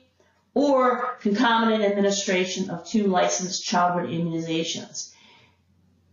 The correct answer is C. That is not a PREA trigger. Concomitant administration is not a PREA trigger for 2 licensed vaccines. But for A and B, what other information might we need to know to figure this out? So first of all, look at A. It's a new IND, okay, which will be basically lead to a new indication. It's a new product, right? New active ingredient if it's a new IND product. But also bladder cancer, one might think, well, do they have orphan designation? Doesn't matter anymore for cancer, right? Because cancer, the orphan exemption for PREA has been taken away. So may very well get a waiver, but still has to address PREA, right? Not, this is a PREA trigger. New efficacy supplement. So what are we looking at here? An approved IVIG, already indicated for PID, but wants to come in for a new indication under an efficacy supplement for CIDP. That's a PREA trigger. That is a new indication for an approved product. I've included some references here. I'll highlight this guidance that the draft PSP guidance that we issued most recently in 2020, a PSP template, a link to Burke's resources. I've also included pediatric labeling guidance. I think it's important folks refer to this, particularly when looking at different scenarios for where information should be in the label. And our new guidance, the bottom link here that we just issued, that we put out for comment that we issued on May 19th, and I encourage folks to look at that and comment if you can. Switching gears to the Rare Pediatric Disease Priority Review Program. This is a product development incentive program. So you don't have to ask us for a voucher. But if you do ask us for a voucher as an applicant, there are certain criteria that you're going to be held to, rather. So whereas PREA is a requirement, requires pediatric studies, this is an additional incentive provision that the agency has. In general, we have three PRV programs. I've listed them here at the bottom that are across both CBER and CDER. We are not going to talk about the tropical disease in any detail or the MCM provisions. We're going to focus today on the highlights of the Rare Pediatric Disease Program. What's a PRV? It's a voucher. It's not a ticket. There's no additional document that you're going to get. That voucher number will be basically your BLA or your NDA number. That's granted to an applicant who receives marketing approval for specific indication under predefined parameters of eligibility. And each 3 of these programs have different parameters of eligibility, and I'll get into this in a bit. Why is this a big deal? Because applicants can sell or transfer these vouchers, or they can use it later for their own purposes. Whoever redeems a voucher is asking to get priority review for an application for a different product that would not otherwise qualify for priority review. So that's important. That's why these vouchers are popular or has a lot of interest. Key legislation, again, kind of like the regulatory history summary I gave you earlier at the beginning. Just to highlight, I won't go through this. The Tropical Disease Program being the first one, established with FDA. FDASIA established the Rare Peds PRV program, and then 21st Century Act established the MCM program, and various different provisions along the way that are changes that have been made. I do want to mention that the PRV program was extended. Right now, it's currently has a sunset provision. After 2026, we can't award them anymore. And then come 2024, you will have to have designation ahead of time by that date. And then also in 2021, there's a legislative change to the new definition of a new chemical entity. I won't spend a lot of time on that. I'll talk about it in a bit. Why are PRVs popular? Well, because it's supposed to be an incentive. to develop a tropical disease, a rare pediatric disease. Maybe the cost of developing this product is so high, and the company thinks that getting a voucher is going to help incentivize their development. And there's been a number of discussions about this, and I won't belabor it. And PRVs can be, they can be a windfall. When companies sell these, the profits are pretty huge. Public information, again, concerns that the agencies raised. It's a strain on our resources. Just because you give us you redeem a PRV doesn't mean we have adequate, maybe necessarily review team in that particular office where the submission is coming in, and doesn't necessarily require availability. For rare peds, there is a marketing requirement, but companies can get a PRV for a tropical disease and never market the product and sell the PRV. Or never market the product, in the U.S., for example. So, but the marketing provision is definitely one for the rare peds that's important for industry to understand. Just briefly, we've issued what we've issued in CBER, what we've done here in our center to date, and I have outlined later in the slides the specific rare pediatric disease PRVs that we've issued, because I think that might be of interest to the group. Similar requirements across all programs. To get a voucher has to be an original application, 351A or an NDA. And it has to contain no new active ingredient that has been previously approved. Okay, that's what's important. It has to be, you have to be eligible for priority review on your own merits. I'll talk about that in a minute. To redeem, applicants have to notify us before they intend to redeem. You just can't drop a BLA and our NDA on our door with the redeem, asking to redeem a PRV, because you have to tell us in advance, and you also have to pay the fee associated with redeeming. So keep in mind, there's a fee to redeem above and beyond your user fee.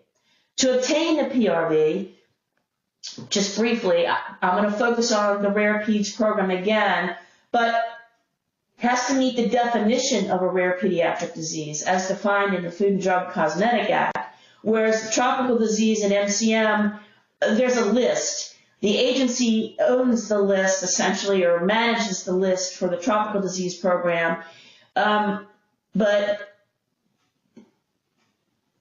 HHS in what we call the FEMC guide publishes this list of material threats.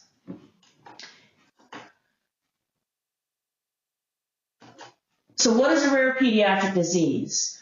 It may seem kind of clear, but it's very similar to the definition for orphan drugs. It's 200,000 disease or condition that affects fewer than 200,000 persons, and that disease primarily manifests itself in children aged birth to 18. 2016 Advancing Hope Act amended the definition, and we have interpreted that to mean that the serious or life-threatening disease occurs, primarily affects children. I won't get into a lot of discussion on this definition, but if you have specific questions on that, I encourage you to reach out to the Office of Orphan Product Development.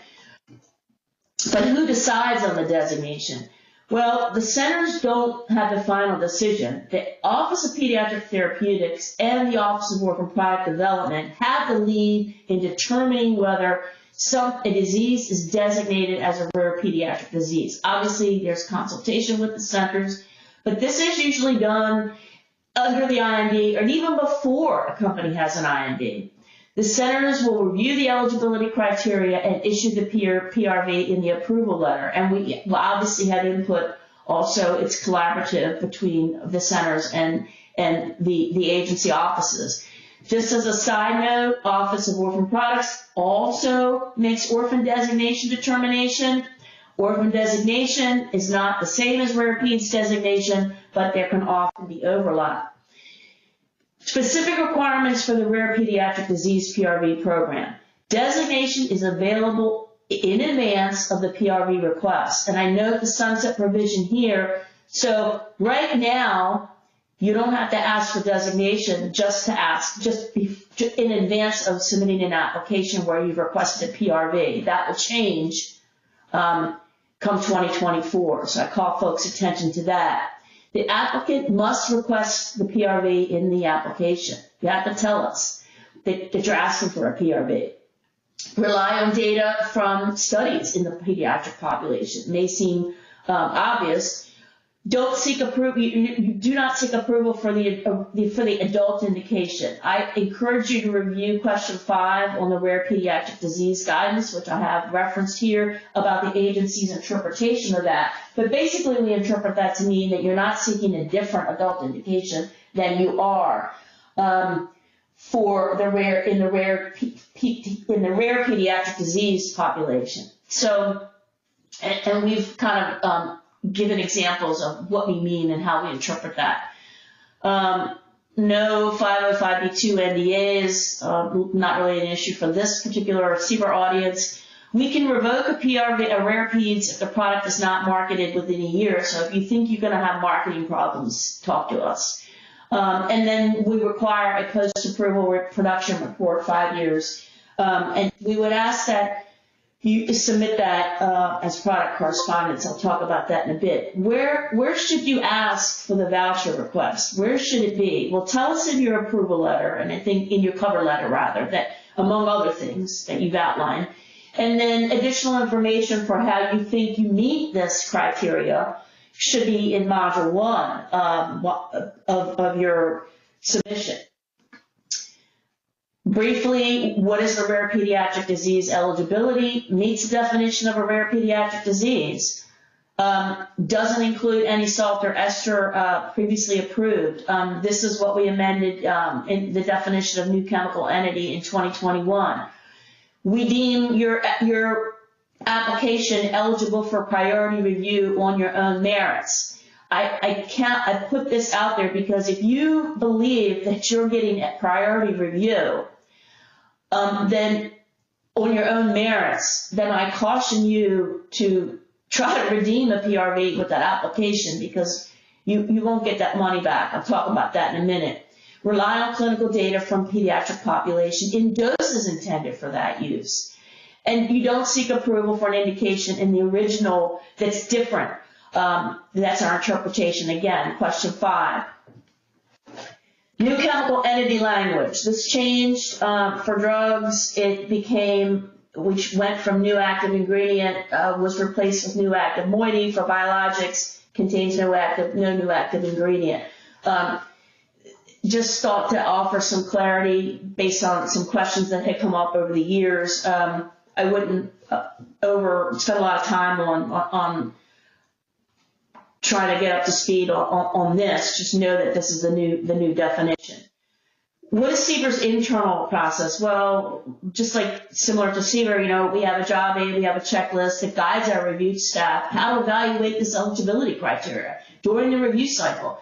We get input from the review team, the Office of Pediatric Therapeutics, Office of Orphan Products, any other experts we might need. So this is part of the review cycle, is that we actually go through the criteria because we have to document, what was our thinking as to why the criteria was met or wasn't met.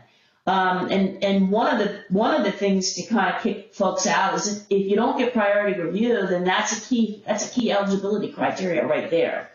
And the final signatory authority is CBER's Associate Director for Review Management. Just a few more slides. Again, the statute requires that the rare peds PRV be requested in the approval letter. Applicants who are awarded a voucher subsequently have to notify us when the vouchers are sold or transferred, and this is a real-time notification, unlike other programs. And we ask that you submit that notification as product correspondence to the BLA. We will not alert you about our voucher decisions prior to issuance of the approval letter.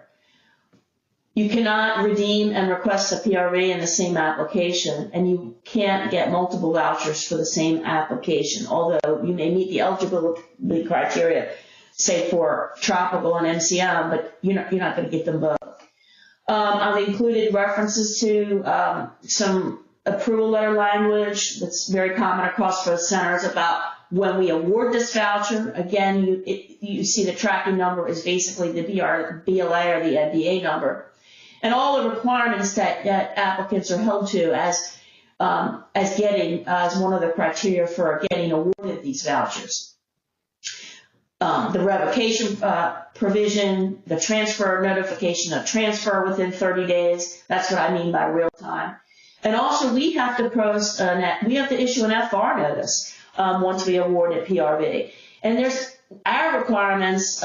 We are tracking these across the centers. We're tracking what's rare PRVs that are requested, awarded, denied, sold, transfer, redeemed. And as you can imagine, there's a lot of congressional interest. We've also had a recent GAO audit here, and I've posted the link to the last GAO report on the program for those who may be interested in following that. These are the eight vouchers that we've issued to date. The last one, the most recent one on the bottom, being issued May 19th.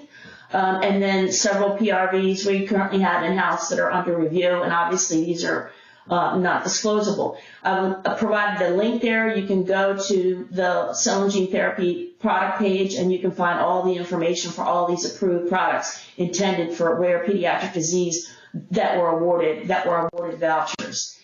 Links to the guidance, OOPD's website, the resources they have that are available, and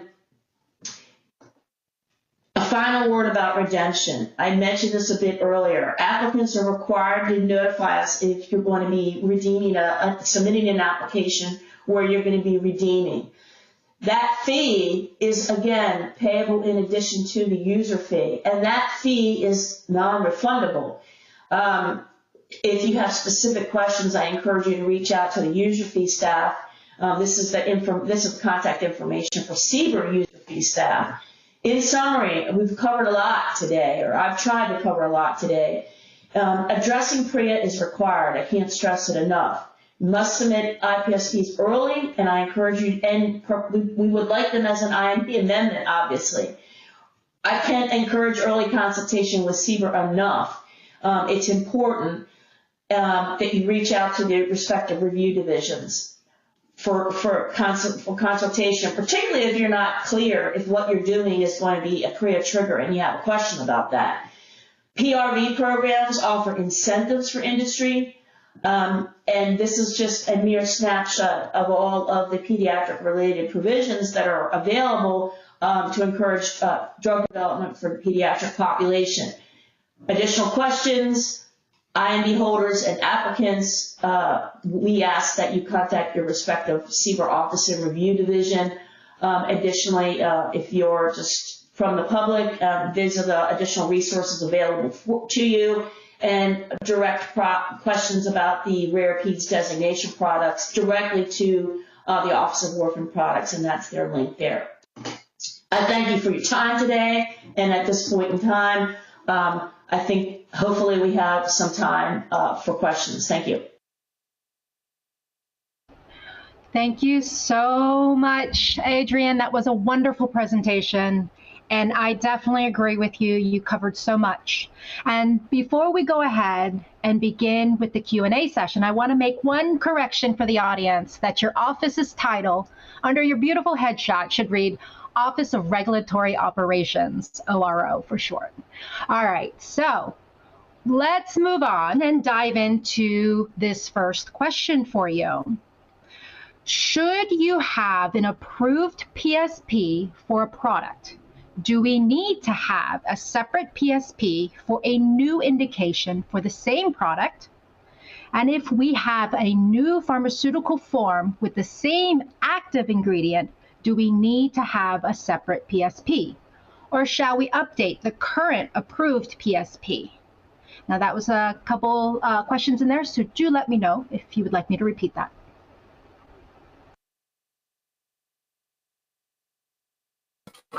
No, it's a great question. I think that highlights the not only highlights but illustrates the confusion that sponsors have. So if you're pursuing a new indication with a new, possibly what you believe is a new active ingredient, and you should discuss that with your review division.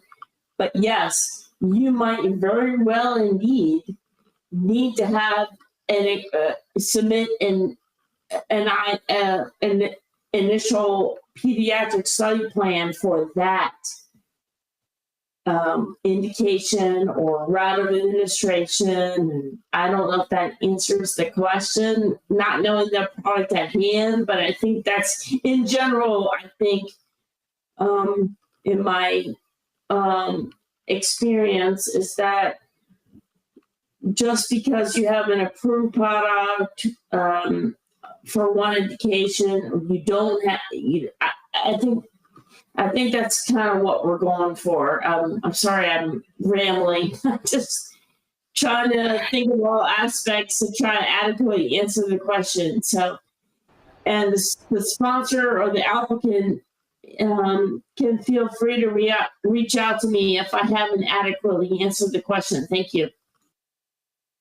No, thank you. That was a complex one. And of course, here comes another one. Due to the COVID-19 pandemic, a lot of the products that were granted rare pediatric disease designation were experiencing delays in clinical development. This puts them at risk for missing the September 2016 sunset date. Is there a plan for extending this rare pediatric disease program so that companies can have a chance to obtain the voucher? Or can companies that have been granted the designation obtain a product-specific extension?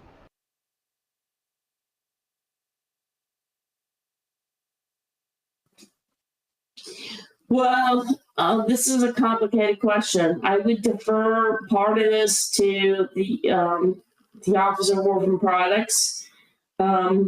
Because we can't speculate what Congress might do with the legislation and with the sunset provisions. And so the center doesn't have the final say on the designation. We weigh in, but the sunset provisions are basically out of the center's hands. What I mean by center, the CBER, that's not our. So in terms of the voucher, we make the decisions, but we can't speculate on the sunset and the renewal and things of that nature. If that's any help. That's wonderful. That should be pleasant. Now let's pivot and go towards, can you please clarify the timeline for the FDA to review an amended IPSP?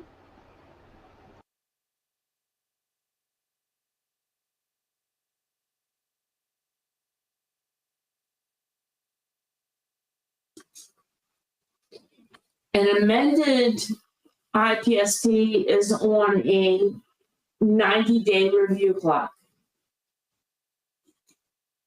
Awesome. The next question is leading into, what is the difference between an agreed IPSP and an agreed amended IPSP?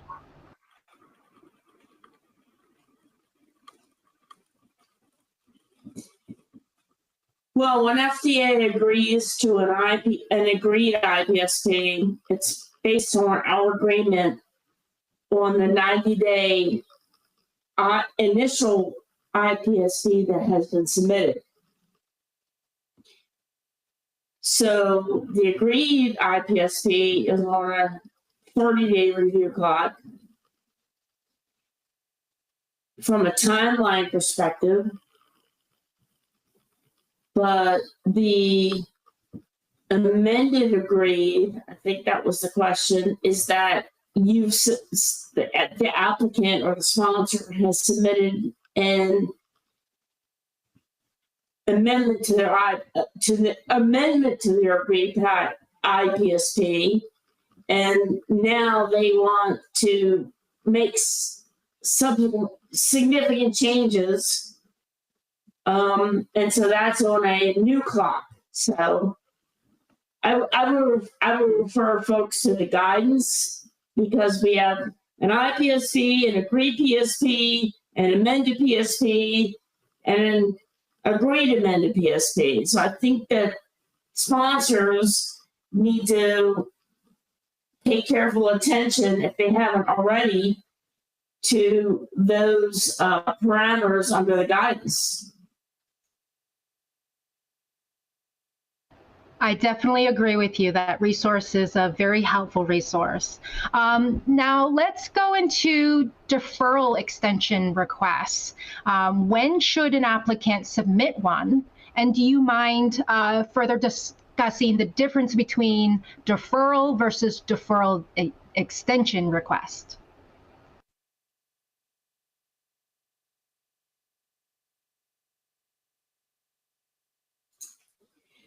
Well, a deferral is something that's granted or under the application, or it's a plan under the IND, i.e., we want to defer our plan to conduct pediatric studies at a later time.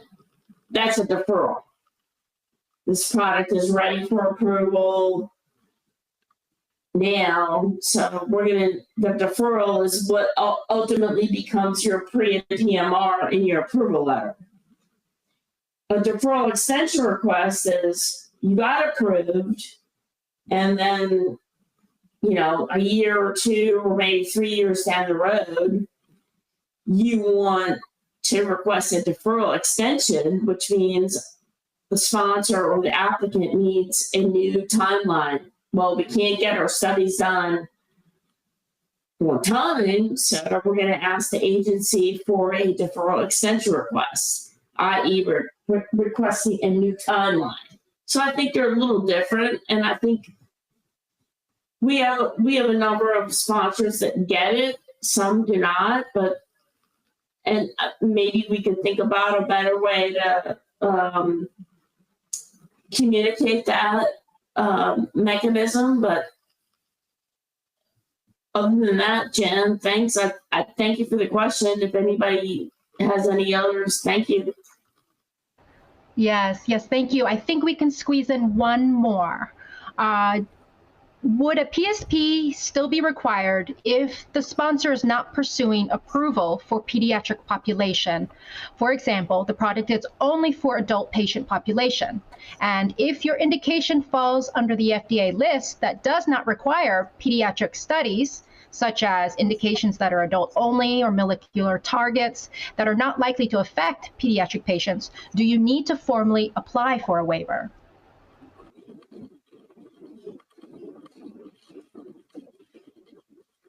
No, that's a great question. So I think this is what I'm finding based on it doesn't matter. It doesn't matter whether you want, when I say you, I mean the sponsor or the applicant. It doesn't matter whether you want a pediatric or to pursue a pediatric indication. The point is that the intent of PREA is, if potentially a product could be used off-label in the pediatric population, then you need to address PREA. So, yes, I think based on this question, the sponsor or the applicant needs to still address why they think this condition, their condition or their proposed indication, doesn't occur in the pediatric population. Because if you meet the PREA triggers, then you need to address PREA. Whether you get a waiver is a separate issue, but you can't ignore it. You can't, and I think this is kind of like a disconnect from some folks. I'm not seeking to market this product in kids. Well, that's not the issue. If it triggers PREA, then you need to address PREA. So whether or not you want the pediatric indication or not, and I think this is probably a non-vaccine developer that's asked me this question, which is fine. Because I don't know if that helps. Oh, it does. It does. Thank you so much. And that is time. Thank you, Adrienne, for your time and presentation. And for all, this concludes this first segment of the CBER track and leads us to a short break. We will return at 3:20 Eastern Time. Thank you all.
Good afternoon, everyone, and welcome back from break.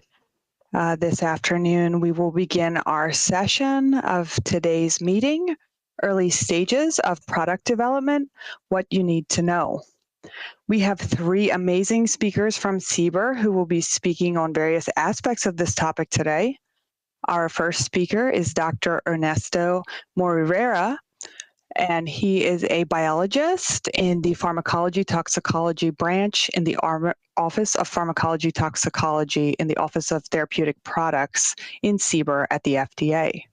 Our second speaker is Dr. Gregory Conway, who is a biological reviewer in the Office of Pharmacology and Toxicology in the Office of Therapeutic Products at CBER as well. And finally, we'll end today's session with a talk from Dr. Shelby Ellenberg, who's a medical officer in the Division of Clinical Evaluation and General Medicine in the Office of Therapeutic Products. So we're very excited to hear our speakers' presentations today, so please enjoy the talks. We'll have a Q&A after all talks are complete. Thank you so much.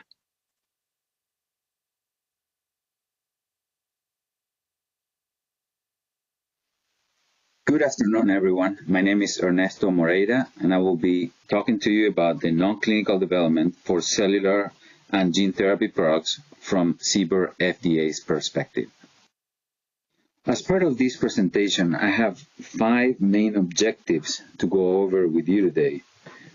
The first one includes a brief description of the new organizational structure of our Office of Therapeutic Products, also known as OTP, and the Office of Pharmacology and Toxicology, OPT, within CBER.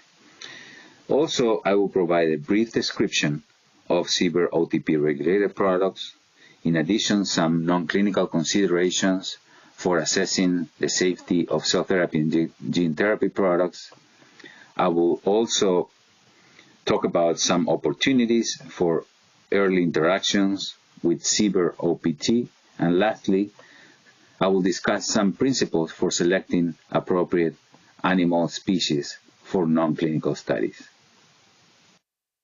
The Office of Therapeutic Products, OTP, is one of the major offices in CBER, and in fact, it is called a super office as it includes 6 main offices within its structure, as depicted in this diagram.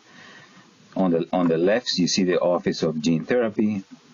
Going from left to right, the Office of Cellular Therapy and Human Tissues, the Office of Plasma Protein Therapeutics, Office of Clinical Evaluation, Office of Pharmacology and Toxicology, which I'm actually part of.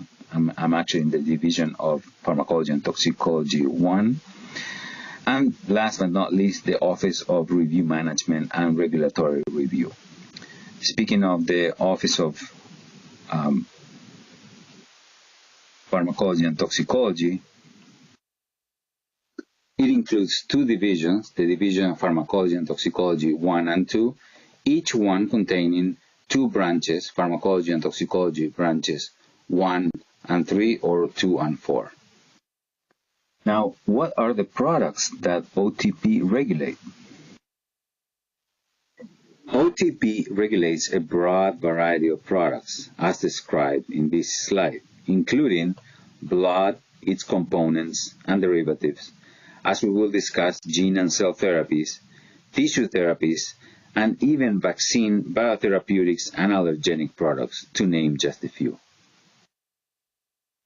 Some specific examples of OTP-regulated products include gene therapies, encompassing viral vectors, including replication-deficient and replication-competent viral vectors, non-viral vectors, microbial vectors, or ex vivo genetically modified cells.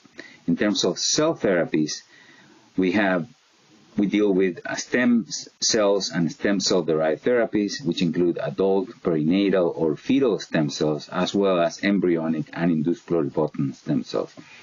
In terms of mature differentiated cells, examples of regulated products are related to retinal pigmented epithelial cells, pancreatic islet cells, chondrocytes, etc. Other examples of products are shown on the right and include products for xenotransplantation, therapeutic vaccines, as I mentioned before, blood and plasma-derived products, tissues, devices, and combination products of biologicals and devices.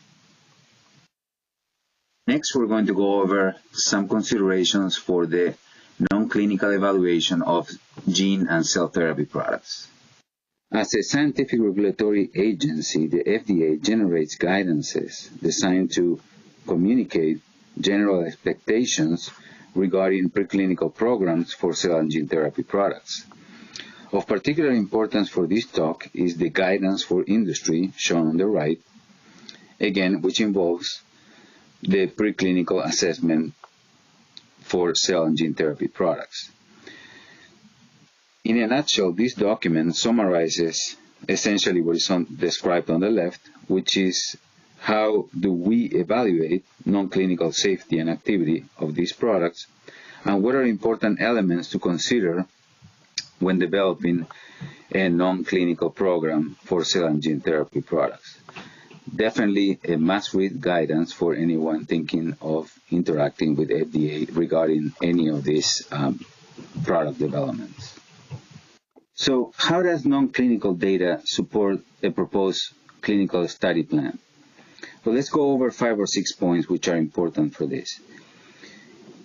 Firstly, it should provide a clear justification for the first-in-human clinical trial in subjects with the disease in question. It also should support patient eligibility criteria as well as a starting clinical dose level, dosing regimen, and route of administration of the intended clinical product. It also should establish a reasonable safety of the product administration procedure. It also should identify potential toxicities and physiologic parameters to help guide clinical monitoring. And importantly, last but not least, it provides an approximate and favorable risk-benefit profile of the product administration in the human patient population. Non-clinical programs should not only address potential safety issues regarding an investigational product, they should also address the putative mechanism of action and the intrinsic properties of the investigational product in the context of the proposed clinical indication. If animal studies are needed, which often are, it is important to consider a judicious use of them and to remember the 3 R's for reduce, refine, and replace.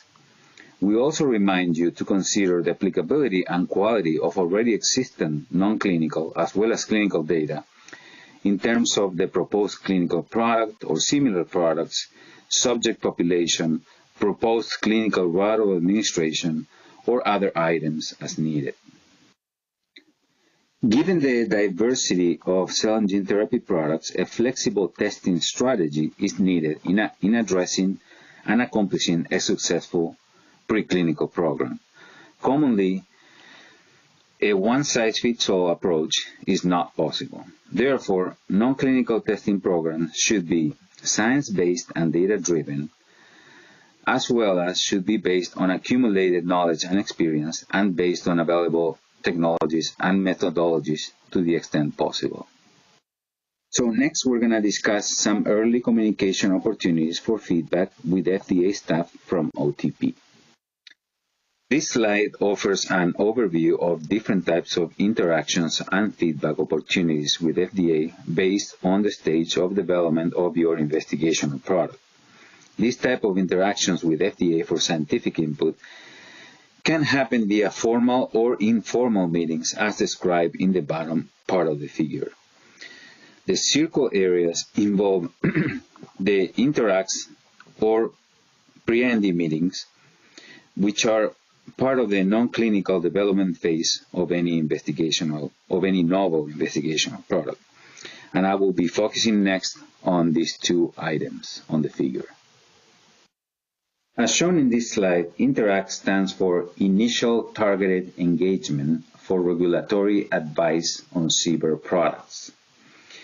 INTERACT meetings are the earliest possible type of interaction for targeted feedback with FDA as informal scientific discussions with CBER disciplines, in particular pharmacology and toxicology and CMC. Key point is that the goal of this interaction at this early stage is to get feedback on product development program for a novel investigational agent. The ideal time to request an Interact meeting is perhaps when you have generated some preliminary non-clinical data, like proof of concept or safety data, but are not yet ready to conduct definitive non-clinical studies. Examples of discussions that happen at these meetings involve the design of proof of concept or other safety biodistribution studies, the adequacy of the selected animal species or models, the suitability of any innovative non-clinical testing strategy or product or delivery systems, or just any advice about modifying or even improving a study design or program. This slide shows some helpful tips for Interact meetings, which are shown as do's and don'ts that I would like to discuss with you. Do include some specific questions that you would like to discuss. Please do include all relevant information that CBER OTP needs to provide useful feedback on your specific questions. Make the package reader-friendly and succinct, a maximum of 50 pages. Please provide copies of key supporting publications. And also, lastly, we refer you to the Interact Standard Operating Procedures website at the bottom left. In terms of the don'ts, please don't forget that the meeting package is due with a meeting request. Don't conduct any definitive proof of concept studies or safety studies at this stage. Wait until we give you our replies, our opinions. Don't forget to include a comprehensive summary of your available non-clinical data. Don't forget to provide your rationale with supporting data for selection of a specific animal model. And don't forget to convey all issues and findings of concern that arise from your non-clinical studies. Now let's go over pre-ND meetings. As stated here in the first sentence, the ultimate goal of these pre-ND meeting interactions is to achieve a successful IND submission. Therefore, the best timing for pre-NDs or for pre-ND submissions are normally when your proof of concept and preliminary safety studies are completed, but right before conducting the final safety studies. The non-clinical section of any pre-ND meeting package should include at least a comprehensive summary of all completed non-clinical studies, entailing in vitro and in vivo studies, animal species and models, study designs, and its resulting data and interpretation. It should also ideally include protocols for the proposed definitive non-clinical safety studies, entailing animal models, dose levels to be included, dosing regimen and procedures, including any delivery device or novel device procedure, study parameters, sacrifice intervals, etc., and or any other information necessary for us to better assess your proposal. As we did for the Interact meetings, here are some do's and don'ts regarding your pre-ND meetings. Please do include the specific questions that you would like to discuss. Please specify similarities and differences between the non-clinical and clinical products, if there were any. Also, include the design and findings of your completed studies and protocol outlines for your proposed studies. Please provide the scientific rationale for the dose level, dosing regimen, and duration of your completed and planned studies. Also, if needed or if applicable, discuss proof of concept data to support a prospect of direct benefit for pediatric first-in-human studies, as described in the 21 CFR 50.52. Last but not least, please make the package reader-friendly. Some of the no-nos for the pre-ND meetings include Don't start your definitive safety and distribution studies until obtaining FDA feedback. Please don't forget to provide adequate justification and discussion regarding the limitations of your selected animal models.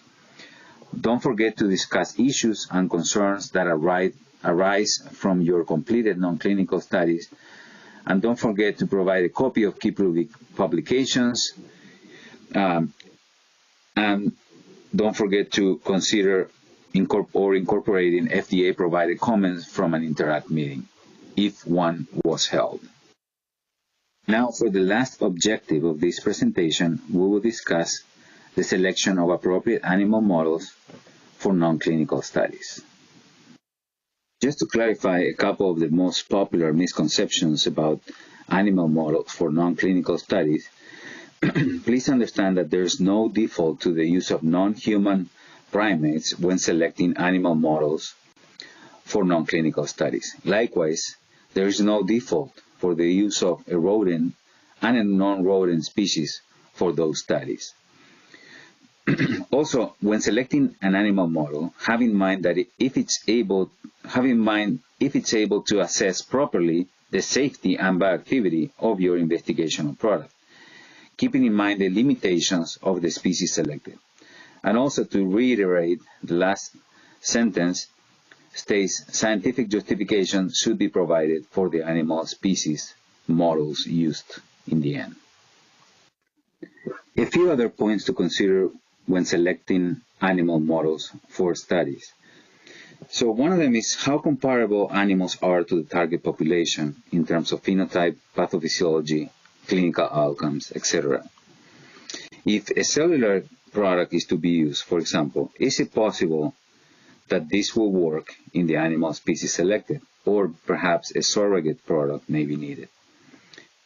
In terms of the anatomic site of product delivery, think about the human anatomic site of delivery and how comparable is that in the animal species selected. And finally, think about whether it's possible to use the intended delivery device in the animal species selected, or an alternative procedure or comparable procedure is needed. Now we will transition to a couple of feedback questions about the presentation I just gave. And after I read the question and the choices, please pause for a minute the presentation to answer the question if you need it. In any event, the first question is, what type of earliest possible interaction with CBER OTP can be requested to discuss a novel product development? Choices are A, end of phase 1 meeting, B, pre-IND, C, interact, D, both B and C.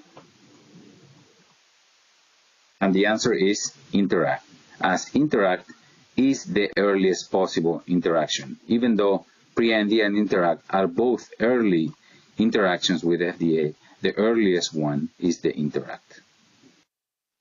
Question 2 is a true or false choice.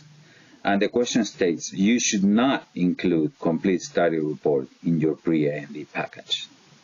And the answer is A, true. You should not include complete study reports in your pre-IND package. Study reports are only to be included in the IND submission. And the reason is that, remember that your pre-IND package and interact packages are summaries and should be rather succinct and easy to read. As a summary and concluding points of my presentation, please note that OTP regulates a diverse and complex group of products. And therefore, the complex biological properties and risks associated with OTP products necessitate a rather case-by-case approach for any PT program. Non-clinical data submitted as an IND should support the safety and biological activity of the product for the proposed clinical indication. And early communications with CBER OTP can mitigate potential issues with non-clinical programs and help to ensure a successful IND submission. This slide includes other guidance documents and their links that may be helpful in the development of your particular investigational product. It also includes at the end, the last point is the guidance document that we discussed in this presentation, for the preclinical assessment of cellular and gene therapy products. This slide provides, in addition to my email address at the top left, other relevant info related to CBER, OTP, and FDA. Thank you for listening, and I look forward to our Q&A session coming up soon. Thanks again. Good afternoon, and thank you to the organizers for giving me this opportunity to speak with you today. I am Greg Conway, a reviewer in the Office of Pharmacology and Toxicology, and today I'll be presenting on non-clinical considerations for the development of cell and gene therapy products for IND submissions. The learning objectives for my talk today are to introduce the pharmacology and toxicology components of an IND application, to help with a better understanding of the concept of prospective direct benefit and product development for pediatric subjects, discuss common challenges with the non-clinical elements of an IND submission. So you've seen the slide several times today, so I'm not going to spend much time on it, only again just to highlight the diversity of CBER regulated products. As a result of this diversity of products, the number of applications to CBER has shown rapid growth over the years and is expected to continue growing into the near future. So what exactly is an IND application? So under 21 CFR 3112, any use in the United States of a drug or a biological product not previously authorized for marketing in the U.S. requires submission of an IND application to the FDA. Any human research study must be conducted under an IND application if the research involves a drug or biologic product, it's a clinical investigation, and is not exempt from the IND requirements. Additionally, IND is also required to conduct a clinical trial using an approved product for a new indication, new route of administration, or new formulation. Following submission of an IND, this initiates a 30-day review clock in which the FDA must review the application and make a hold or no hold decision for an IND regarding the proposed clinical trial. The IND submission is usually on the cusp of the non-clinical and clinical trials, usually occurring before a phase 1 clinical trial is initiated. It directly follows the Interact and pre-IND meetings that my colleagues have previously discussed today. So what exactly are the components of an IND submission? So this table shows the legally required components of the IND submission, including Form FDA 1571, an introductory statement and general investigational plan, an investigator's brochure, clinical protocols, chemistry, manufacturing, and control data, pharmacology and toxicology or PT data, which is what I will be focused mostly on this afternoon, previous human experience, and additional information. Additionally, letters of authorization allowing the cross-referencing of previous IND applications may also be submitted to support an IND submission. First, I'm going to talk briefly about an investigator's brochure. So the investigator's brochure is a compilation of the clinical and non-clinical data on the investigational product that are relevant to the study of the product in human subjects. The purpose here is to present both non-clinical and any previous clinical data regarding a product in order to help an investigator make an unbiased risk-benefit assessment of the proposed trial. And therefore, it is very important that the investigator's brochure presents all data in as unbiased a manner as possible. Additionally, the goal of the IB is to provide investigators with information that will facilitate their understanding of the rationale and allow them to carefully be in compliance with the key features of the protocol. Sponsors should update investigators' brochure as significant new information becomes available during the course of clinical development of their product. So now moving on to the pharmacology and toxicology data. So what is included in the PT section of the IND? Typically, we have a PT overview and summary documents, which provide a brief and concise review of the studies that are to be included. Then we have PT study reports, including proof of concept and toxicology and biodistribution studies. For all of these studies, a final, signed, and complete report should be included. Additionally, applicable publications that support either the rationale or non-clinical data that have previously been published supporting the development of their product can also be submitted. The goals of the PT section of the IND are to provide a justification for the first in-human clinical trial in subjects with the target disease injury, to support the starting clinical dose level, dosing regimen, and route of administration, to establish feasibility and reasonable safety of the product administration procedure, support subject eligibility criteria, and to help identify any potential toxicities to help guide clinical monitoring during the clinical trial. So, considerations for the non-clinical testing program, as you can guess, are all going to be unique, with a no one-size-fits-all. And this is as a result of the diversity in biological properties of the cell therapy and gene therapy products that are regulated by CBER. In general, though, we would emphasize that taking advantage of the interactive pre-IND meetings prior to an IND submission in order to get guidance on how to design the best non-clinical studies possible for your IND submission. For all of these studies, though, they should be science-based and data-driven, based on accumulated knowledge and experience, and based on available technologies and methods. For cell therapy products, because of the diversity of these products, each of the preclinical program is going to be unique, and especially for the proof of concept studies. The goal of these proof of concept studies is to demonstrate the activity of the proposed clinical product and support the mechanism of action in vitro and in vivo using animal models or in vitro studies that recapitulate the disease. Additionally, we do typically request that cell fate assessment is provided with these products, including persistence, distribution, phenotype, and proliferation of the cell product. These are all, of course, affected by the route of administration and the in vivo microenvironment. As a result, it is critical that the proposed clinical route of administration is utilized in all of the proof of concept studies and toxicology studies where it is available. Or at the very least, it should be a rationale should be provided why a different route of administration is utilized. Overall, these studies will help in the interpretation of product activity and safety and evaluate the potential for tumorigenicity of the product. Finally, immunogenicity and host response to the administration of the product should be evaluated. The goals of the non-clinical studies for gene therapy products are largely the same, in that they are trying to establish, again, a dose range, the route of administration, and safety of the product. However, because of the risk of integration into the genome of some of these products, there are additional requirements. These included the evaluation of vector biodistribution and persistence, as well as the potential for germline transmission. Depending on the product, the long-term follow-up plan for subjects in the clinical study should be in place and should be for up to 15 years, depending on the mechanism of action of the product itself. Safety issues related to shedding concerns for certain gene therapy products should also be evaluated during either the proof of concept or toxicology studies.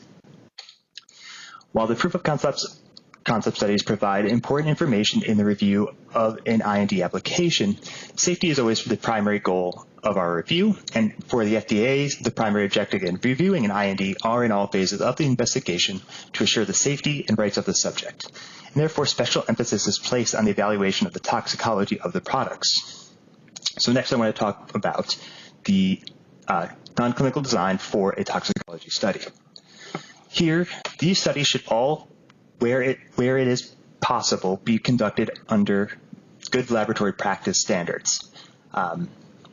And typically will involve several standard toxicology endpoints, including mortality, clinical observations, body weights, appetites, animal appearance and or behavior, and amongst others. Clinical pathology, including hematology, coagulation, and serum chemistry should be evaluated when possible. And terminal assessments of the animals, including macroscopic exam, organ weights, and histopathology should also be included. For all of these studies, an adequate number of animals that will ensure study robustness should be utilized while keeping in mind the 3 R's of animal reduction that were previously talked about by my colleagues. Multiple sacrifice time points and sufficient study duration should be used to evaluate both acute and long-term safety. Typically, this will require the use of multiple groups of animals in order to have complete data on both time points. In addition, we typically ask that multiple doses of the proposed product are tested in these toxicology studies in order to help identify a no observed adverse effect level, or NOAEL, which is important for the determination of an appropriate starting clinical dose. Finally, as of March 15, 2023, standardized datasets in the Standard for Exchange of Non-Clinical Data, or SEND format, are now required for applicable non-clinical studies. Next, I want to talk about pediatric subjects and the prospect of direct benefit. So, clinical investigations in pediatric subjects may involve more than a minor increase over minimal risk only if they offer a prospect of direct benefit to the individual subjects. And what this means is that the results from the research intervention being studied must directly show benefit to each subject in that study, and not either to future subjects with the same disease, nor from other interventions being tested in the same study. Typically, what we will request is that studies be performed in adult subjects with the same disease or similar diseases prior to the initiation of a clinical trial in pediatric subjects. However, the necessary level of evidence to support PDB may also be based on non-clinical proof of concept studies if animal models that can recapitulate the disease can be evaluated carefully. Rationale for the use of the animal models to support PDB should be provided in your IND submission. So I want to now talk about potential non-clinical pitfalls that occur often when submitting an IND. So one of the big areas that often comes up is missing information. So obviously missing pharmacology and toxicology section, this is required as part of the standards for an IND application and would automatically be asked to require the sending of an information request to the sponsor in order to correct.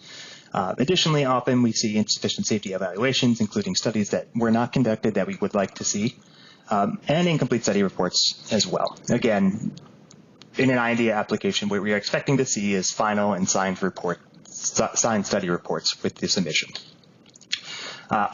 One major area of concern is the use of the non-clinical products. So in situations in which there are significant differences between non-clinical and clinical products, this can lead to questions of comparability of the products and whether the results from the study are translatable to the final clinical product. Therefore, we recommend in the cases where it is possible to use as close to the clinical product as possible. And when in situations where the clinical product is not available, you must justify why it was not used. Additionally, inadequate characterization of the non-clinical product can also lead to issues with the IND. Finally, inadequate non-clinical study design is also a major concern. This includes safety monitoring, such as having activity endpoints that are too short or do not evaluate all safety concerns, having either too few or in some cases too many animals, as well as, again, the route of administration and not using the proposed clinical route of administration is also a concern in terms of comparability of the data. Now to kind of just give you some kind of helpful hints as to what you should do to have the best possible review of an IND from the PT, at least of the PT section. So what you should do is always include the IB when applicable and ensure that the PT section of the IB contains summaries that are not misleading and accurately and sufficiently reflect each conducted study. We want to see rationale with supporting data for the selection of any model or test system that is included in the studies. That helps us to determine, how useful this is in terms of biological activity in the proof of concept studies, especially. Provide rationale and supporting calculation methods for dose level extrapolation. That is one of our major things we look for during our review process. Highlight data from these non-clinical studies to support elements of the clinical study design, including non-clinical POC data to support prospect of direct benefit. Again, in the cases where that is the goal, it is important to include a POC data to support novel devices. And finally, again, just to reiterate this point once more, we ask that you provide complete final study reports for all completed non-clinical studies. Now on the flip side, what should not be done? And what will lead to concerns with your IND application? So one major concern is if you forget to consider previous Interact pre-IND comments. I, as a reviewer, will often look first at the previous meeting interactions with a sponsor and see if those comments have been addressed, or in cases where they could not be addressed, the rationale for why that is the case. Don't forget to provide sufficient data to support the safety of the proposed starting dose level and dose escalation scheme. Again, that's one of the major things we're looking for is the rationale for the starting dose level. And don't forget to explain similarities and differences between the non-clinical product lots and your intended clinical product. As talked about before, do not forget to conduct definitive safety studies per good laboratory practices. And don't forget to discuss any toxicity signals observed in animal studies. So it's important to provide rationales or justifications for any toxicity that may be observed in your either the proof of concept studies when it arises, and more importantly, in the toxicology studies. Include incomplete or unsigned study reports. Forget to respond to FDA requests for information within the FDA specified time intervals. And again, as you saw at the beginning of my presentation, the number of IND applications continues to rise over the years, and as a result, providing a poorly written, organized, or incomplete IND submission can make it challenging both for us and for you to have an efficient and careful evaluation of your IND application. And so therefore, the more organized and the more complete the submission is, the better it will be. So now I will kind of ask some challenge questions based on my presentation. So first, check question number 1. What information for a completed PT study should be included in an IND submission? A, an accurate summary in the IB. B, letters of authorization allowing cross-reference to other regulatory files if applicable. C, final signed study reports. Or D, all of the above. I'll give everyone just a second to think about that before I move to the answer. Right. Hopefully, after this presentation, all of you were able to identify the correct answer of D, all of the above. So all of these components should be included in your IND application. Question number 2. Evidence to support prospect of direct benefit must be based on previously generated human data in adult subjects. A, true, or B, false? So again, give everyone a second. All right, hopefully everyone was able to identify the correct answer of B, false. Again, in certain circumstances, the use of non-clinical proof of concept studies can be utilized to support prospect of direct benefit in cases in which an animal model can recapitulate the disease itself. So in summary, hopefully from my talk today, you are able to understand that the complex biological properties and risks associated with OTP products necessitate a case-by-case approach for the PT program, that non-clinical data submitted in an IND should support the safety and biological activity of the product for the proposed clinical indication. It's important to understand the benefit-risk profile of your product in both adult and especially for pediatric subjects. And that early communication with CBER OTP can mitigate potential issues with non-clinical programs and help to ensure a successful IND submission. So here I've just included briefly some FDA guidance documents that are helpful in the IND submission and application process that can be accessed on our website. And finally, here's the contact information for myself as well as for the Office of Therapeutic Products. With that, I would be happy to answer any questions you may have during the upcoming panel discussion. Thank you for your time and your attention.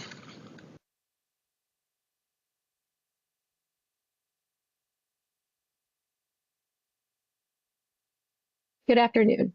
My name is Shelby Ellenberg, and I am a medical officer in the Division of Clinical Evaluation General Medicine in the Office of Therapeutic Products in CBER. Thank you to SBIA for asking me to speak to you today about clinical readiness for IND submissions. I have no conflicts of interest and nothing to disclose. My comments are an informal communication and represent my own best judgment. These comments do not bind or obligate FDA. The learning objectives for today are to understand regulations and guidances available to aid in clinical development plans and IND submissions, to describe early interactions with the FDA and patient communities to assist in clinical development and IND submission readiness, to describe considerations for clinical development plans for cell and gene therapies for rare diseases, and to discuss considerations for early phase first-in-human trials for cell and gene therapies. Next, I'd like to introduce the relevant regulations and guidances that can guide your IND submissions. Requirements for IND submissions are addressed in the regulations in 21 CFR 312.23. Additionally, the FDA has a guidance for industry about the content and format of investigational new drug applications, or INDs, for phase 1 studies of drugs, including biologics.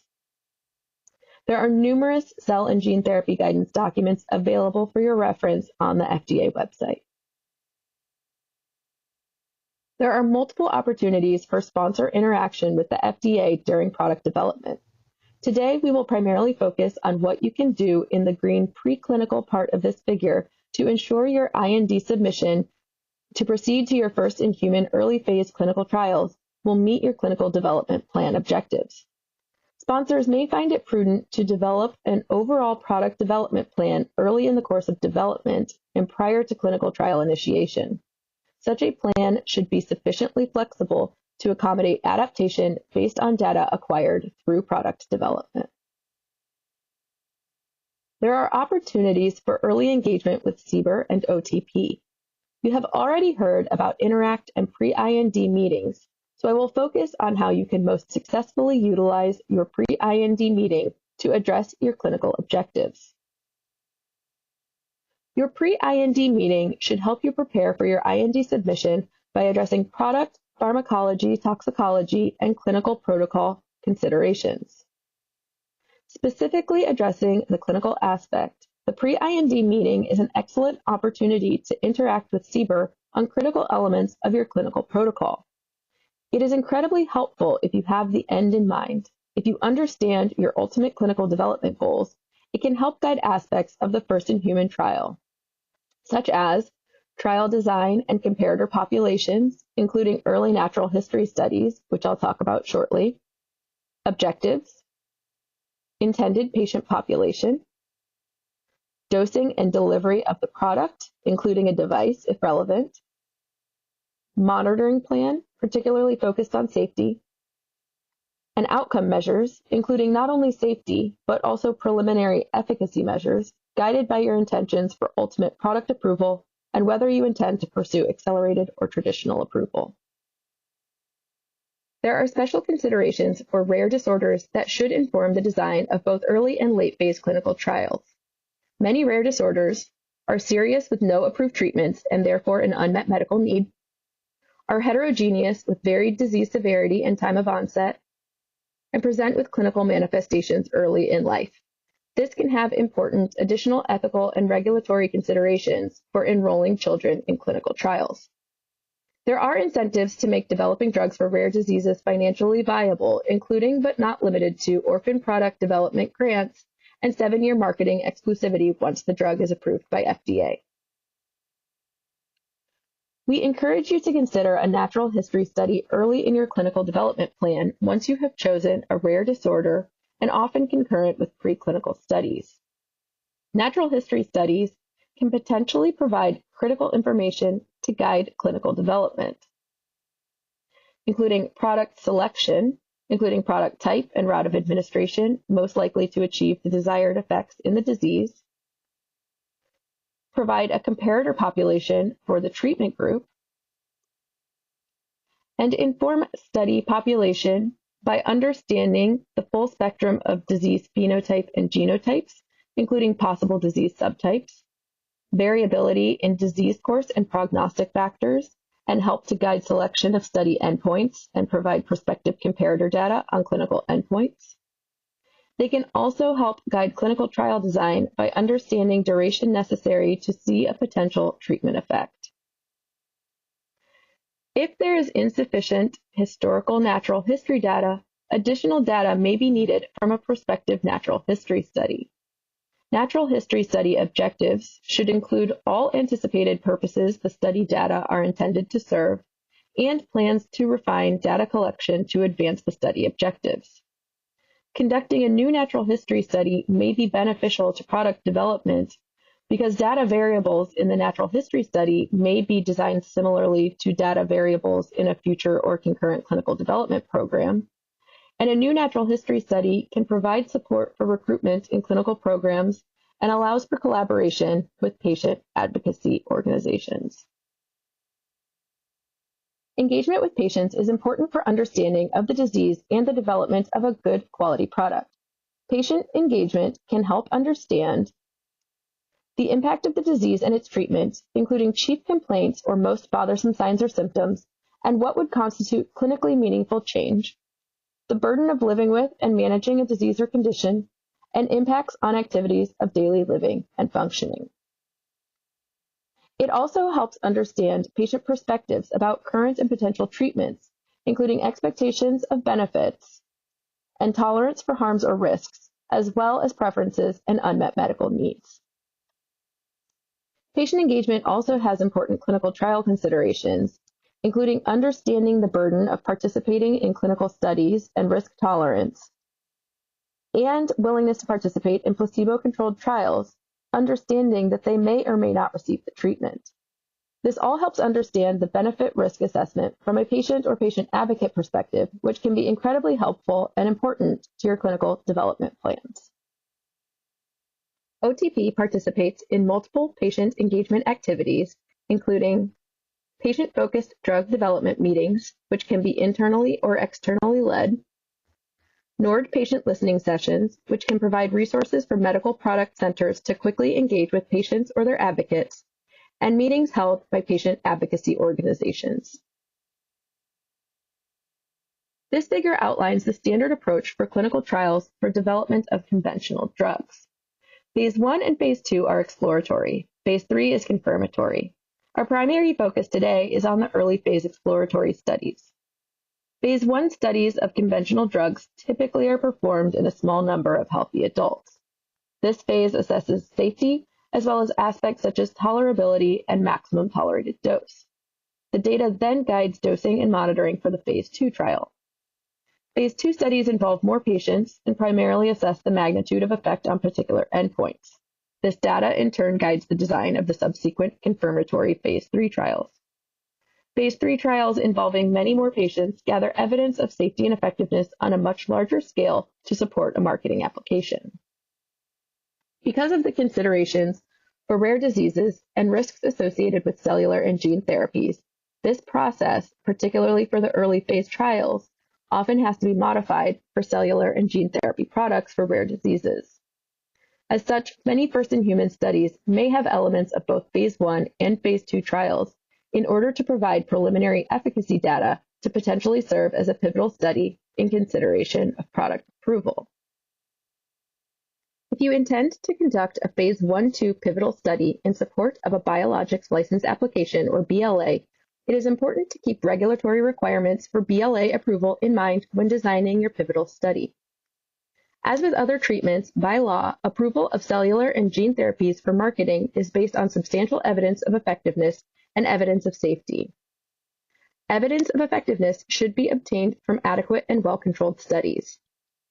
We recognize that certain aspects of product development that are feasible for common diseases may not be feasible for rare diseases. For this reason, FDA regulations provide flexibility in applying regulatory standards. We'll now talk about specific considerations for your clinical protocol in early phase trials. For study objectives, the IND regulations in 21 CFR Part 312 emphasize the importance of the assessment of trial risks and the safeguards for trial subjects. For early phase clinical trials, especially first-in-human trials, the primary objective should be an evaluation of safety. For cell and gene therapy products, these early phase trials often assess not only safety of specific dose regimens and routes of administration, but also other issues such as feasibility of administration and pharmacologic activity. Sponsors might include design elements that could help foster further product development. For example, some Phase 1 studies include selected features of Phase 2 study design in order to gather preliminary evidence of effectiveness. Beyond safety and tolerability of the product, additional specific considerations for early phase trial objectives include dose exploration, primarily in regards to safety of varied doses of the product, but also potentially to examine effective doses. Feasibility assessments to understand early the feasibility of administering the product in the intended population. And activity assessments to understand product distribution, explore potential biomarkers, and potentially support efficacy of the product.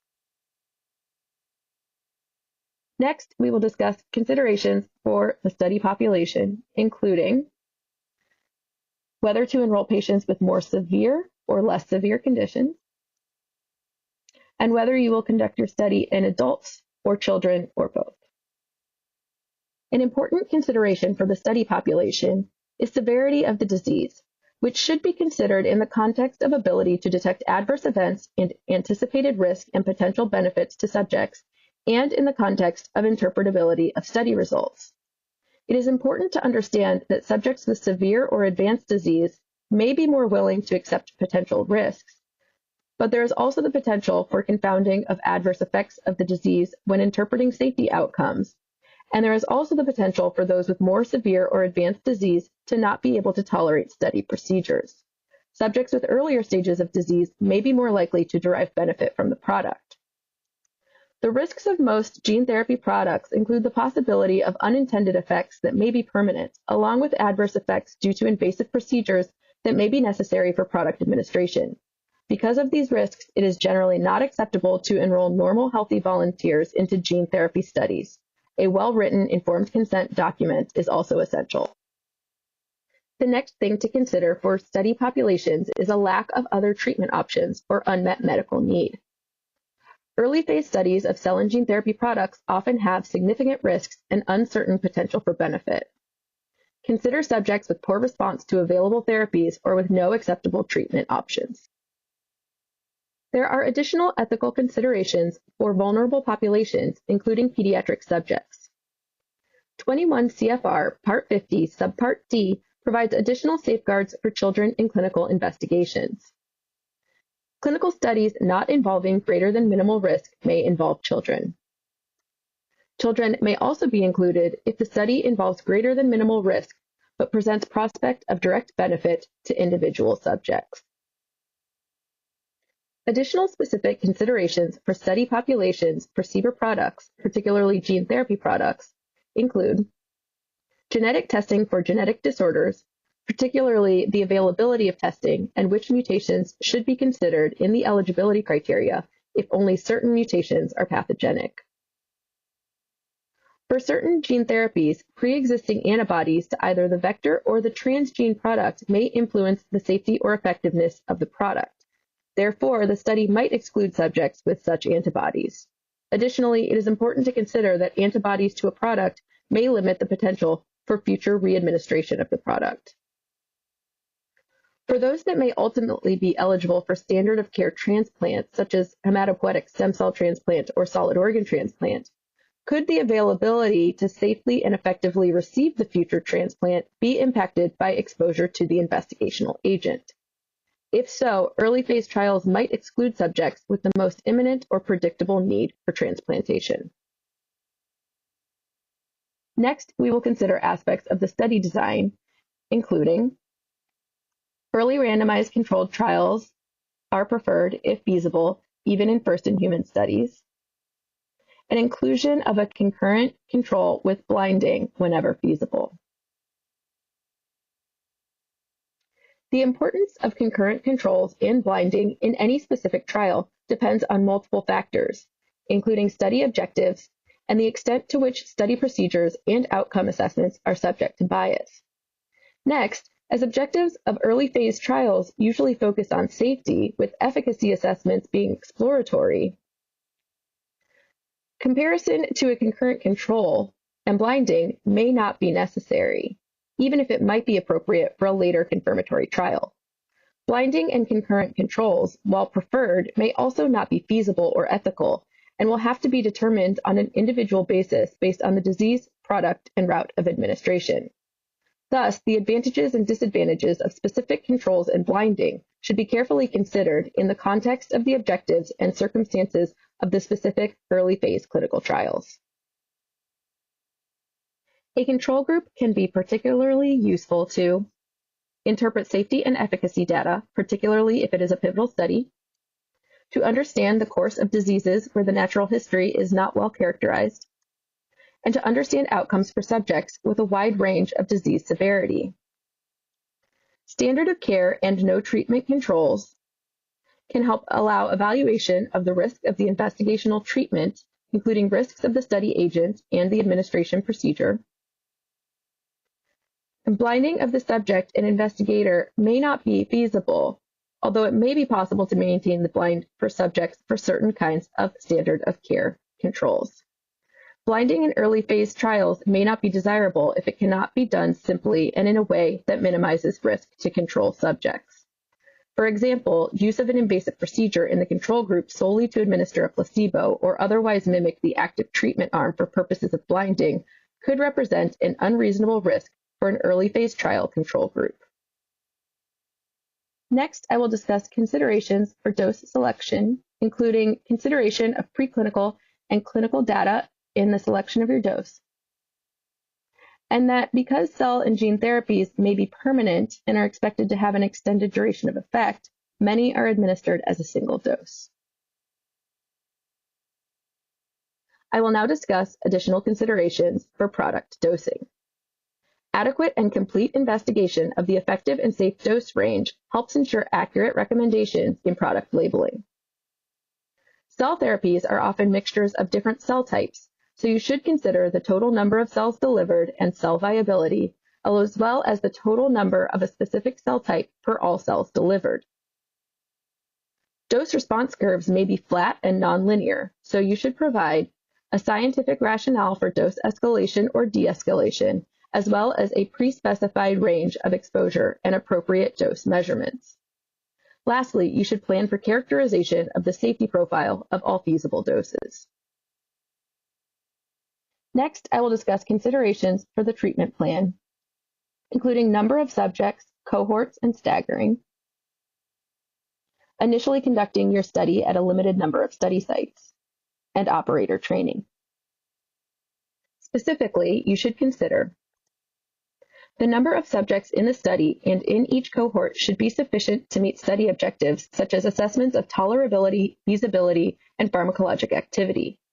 Additionally, for trials that enroll sequential cohorts with dose escalation between cohorts, the choice of cohort size should consider the amount of risk acceptable in the study population. Larger cohorts might be necessary to provide reasonable assurance of safety before escalating the dose for a disease that is less serious and for which the tolerance for risk might be lower. Smaller cohorts might be adequate for a product that is intended to treat a serious or life-threatening disease where a greater potential benefit may justify a higher risk. When there is no previous human experience with a specific cell or gene therapy product or related product, treating several subjects simultaneously may represent an unreasonable risk. To address this issue, most first-in-human trials of cell and gene therapy products include staggering. With staggered treatment, there is a specified follow-up interval between administration of the product to a subject or small group of subjects and administration to the next subject or group of subjects. When the dose of the cell and gene therapy product is difficult to quantify precisely or is highly variable due to manufacturing issues, it may be necessary to stagger additional subjects. The staggering interval is intended to be long enough to monitor for acute and subacute adverse events prior to treating additional subjects at the same dose or prior to increasing the dose in subsequent subjects. The staggering interval should also consider the expected duration of product activity, but also should be practical in the context of development timelines and the potential prolonged duration of product activity in cell and gene therapy products. Operator training is important to consider when individual skill in administering a product may affect safety or effectiveness. In your protocol, you should specify minimum requirements for training, experience, and level of proficiency for operators. Last, I will discuss considerations for monitoring and follow-up, including assessments of safety and efficacy, special monitoring unique to cell and gene therapy products, including duration of follow-up, and study stopping rules. I will now discuss safety assessments. Since a major objective of early phase trials is evaluation of safety, Early phase trials should monitor for both expected and unexpected safety issues. General safety monitoring typically includes recording of symptoms and common clinical measurements, such as physical examinations, chemistry panels, complete blood counts, and other examinations that are appropriate for the product or condition being investigated. In addition to general tests and monitoring to look for unanticipated safety issues, evaluations may include assessments targeting specific safety issues that could be anticipated with cell and gene therapy products, which may be associated with unique risks or anticipated adverse events based on similar products. Safety assessments should be informed by a priori safety concerns for the investigational product. And lastly, attribution of individual adverse events to the product, study procedures, or other causes can be unreliable. Therefore, for early phase trials, sponsors should consider all adverse events relevant to assessment of the safety of the product, even if the investigational product is being studied as an add-on therapy to a drug known to be associated with toxicity. Many early phase cell and gene therapy trials include a data monitoring committee to help ensure subject safety. Although use of a medical monitor may be sufficient, a DMC might be considered to enhance subject protection if the trial presents substantial risks to subjects.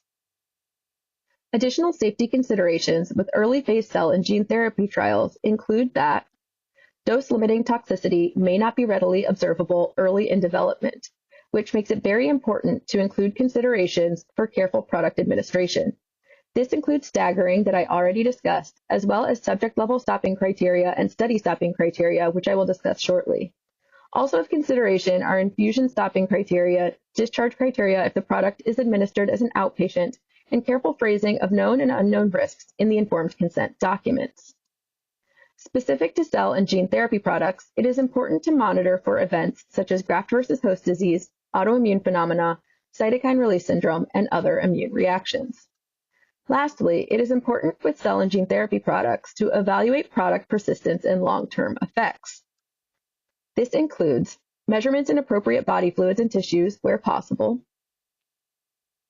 For many products, this includes clinical monitoring and imaging studies for ectopic growth. Lastly, make the duration of follow-up specific to the product and condition and can be up to 15 years for gene therapy products. Take into consideration a duration sufficient to monitor for adverse events based on the expected duration of effect, preclinical data, and clinical experience with related products. Many cell and gene therapy studies address long-term follow-up for safety as separate long-term follow-up protocols. Long-term monitoring does not need to be as detailed as the safety monitoring in the initial part of a trial, and in general focuses on subject survival and on serious adverse events that are hematologic, immunologic, neurologic, or oncologic. Completion of long-term monitoring usually is not necessary prior to initiating subsequent trials or submitting a marketing application. Additionally, in the pediatric population, long-term monitoring following the administration of cell and gene therapy products may need to characterize the effects of the intervention on growth and development. It is important to consider that one-time therapies that are intended to be permanent have the implication of children potentially being exposed for a longer time because of their younger age.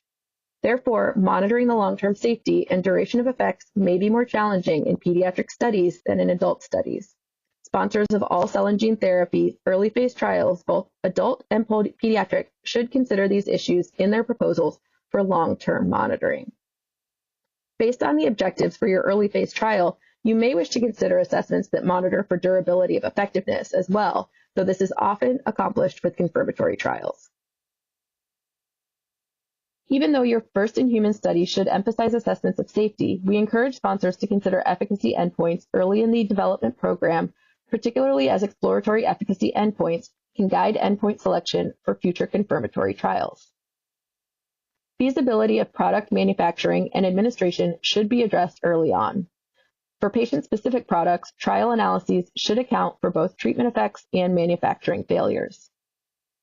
When considering efficacy endpoints, you should consider your study population. Are you intending to conduct a large clinical trial with a diverse population or a smaller clinical trial with a specific patient population? These are important considerations for efficacy endpoint selection. Of specific importance are considering the disease state, timing of treatment, and the immune system state of the study population. In regards to endpoints, clinical outcomes are the ideal efficacy endpoints. Clinical outcomes should incorporate those that are clinically meaningful to the patient population and are measurable. These may include functional outcomes, clinical outcome assessments, performance, or other clinical observations, and are likely to be specific to the disease state of your study population. In addition to clinical outcomes, trial endpoints may need to include biological and immunological endpoints to further evaluate the product's persistence and biological activity, including biomarkers that may have the potential to serve as surrogate endpoints. Lastly, for interpretability of study results, you should consider inclusion of a concurrent control group in early stages if feasible. A well-designed natural history study may be a good alternative in rapidly progressing, serious, and rare conditions. In the case of rare or ultra-rare conditions with limited patient resources, each patient's data is valuable. You therefore should consider appropriate trial designs such as randomization, double-blinding, and placebo controls as feasible, as data from such well-designed early-phase trials may potentially be considered to provide confirmatory evidence of effectiveness in support of a future BLA. Last, I will discuss stopping rules. Because there can be considerable uncertainty about the frequency or severity of adverse reactions in trials of cell and gene therapy products, most early phase trials of these products should include stopping rules. Stopping rules specify conditions such as the incidence and/or nature of observed adverse events for temporary suspension of enrollment and dosing until a safety assessment can be completed. Stopping rules are not necessarily intended to lead to study termination, but rather, the purpose of stopping rules is to limit the number of patients put at risk if early experience uncovers important safety problems. Based on the outcomes of the safety assessment, protocol revision may be warranted in order to mitigate the risk to study subjects. Examples of such revisions could include dose reduction, changes in product preparation or administration, changes in the monitoring plan, or changes in the enrollment criteria to exclude individuals who might be at relatively high risk for developing particular adverse reactions. Following the implementation of such changes in the protocol, it may be safe for the trial to resume. Your first challenge question is, which of the following is not a potential benefit of natural history studies? A, informing study eligibility criteria. B, informing study endpoints. C, provide healthy volunteers for a treatment study. Or D, providing a comparator group for the treatment population.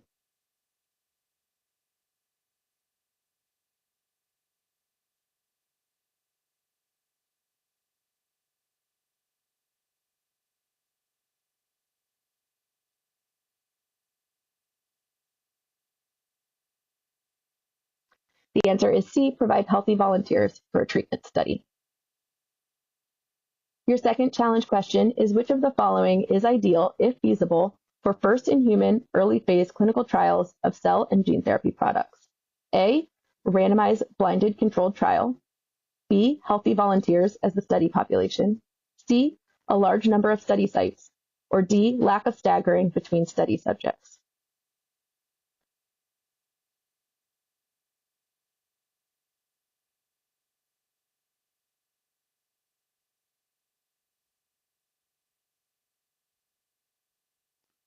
The answer is A, randomized blinded controlled trial. In summary, there are unique challenges and opportunities in clinical development of cell and gene therapy products for rare diseases. Clinical development for cell and gene therapies must be individualized, particularly when developed for rare diseases. Early interactions with FDA are encouraged to ensure the study is designed to meet its objectives. And whether or not an early phase study is intended to be a pivotal study has important implications for trial design. There's additional information on the OTP Learn webinar site. This includes information on manufacturing, preclinical, and clinical topics related to the development of cell and gene therapy products, including discussions of IND submissions and meeting requests. Thank you for your attention.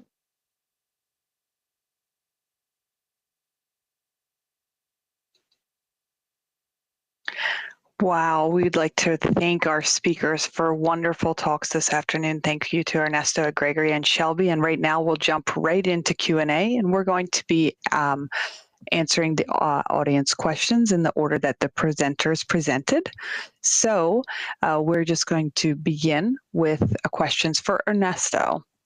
So Ernesto, in your talk, you mentioned safety studies. What is meant by safety studies? Is this clinical chemistry and hematology?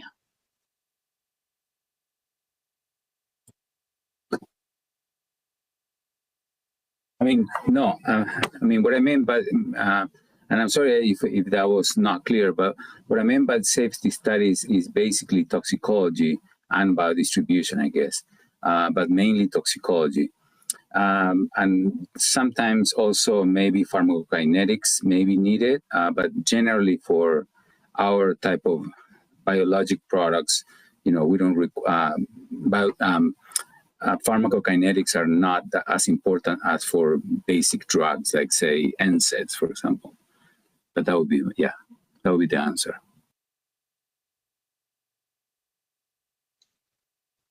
Great, thank you.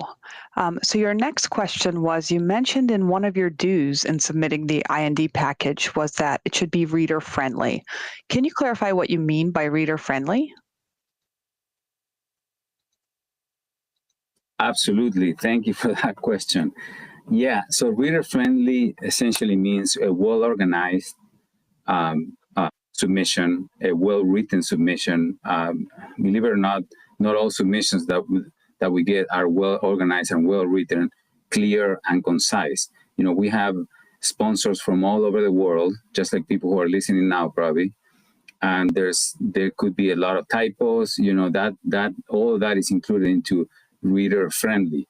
We strongly, I would strongly suggest not to copy paste parts of grant submissions or papers, etc. We have seen that many times in our applications. So that means reader friendly. It has to be organized, written for the FDA, for the Interact or PREA or whatever it is.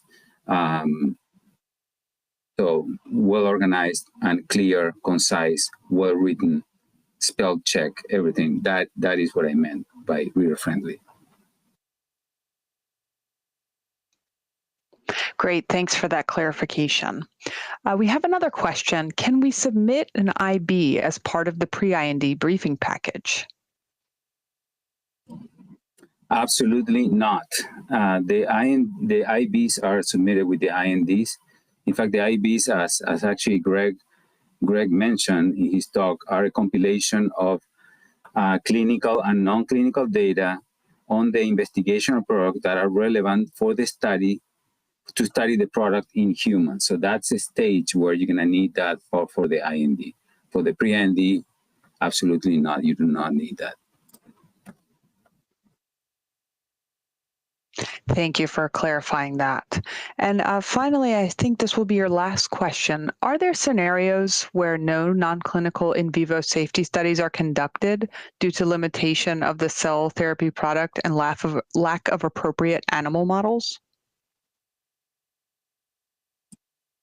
I mean, certainly there could be some scenarios or events where that is the case. For example, CAR T cells or heavy immunologic response that are specific for humans, for example.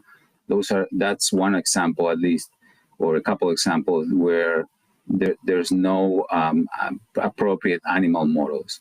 But there are always a way. In other words, I think this is not the setting to discuss specifics, but there are some surrogate animal models that could be done. So there's always a way. And if there's no way, that's why we have these interacts and pre-IND meetings where the sponsors can come and ask those questions, and we can refer specifically to answer those. There are in vitro ways that you can also perhaps use this. So I would think that for specific ways, for specific answers to that questions are the interact and the pre-INDs. But yes, there are scenarios where there are no appropriate animal models, but there are ways around it that are appropriate for a discussion during an interact and pre-IND.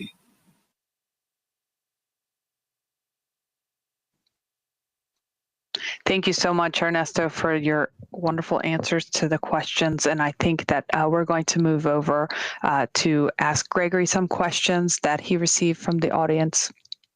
Your first question, Gregory, is if a gene therapy product will be used in combination with an approved anti-neoplastic agent, should this study design be incorporated into the preclinical study, or is it sufficient to test the gene therapy product alone? Thanks for the question. So this is kind of, again, where it's very useful to take advantage of those interact in pre-IND meetings to help kind of answer these questions before moving into the IND phase. But in general, we would recommend that if you're going to combine products in the proposed clinical protocol, that you do use the combination in your definitive safety studies as well. That way we can evaluate if there's any potential toxicity that may be generated from the combination of the products in the animal models prior to initiating the same studies in humans.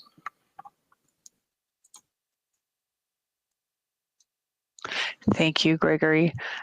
So your next question is, can a non-GLP general toxicology study support opening a first-in-human clinical trial of an oncology indication? Thank you for the question. So normally we strongly recommend that all the toxicology studies be performed under GLP conditions. Occasionally we do recognize that either in certain situations, such as like a complex surgery or with certain devices, performing the studies under GLP conditions is not fully possible. And under those, we would require that the sponsor has got to provide kind of a specific justification for why those events were not performed with the GLP conditions. Even when we, are able to allow for some level of the non-GLP studies, we would still recommend that the studies being performed still have, a laid out protocol that they're being followed and that they're being overviewed by a quality assurance team or a person to ensure that the study is being well controlled. That way, there's no concerns in the future as we move forward with the product. Thank you. Great. Thanks so much for your comprehensive answer to that, Gregory. You have another question, which was that you mentioned trying to establish a NOAL for gene therapy products. So in the case where there's a plasmid DNA, which doesn't have a viral vector, it's a naked plasmid that has not been any tox observed with this product, how would you suggest that a NOAL be determined, for example, in this case when no tox is observed? Also, how much higher should the highest toxicology dose be when compared to the highest anticipated clinical dose? Thank you. So in this case, where there's seemingly no toxicity being observed, and in general, what we recommend for these toxicology studies is that the study is performed with multiple dosage of the intended product, and that those dosages should bracket around the proposed clinical dose. So you should have doses below what you're proposing to use in the clinical trials as well as above. And that way you should be able to establish kind of the level at which there might be some signal of toxicity occurring.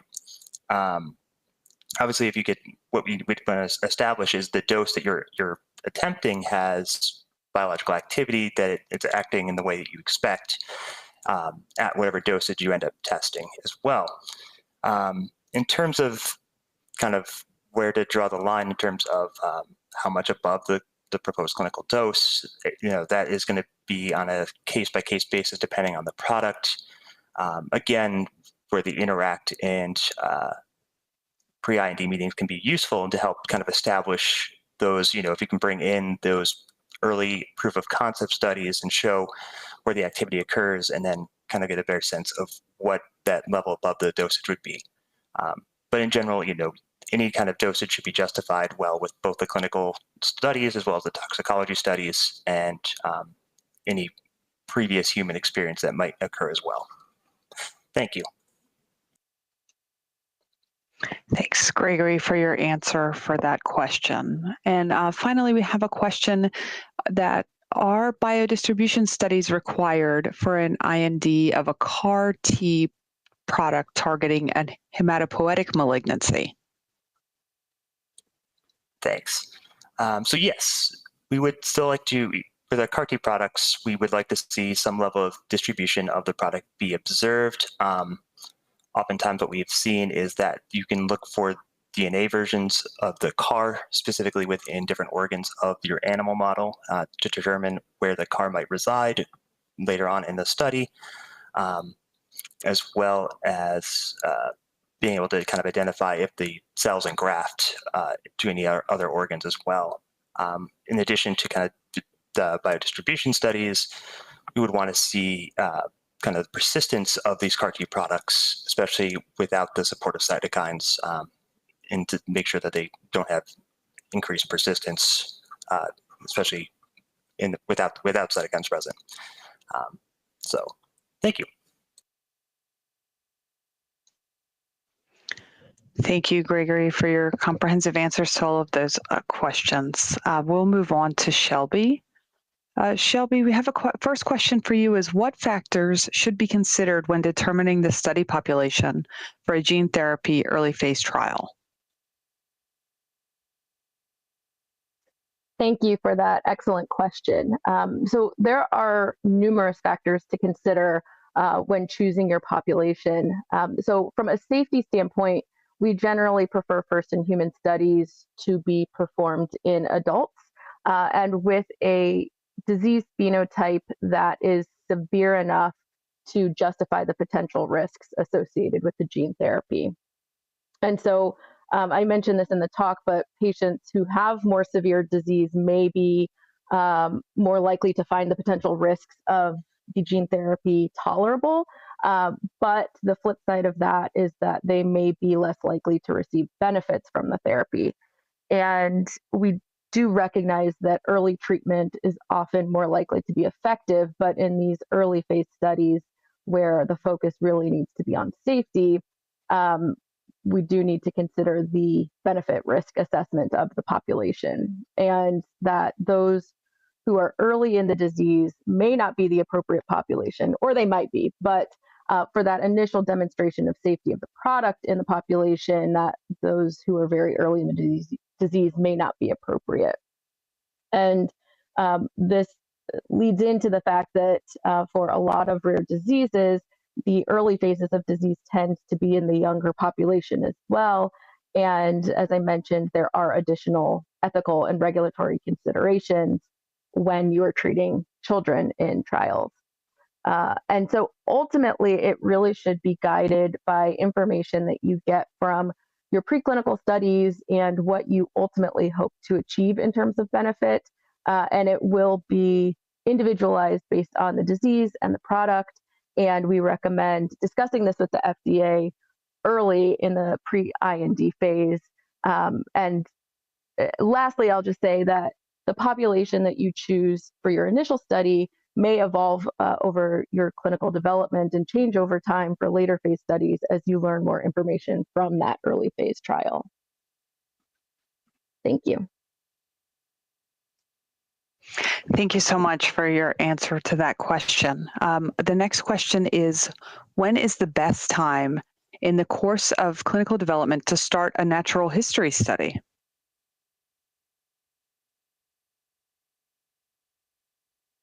Thank you for that question. So really, we encourage you to start it as soon as possible. The moment you have an idea of what disease you would like to target with your clinical development plan, as soon as you're starting to think about your product and your preclinical studies, we really recommend that you try starting a natural history study at that time.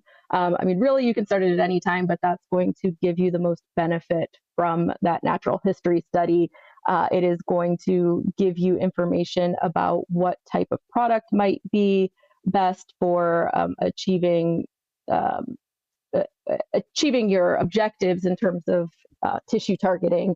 Also guides your preclinical studies in terms of what the best animal model may be. And then in terms of your clinical development, it really helps guide your population, your study design, understanding how long it may take to demonstrate the clinical benefit of the product. There are a lot of benefits from starting that early. Additionally, it could potentially provide a control group for your treatment study, or it could identify some potential future subjects for your treatment study as well. Thank you. Thank you, Shelby. So your next question is, what special considerations are there for study duration in first-in-human trials for gene therapies for rare diseases? Thank you for that question. So gene therapies in particular are unique from other therapies, as you've heard a lot today. So for example, some of the drugs that are regulated by CDER, gene therapies for the most part are intended to be one-time therapies that are permanent. And depending on the product, there are different long-term implications of that, some of which had already been discussed, including integration and malignant transformation. And so depending on the product type, the follow-up could be up to 15 years. Now that could be achieved with a separate long-term follow-up study to monitor for safety. But when thinking of your initial trial, at least you need to be factoring in some of these, at least acute and subacute safety issues, keeping in mind the chronic safety issues that you will need long-term follow-up for, and making sure that your study duration is sufficient to assess preliminary efficacy outcomes if that is part of your study. Thank you. Thanks, Shelby. And just one last question for you. What kinds of efficacy endpoints should be considered for first-in-human early phase trials for cell and gene therapy products? Thank you for that question. So as I mentioned, often these early phase studies will focus on safety as the primary endpoint, and then the efficacy endpoints will be exploratory. Now, whether you are doing a phase 1 study or a phase 1/2 study and trying to incorporate more elements of efficacy, we do encourage you to think about efficacy endpoints and start looking at them even from an exploratory standpoint early on, because that will just help guide your later phase studies as well. Now, we do require that there is substantial evidence of effectiveness, and we always really love clinical outcomes. That's what we want to see as evidence of benefit of the product. And so your early phase efficacy endpoints will often include a mixture of some clinical outcomes as well as some different biomarkers or immunologic markers for disease. And so we strongly encourage early consideration of clinically meaningful endpoints. And this is where those natural history studies and patient engagement can be really helpful to understanding what is clinically meaningful to patients and families. And just like everything else we talk about, the endpoints will need to be individualized to the clinical development program, the disease, the product, and we encourage you to discuss endpoints with the FDA early and often throughout the clinical development program, because we really do want to help you be successful in meeting study objectives and hopefully get some much needed treatments to populations with unmet medical needs. Thank you. Thank you so much for that very comprehensive answer to those questions, or answers to those questions. And I would just like to thank all the members of the audience for submitting these great questions today. You really helped in making this an interactive experience for us all. And thank you again to our wonderful speakers for the great talks this afternoon. This concludes our session this afternoon, and I will hand it over to Dr. Larissa Lapteva for the closing. Thank you. Thank you, Malik.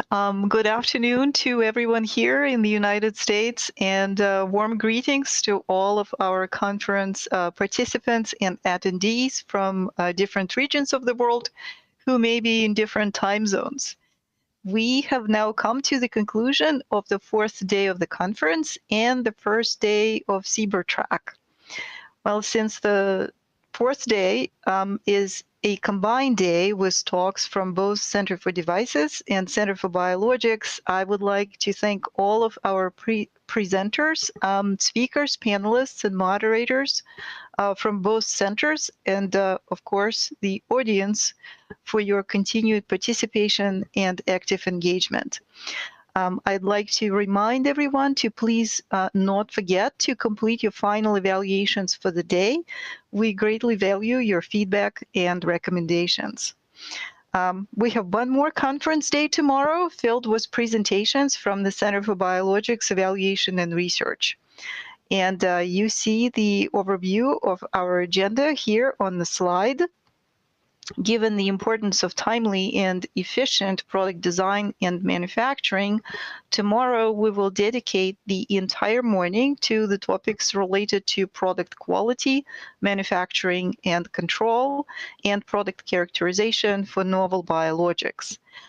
We will start with yet another PDUFA 7 initiative called Chemistry, Manufacturing, and Controls Developmental Readiness Pilot Program, which was established to help advanced therapies sponsors meet regulatory expectations for biologics license applications. And you may have heard about this program also on the drug side, but tomorrow we will highlight the aspects that are important for cellular and gene therapies and tissue-based products.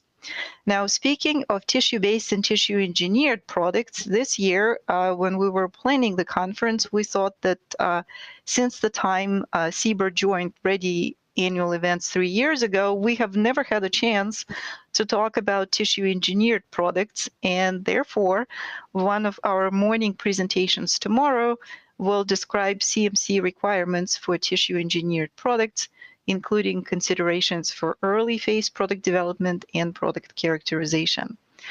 And of course, there can be no serious conversation about biological product making without a good discussion of development of meaningful potency assays for lot release testing and issues related to product comparability assessments.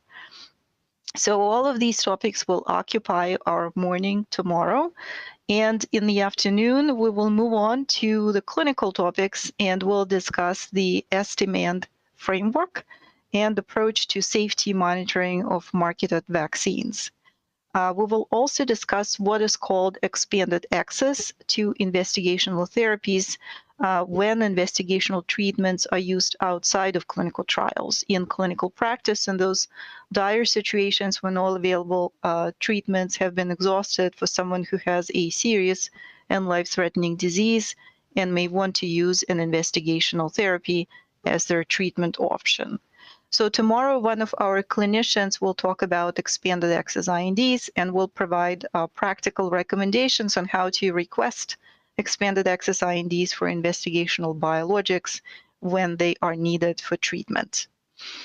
And again, based on prior requests, we included another talk on inspections. Our concluding talk for the day tomorrow will cover FDA pre-license inspections and pre-approval inspections of facilities for cellular and gene therapy products, including facility design and qualifications and quality systems.